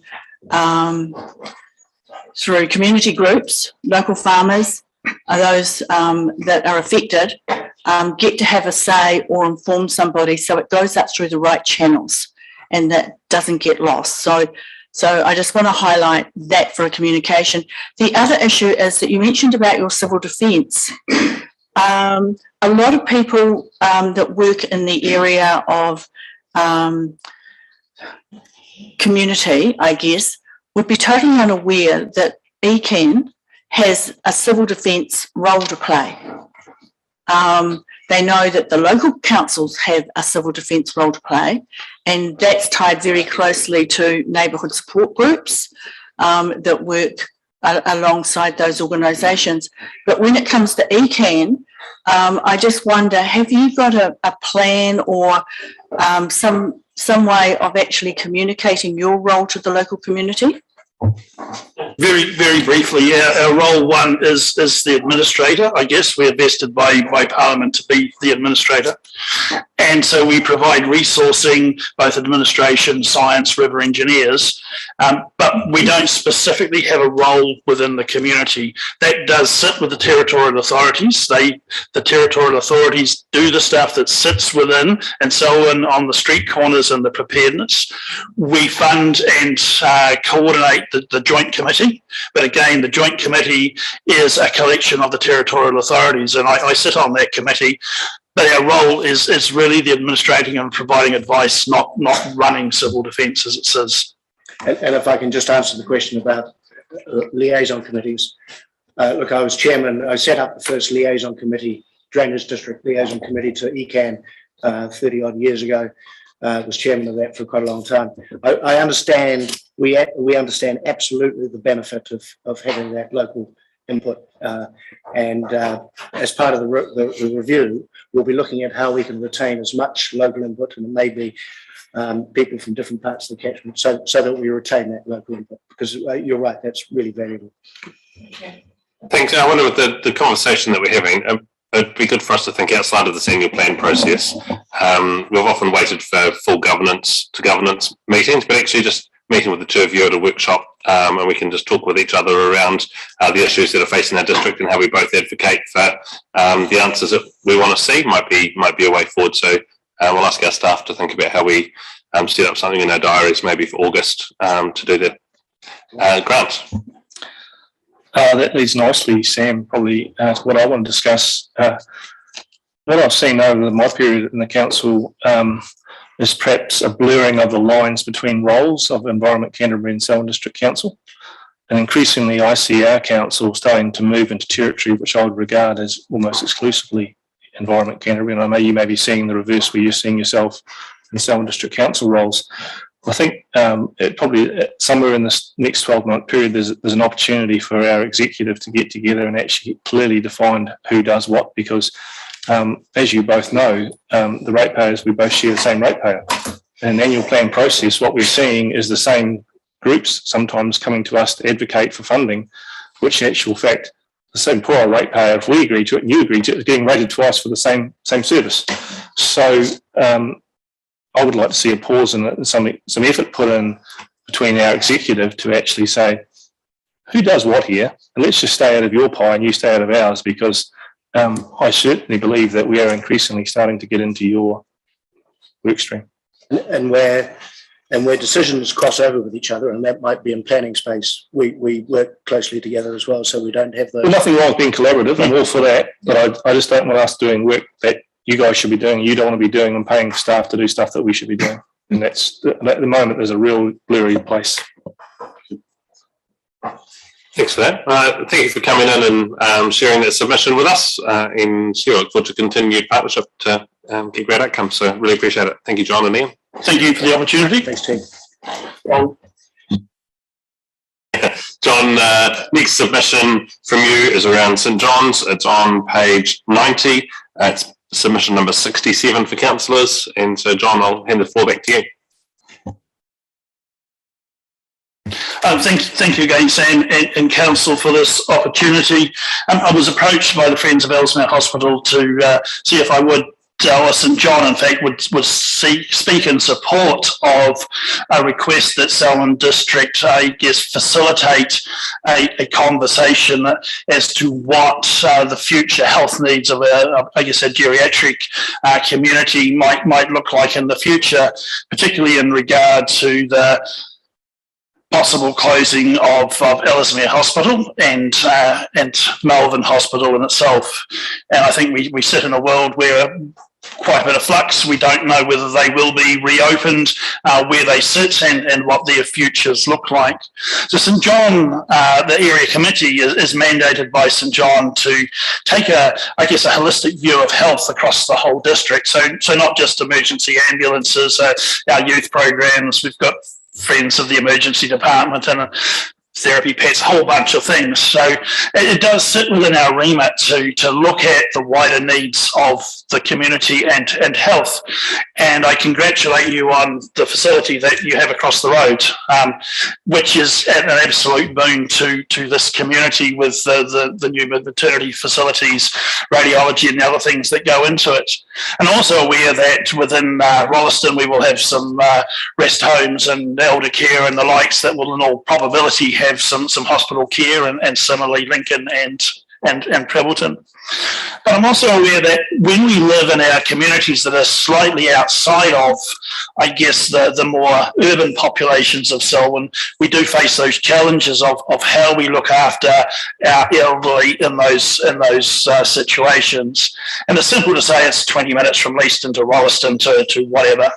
But if you're 80-something in the shades and your driving's not good and your ear highs aren't that flash, there are challenges in getting about the district to visit a wife or a loved one or vice versa.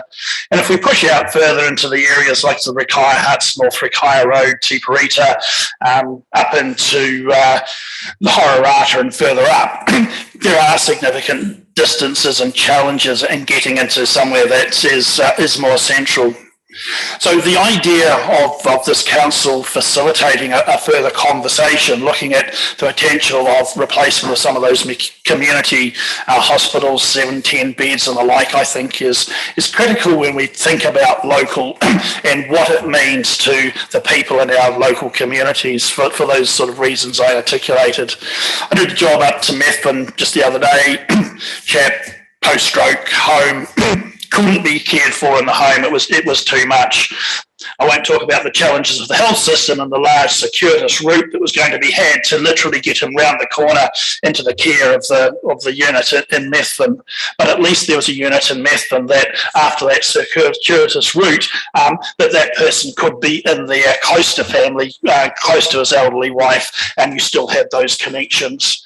So we have those folk that are palliative, end of care, towards the end of life, or requiring respite care in our local communities. And I think it is important that we have, in the likes of Leaston and Melbourne, those opportunities. I'm not asking you to fund such things, but to, I guess, follow on the lead of the Friends of Ellesmere and hopefully facilitate a conversation that might take us to a point where, if we get enough community support, that we might twist the arms of whatever the DHB's new entity might be, or health, or whoever, that they might look at such things. So just a simple challenge, I guess, in support, and in the knowledge that for myself as a paramedic on the road every week, it's regular occurrence of stepping into homes and houses where we have those folk that should be in some form of care, that are in a position where the continuation in the home isn't really tenable, but the simplicity or the options are not there for them. So we see it, I see it, and I think it's important that we do have something local if local and communities can fund and help along. So simple submission. Don't know if you have any questions. I'm sure that the folk, Jeff and others, will have made or will make a significant submission to you. Thank you for that. Murray. John, it's a wee bit, I guess it's a wee bit an emotive question really, but in your professional work with St John, do you see a direct correlation between the ability to have those services locally and the quality of life for not only the patient but the family, the whānau of that patient? Do you see that as, you've seen both sides of it, I guess. You're talking about people transferring to other facilities. Do you see a real tangible benefit in keeping that service and those people locally, perhaps even to extending the quality of their life? I do. And I can think of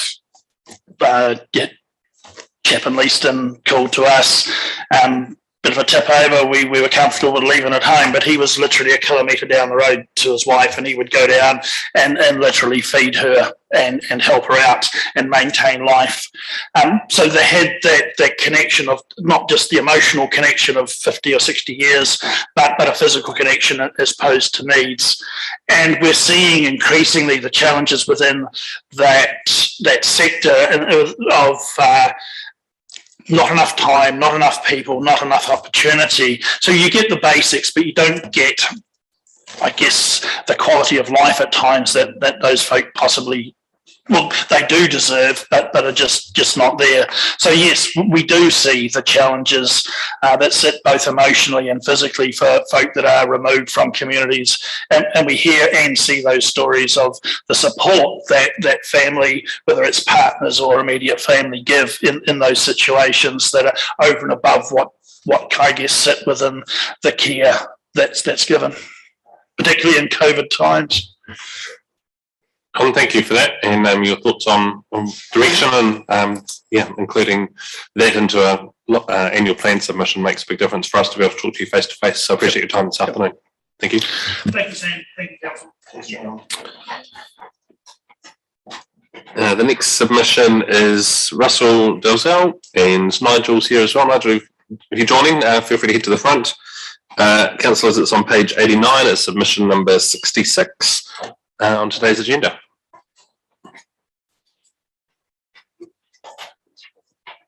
Russell, and Nigel, thank you for coming down this afternoon to talk to us. Your submission has been circulated and read by councillors, so you don't need to word for word through it, but if you'd like to highlight anything in it, feel free, and if there's anything new you'd like to speak to us about, you can do that too. The right-hand button on the microphone will turn it on, and the floor is yours, and there may be some questions at the end of your submission. Thank you. Thank you, Sam. I'm going to talk about a couple of items on that. One, the roving secretary that is part of our committee, and the discretionary fund. And then Nigel's going to talk about the community centre and things around that. So getting straight into it, Some of you may not be aware how important the roving secretary is to the consistent and structured information flow between the small committees like Dunsandel and the council. It keeps the information flow in a format that is clear and concise and not bogged down with too much detail or so sparse the information is meaningless. The history behind how the roving secretary was started is that Dunsandel was approached by council to see if we would entertain reducing our committees down from the then current Hall Committee, Domain Committee and the Township Committee to just the one committee. In return, the council offered to provide a roving secretary to facilitate this on an ongoing basis. This has worked extremely well for the past 12 or so years, and in our view would be a backward step to remove this funding. Because the retention of secretaries in this day and age is very difficult, some committees have resorted to paying for secretarial services, but as a council committee, no allowance has been made for this to occur. The original benefit for retaining the roving secretary still exists as an important connection between our committee and council. We would like the council to reconsider their decision to cancel the roving secretary funding and to continue the funding for this going forward. Now, do you want to ask questions on that part, or do you want me to go straight into the next bit? Okay. The discretionary fund. We would like to see the discretionary fund reinstated, as we believe it was temporarily cancelled during lockdown for financial reasons. Discretionary fund, although not large, is an important way the local committee can assist financially with small community-driven initiatives. We don't believe the discretionary fund should be used to fund the roving secretary, as this does nothing to help the mums and pops of our community to initiate and foster voluntary work. Voluntary work is on a decline, but it doesn't have to be, and any assistance to foster volunteers is important. We have used past discretionary funds on things like planting of trees and other landscaping projects in and around the community. And that's the end of my part of the submission. Nigel's going to speak on the community committee. I guess it follows on from Russell's, and I want to start by saying that as a community and a committee, we've always enjoyed a great relationship with the council. And when I say that, I'm talking about both councillors and staff. We've been very well supported by councillors who come to our meetings and who take away concerns and address them here. Also, the staff we work with. So we're just concerned that the opportunities to continue along this line are diminishing. That when it comes to our community centre, we view it as being ours. We raised nearly $500,000 towards that building, and we were responsible for ensuring that the funding to get it there, we undertook, whether that was lotteries or whichever form funding it was. We did that. When the place was built, we operated it. We cleaned it, we ran it, we fundraised from it. We ran the bar for functions, we did weddings and all sorts, and we used that money to provide the building with the things that it has now, being tables, crockery, cutlery, toilet brushes, which somehow weren't included in the original design. So we have a donations board there that would hold 50 or so names, some people giving up to $20,000 to $25,000. So naturally, the community feels that it is their centre, and we're worried now that the community side of that seems to be missing. With the council taking over the whole running of it, we know that our level of service agreement ran out probably 12 months ago. We approached council to renegotiate that and were told that it was no longer going to be necessary. Council was going to determine what happened from there on. We don't even know who's running the place. I know the council appointed somebody to manage it, and it wasn't until we started getting phone calls from hirees to get somebody to come down and open the building for them because nobody had turned up that we discovered that the person who was supposed to be doing it no longer worked for the council. We don't think that's good enough. We think that we have done exceptionally good job in the past of maintaining our community facilities.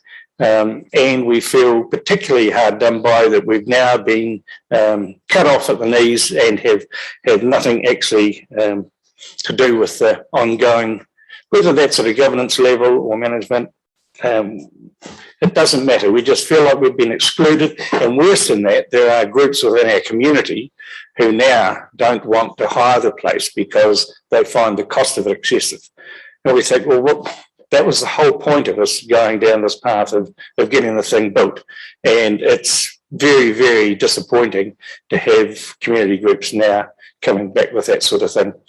We hope that we were going to be able, in the past, community groups, if they have hired it for a reduced rate, took on the responsibility of setting it up and cleaning it and packing it up at the end. So it wasn't that they were getting it that much cheaper. They just come in and do that work on their behalf. In some ways, to me, it's a bit like Three Waters and the council's response to that, where you've got a very good asset that you've looked after and done everything to make sure it's up to scratch, and somebody walks along and thinks that they'll do a better job of taking it over.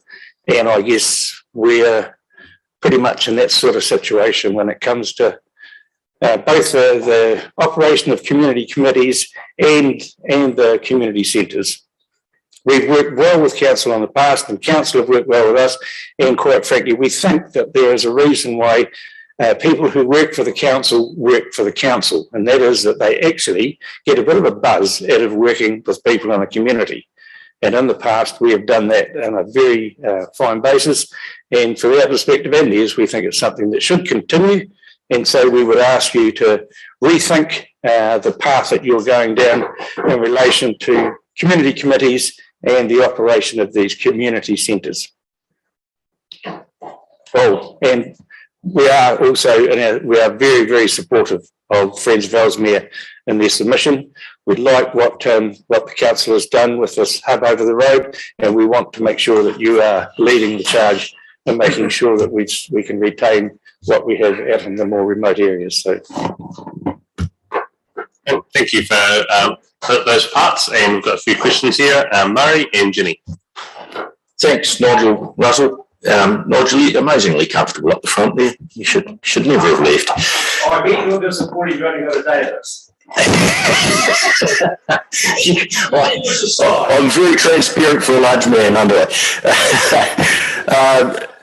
Nigel, I guess I'm asking you a question that you've probably answered before, but just in this forum, rather than just directly to me. But the relationship you have with council, you don't necessarily have an opinion as to whether you should or shouldn't be a committee of council, just the relationship between the community. You see that the community relationship with council is crucial, not necessarily the structure. Is that a fair comment? Yep, we've always said that. In fact, we've written to the council and told them we don't want or don't need to be a committee of council. We're quite comfortable to just be a committee. It's got nothing to do with what we are. It's got to do with how we view the council and how the council views us. If they're prepared to work alongside us, talk to us about things that are happening in our community, we're quite prepared to come to them with things that we want done. So the actual thing, and I have to be honest, it was very off-putting to get the communications we had from the council telling us about whether we'd be a committee of council, and quite frankly, basically telling us you're going to be a committee of council. Well, we're going to tell you who you can have on your committee, and we'll stop you doing this and not let you do that. I found the whole way it was put together very, very off-putting, and not the way I would want to be involved with a councillor. Don't leave on my behalf, Douglas. I'm just waiting to interview. I might just say that Douglas has been a marvellous help to us. Next we have Jenny. Oh, thank you. Nice to see you sitting up the front, Nigel. Well, you're in my chair. I know. It's told me lots of stories. All of them untrue. I've just got one question for you. You said about the money that you raised to go into the new building. Did you, as a community, pay for the whole building, or did council put some money into it too? Council put in 10%. In the usual way. I don't know where Douglas found it, but as per usual, he found the money like that happened in those days. But we provided local money putting into it. We got money from lotteries. We got money from the community trust. Yep.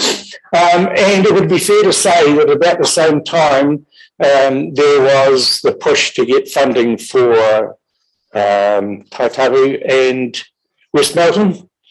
And the council quickly found out that they weren't going to get further funding from lotteries and community trust because the community trust thought they'd actually done a decent deal in Selwyn.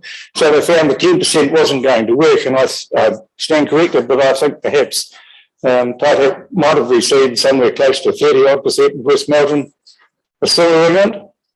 So we did what we could, but it was after the building was built that we continued to operate it. We had a person who was involved with cleaning. That meant washing the whole floor, vacuuming. We did all that. We set it up when people wanted to use it. And we ran the bar, we did catering, and we used that money to put the stuff that any hall needs that wasn't provided. So we felt like we'd been cut off at the knees a wee bit to have then been told, well, your thing's done. But it's no different to, it's a bit like the funding for the reserve. Like, man used to come and mow it for the price of the diesel. And of course, with rating the way it is now, he doesn't do that because there's no point. He's not achieving anything for his community. Why would he do that? Thanks, Nigel. And Gina, we can get those figures for you. And Kelvin, if you want to flip those around to everyone, we can look back on what that was. Grant. Hey, Nigel, good to see you again. It's I suppose to reflect on that, when I first said here, Nigel was here and Peter was here and I was the Green councillor in between. So, but your ability to cut through the rubbish is undiminished, Nigel. And what I'm really pleased about is that you've given direct feedback to the council about how the community sees this, for want of a better word, community committee's fiasco, which this really has been poorly handled in my view. So I've taken on board what you've said, and I think it's accurate of the communities reflect what my communities anyway, and yours by the sound of it, how the community's seen these actions. And we probably do need to do better. One of the things you talked about was reinstating funding for community committees. The previous formula was wasn't that equitable because you ended up with places like Rolston having 50,000 to spend and you guys having less. Are you advocating for reinstatement of the existing funding methodology, or are you looking for each committee to having the similar amount of money to spend? Because that's for us to make a decision. It's quite important to give the context that you're talking about there. We would certainly like to have a lot more input into the budgeting and funding of the community centre. Now we pretty much don't even get a monthly financial report. We don't know what's going on in the community centre. And we don't need to report at the community committee because it's not any responsibility of ours. Whereas we enjoyed that responsibility, and that place was ours, and we were making it ours and keeping it ours and growing it. But now I know COVID's had a major effect on bookings, but it's now controlled by a desk in Lincoln. How people get the place opened up and closed up afterwards is beyond me, because we don't get asked anymore. You may have misunderstood my question. I understand the discretionary. We're not really, we didn't come here to say, give us more money to spend. We were quite comfortable to have the amount of money we had, and it was called discretionary fund for the very reason that it was up to our discretion as to where we applied it. And we would look around the community and find out where it needed to be and apply it there. If we came up with something that was bigger than our discretionary fund was able to, then that gives us a lead that we need to come and have another discussion about getting our funding requirements, putting in some budget. It may not be till this year or next year. There are mechanisms for us to do that. We just felt that removing it as a financial matter because of COVID, fair enough, that's easy pickings, go ahead, do it.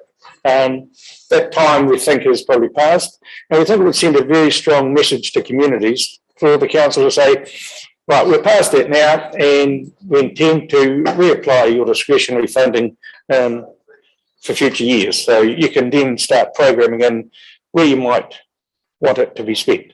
Like we're using ours for 150th celebration this year, but it could just as easily be, I don't know, anything that it's for the betterment of the community. But we're not coming here to ask you for more, we just want to reinstate what we had. So one last question, I suppose, is putting the shoes on the other feet, other communities outside yours having really difficulties getting committees to run these sort of facilities. Are you suggesting we run a sort of a hybrid system where the council runs some where they can't provide the committees and allow others such as yourselves to continue on? I'm saying when we started off, we employed a person who lived locally. They were paid by the council, they worked for the council, but they were a local person. So they were somebody that you could go to and they came to us. Like we were asking if we could go down and open it for a group because that person wasn't going to be available. That was fine, and that's what we expected to happen. We don't necessarily think we should be in charge of the whole thing, but we do think it's our facility in that the operation of it should be a joint one between council and community.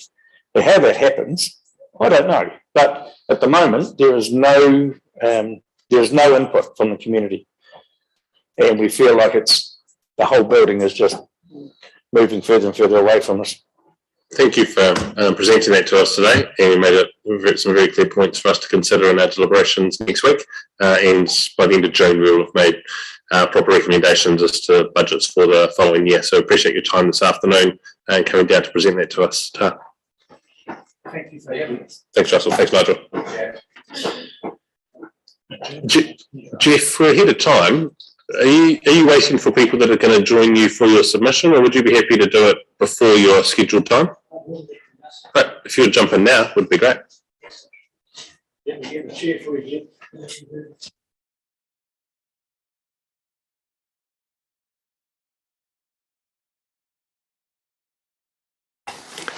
Now, Jeff, you've seen, you witnessed a few of these from the sidelines just now, so there's 10 minutes for this discussion. We're really thankful for the work that you've put in to present to us today and all the material that's been presented through the written submission.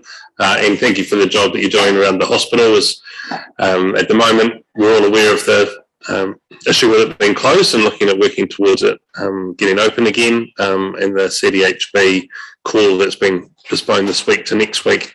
Councillor Miller will be our council's representative around the discussions with CDHB and then Health New Zealand around the reopening of those facilities. So understand the situation at the moment is complex, but really keen to hear you present what's in front of us. There have been a number of other submitters today who have also spoken in support of what you're presenting. Yeah. Thank you. Yeah, thanks, Messan, and thanks, councillors, for accepting my submission and hearing me out here. And just on Councillor Miller's involvement, it's been fantastic to have been working so closely with Grant on this, alongside Murray and Shane and Douglas. There's obviously lots, as you say, lots of moving parts to it. So, just in the context of probably of the Friends, the Friends were incorporated back in 1996. I just found out last night, actually, there's been a support group for the hospital staff and patients that dates right back to 1924 or 1924 when the hospital was open. But our incorporation talks to fostering and promoting the welfare of the patients and staff at Ellesmere Hospital, goes on to talk about supporting facilities and services. But I guess what I was sort of wanting to just lay out before I talk to the submission is the Friends are a group of largely elderly. They are very community-minded people. We raise money for catering for funerals and selling walnuts, and apply that money to equipment and supporting the staff. So we bought a couple of hospital beds, we've put heaters into the bathrooms and things that probably the DHB should be doing, but the funding isn't there for that. And so I guess from my perspective, over the last sort of 18 months, I've taken the Friends on a bit of a journey that probably not overly comfortable with some of them. We've spent money on the proposal that I've put in here with the concept plan and the sort of the overall plan. We've spent time with Akarai Health and they presented put a paper together that we presented to the CDHB. So the Friends group are whether we're the right vehicle in the future to be driving this or not, I'm not sure. I certainly want to stay involved with it, and a number will. And maybe we need to think about our constitution in terms of its broadness, its scope, to actually incorporate not just around the hospital building, but around hospital services generally. But that's something we can sort of take forward, I guess.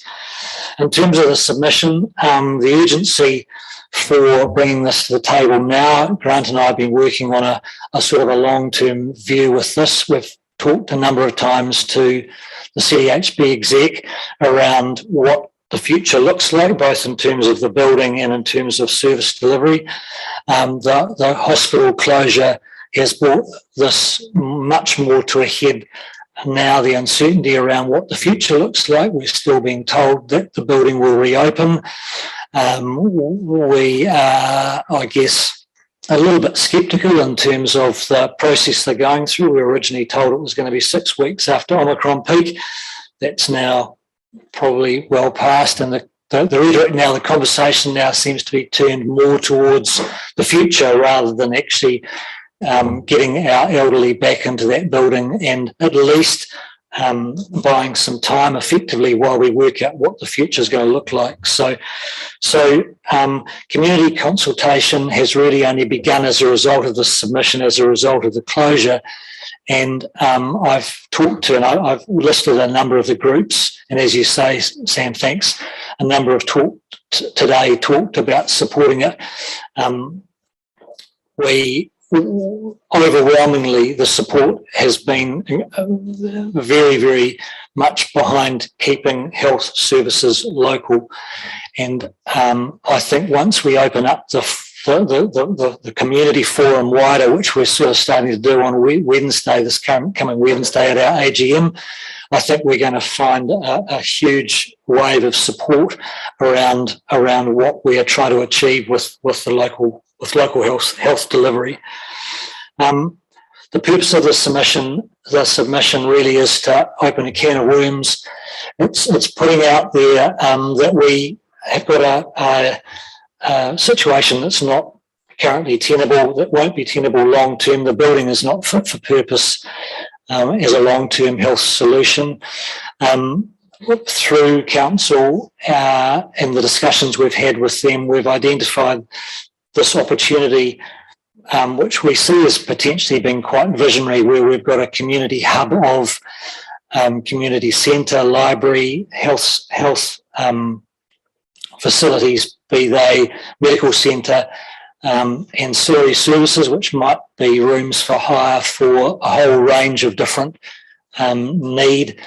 That need is yet to be properly established, and then some aged care that we are thinking under an ORA model might be largely self-funding. Also, preempting Mark's question around where we want to prioritise our funding, I think that's going to evolve as we work through the feasibility of what is doable and what's not doable.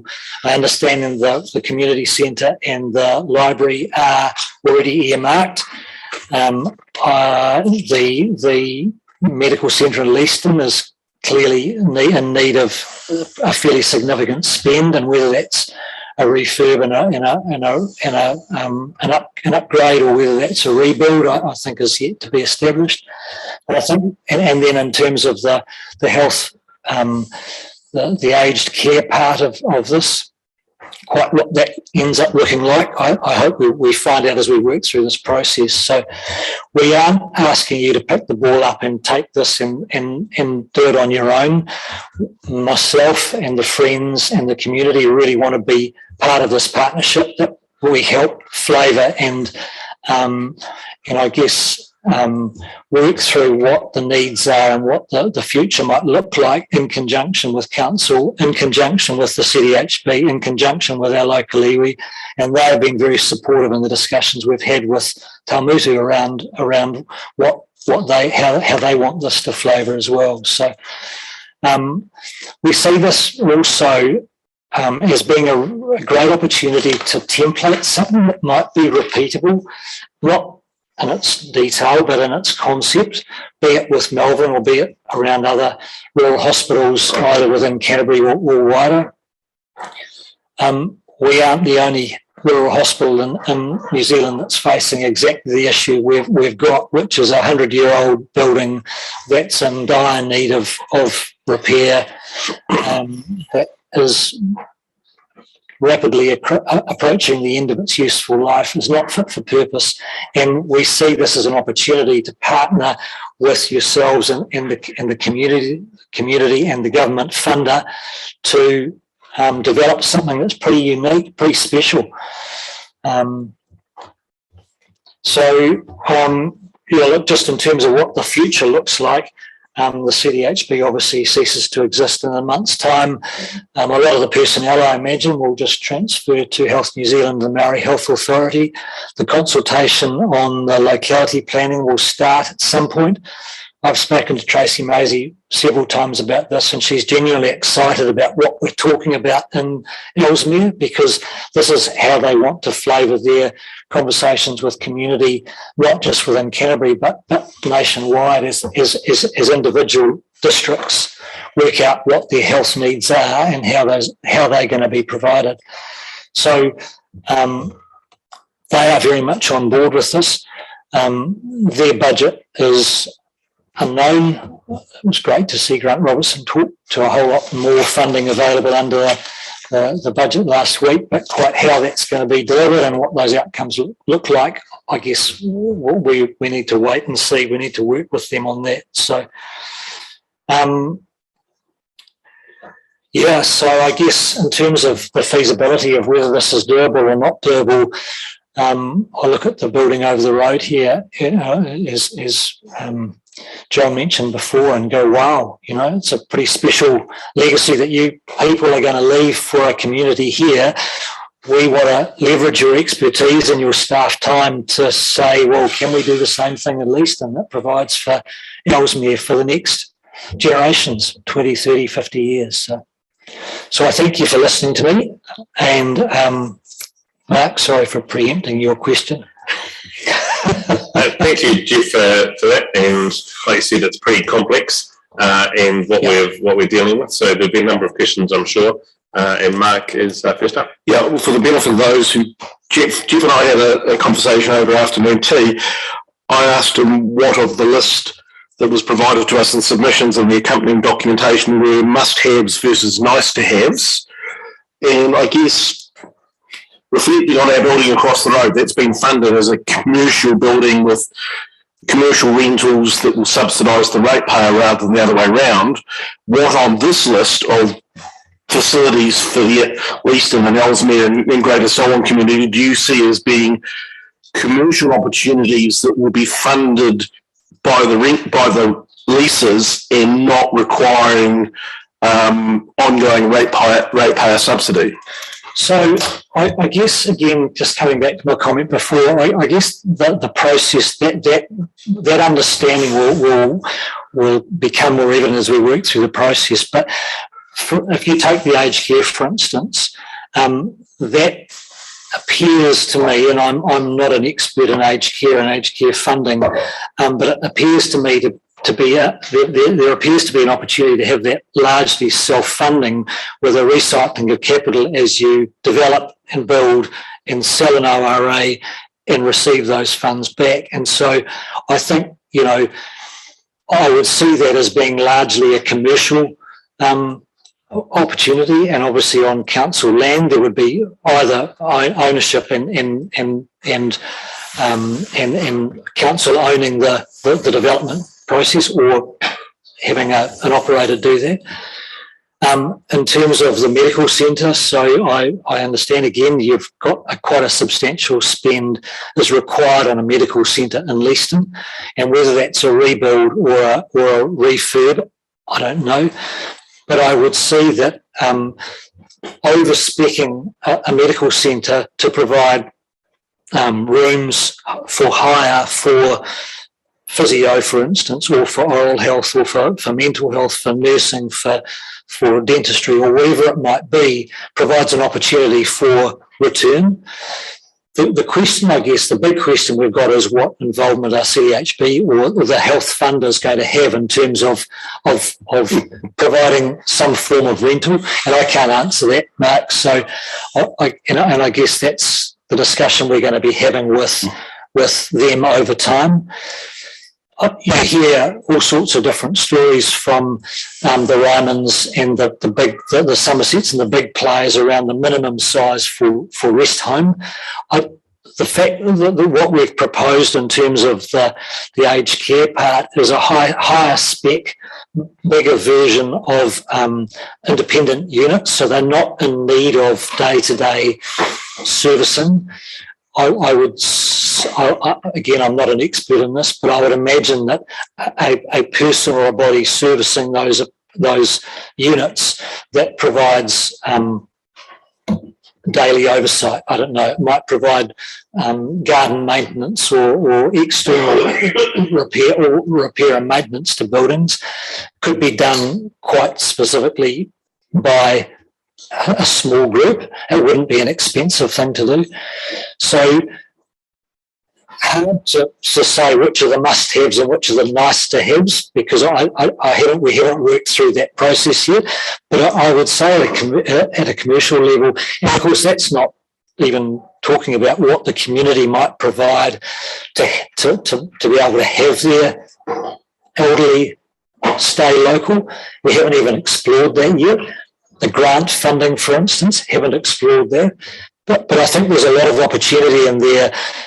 We're not saying we want $21 million from council to do this. We're saying let's work through the process to understand what we do need and then how it's going to be funded and what level of viability there is with it. So. Can I just ask councillors if you have a question to put your microphone on now, just so that we can manage time for this submission, and also just remind us that the conversation that we're having here isn't should we build this thing tomorrow, but it's an opening of a discussion, and so just thinking about the things that we're going to discuss being in the realm of what the submission is. I just have a follow-up question. Yes, Mike. And that's my follow-up question is, and I think you've just about led on to it, is given that we're discussing next year's financial plan, what is it you want from us in the next 12 months? What I want from you, Mark, in the next 12 months is a commitment to lead the feasibility into the concept design that we've got, or a version of the concept design we've got, to see whether this is actually a doable thing. I'd ask that, and I know the discussions with the local GP and the medical centre are quite well progressed, and I'd be really keen to see the discussion being brought in around what we're looking for in terms of what we are proposing in terms of a medical centre that might be a different view than simply repairing the existing building. But to lead in partnership with us, with the DHB, with the iwi, what do future health services look like? What does the delivery look like in our community? That's what I'm asking for. Thank you. And final questions from Sophie. Thanks. Yeah, thank you very much. It's a really interesting proposal, actually, and I like the idea that it might be scalable to other places. I'll just ask one part of my question because time, and that is, so in terms of future focus and covering community needs, one question is, have you considered whether this would be not just for elderly, but for people with other long-term conditions that require accessibility to medical care and, some sort of support, even if they don't need it all the time, because that is a lot of non-elderly as well. And the other part of it is, seeing as you only get to build this once, would you consider doing 2 stories? because that's not unprecedented in Leaston, and it does actually literally double your capacity in one go. Yeah. And that's speaking partly from my mother-in-law's experience with a Somerset and the various units that they've got there. Yeah. In terms of, I'll answer your second part first, Sophie. In terms of the scale of it, whether it's this way or that way, I don't know. What we asked the construction people who have worked with Simon, the architect, and Somerset and the retirement village, Chatswood retirement. What we asked them for is a spec that gives us a feel for what's doable within the scope of what we're talking about. Whether it's the right scope or not, I don't know. And I guess what I want to work through the process is it shaped size-wise, cost-wise? Is it right for the community? Is the demand there for over-speccing a medical centre that is going to have additional rooms, lettable rooms around it? My gut feel is that it's yes, but I don't know. So the answer to that is that I think that'll come out as we work through the feasibility of it. The first part of your question was in terms of the focus at the moment, I guess, is the immediate, which is the hospital, which tends to be palliative end of life respite for elderly. But 100% we've thought about the solo mum who's post-op or broken a leg who needs some local housing for a while. Absolutely, yeah. Again, I guess it comes back to the funding model of this. Is that a DHB model? Is that a they pay model? Is that a community, subsidised, or is it a mix? I don't know. So yeah, but yes, we absolutely have thought of that, and it's an absolute need within the community. So yeah. Jeff, thank you for that and for answering the questions that we've had for you this afternoon. A lot of what you're presenting to us is around the future model for local government and our involvement in this. Wouldn't have happened 10 years ago in the same way that we're able to enter into this discussion at the moment. And it shows a changing face of New Zealand and rural communities too as we go through this. So thank you for your time today and also what you've prepared. We'll be making decisions next week. Our preliminary decisions will be confirmed before the end of June. So thank you. Well, I appreciate your time. Thank you very much. Next we have Sarah Wilson is here. Sarah's presenting on behalf of Dr. David Miller. This is the Pestry Banks Peninsula submission on page 234 through 237 and it's submission number 138. Sarah, welcome along. And thank you for taking the time to write to us in the first instance, or whatever your involvement was in that submission, and then also now coming in this afternoon and presenting face to face. We've allowed about 10 minutes for this discussion, and as you've just seen, there might be some questions as well. The button on the right hand side of that microphone, if you just press it, and that'll turn it on, and we'll be able to hear you. I'll hand the floor to you. Thank you. Thank you very much for the opportunity to speak to Dr. David Miller's submission. Clearly, I'm not Dr. David Miller, unless something serious has happened to him. So thank you for the opportunity, and I will take the submission pretty much as read and have just a few additional points to kind of back up the material in that submission. So that's the SDC one. Yep, thank you.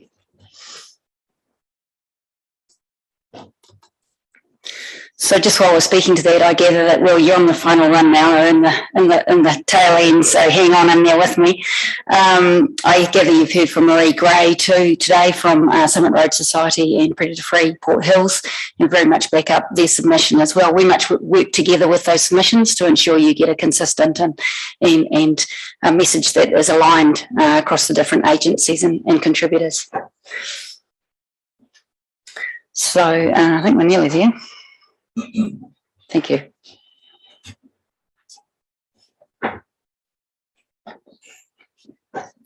That's the bottom right there. So Pestry Banks Peninsula, as many of you know, and we're very thankful for the time of Councillor Jeff Bland on our oversight group and the involvement of Denise Ford in the regular program management group meetings from here in council. And I'll just do that into that. And So essentially, one of our key goals is around, to begin with, we have 14 partners, yourselves being one of them, along with the other councils, the Runanga and iwi, and a wide array of landowners and other non-profits. Our two core elimination areas on Kaitariti and the extended wild side, you will no doubt note, are not within the Selwyn District Council boundary area. However, it's become really plain to us, firstly, that you support this as a broader Canterbury initiative, which is very critical, and that we get to field test, or one might say use the rest of Canterbury as a guinea pig, I'm not quite sure if that's the right term, maybe rat, for the rest of Canterbury. And in particular, Kaitariti is a real focus, and so I want to speak to that now. Kaitariti is very significant, obviously, to Te Rinanga o Ngaitahu and Te Taumutu and Wiriwa Runanga and the other Horamaka Runanga, and we are working very closely with Project Tāwhaki and the land ownership and the exciting changes that are happening there. This is one of our project team leaders, Tim Schoberg, demonstrating one of our live capture traps. We're using all the modern, some of the old technology, as well as very modern additions to make it really effective and achieve an elimination result for the 6 species we're targeting there: hedgehogs, feral cats, the 3 mustelids and possums. All those little dots you see on the Kaitariti map are traps that have some sort of thing where we can look up a website in the morning and tell if the trap's gone off. Speaking directly to your area though, Taumutu in particular and Fisherman's Point directly have real significance for the project. We have to close the door to Kaitariti. And I mean the door to those predators. And as you know, that portion of sand where the mechanical opening is done to the lake is open most of the time and is basically a predator highway. We have, and I think I've showed this council film before, of cats running across that piece of sand. And so we really have to close the back door to those predators. So over the last, since June of last year, we've been working with those communities, and particularly with Te Taumutu Runanga, to begin trapping. Here's our guy with his with an automatic trap that we set up with landowners' permission, and it catches rats and possums in particular. As you can see, there's a couple of customers, happy customers at the bottom of the tree there, and well, maybe not so happy. And so that's a trap that you can set and leave for approximately 6 months, and it will just do its thing. So in particular, we've been providing traps and bait to the communities and landowners, and then allowing them to do the work. Where it's a self-resetting trap, that's very easy for a landowner, for a farmer. And when it's a live cage trap, as they wanted to have at Fisherman's Point, then they do the dispatching, they monitor the traps, they do the work because they want to do it. So they have trapped 30 feral cats, 20 possums, and an abundance of hedgehogs in the last year. In terms of council spend, getting onto that issue, this is a very efficient spend. Essentially, we buy bait and traps. You don't really pay for anything much else in terms of labour because that gets absorbed into the larger project. And where we need that, we could develop that with local employment, but essentially what we're asking for here is a contribution that gets matched dollar for dollar with a predator-free 2050 contribution. So, for instance, the $5,000 you gave us last year through the SNEF fund, we match that with a further $5,000 from predator-free 2050, making it a $10,000 contribution. And so the $15,000 contribution we're asking for, it would be equally matched, creating a $30,000 biodiversity benefit for this district specifically. So I think that's pretty much, I have the cat video that saw you last time, but I won't trouble you with that again, unless you particularly like to view it. All right. And while I'm putting it on, you can think up your hard questions. So this is the Taumutu panther approaching. He didn't see John, who was filming it from behind the trap. And still at large? can't be 100% sure in that case. It's a big one. I don't know exactly the answer to that, but these are big and very healthy cats. I do have a photo of some dispatched ones, but I don't show it to many people out of respect for those who feel horrified at that picture. But they're very fat, healthy cats. And these are wild cats. These are feral cats. These are not domestic cats. Sarah, thank you for that submission. We've taken a proactive stance about cats within our keeping of animals bylaw, which has recently gone through as well, and there's been a lot of conversation around cats particularly. So great to see the work that you're doing out there on Consolidated. The questions that people have of this submission. Grant. I raised this earlier with ECAN. I really support the work you do, but the real challenge I have is that our ratepayers are one and the same as ECAN's, and it feels to me there's an element of double dipping here, because if you get funding from ECAN and funding from us, it seems like our ratepayers are paying twice. And so that's the real challenge. I suppose the other thing is for rural landowners particularly, you're also contributing through TV Free New Zealand as well. So you're getting charged 3 times for the same service. So how do you respond to that, I guess? One of the things we are being distinct about doing in this case is ensuring that the funds that come from ECAN, which do support the fundamental operation, it's a significant amount and it supports the fundamental operation. In this case, the money that has already been dedicated by Selwyn District Council is specific to Selwyn District and is somewhat separate from the rest of the other $10 million worth of funding, not from ECAN, but for the border elimination projects. You can imagine work on the extended wild side, and Kaiteriti itself is enormously expensive. I absolutely support what you're doing, but it was the comment I made to ECAN. We'd prefer you delineate roles and say, get more from ECAN so the ratepayer only pays once, not twice. So it's my personal view, not the council's view, I should say. Yeah, fair point. Thank you. Tēnā koe, ngā mihi mana i ngā kōrero. Thank you very much for your submission. Appreciate it.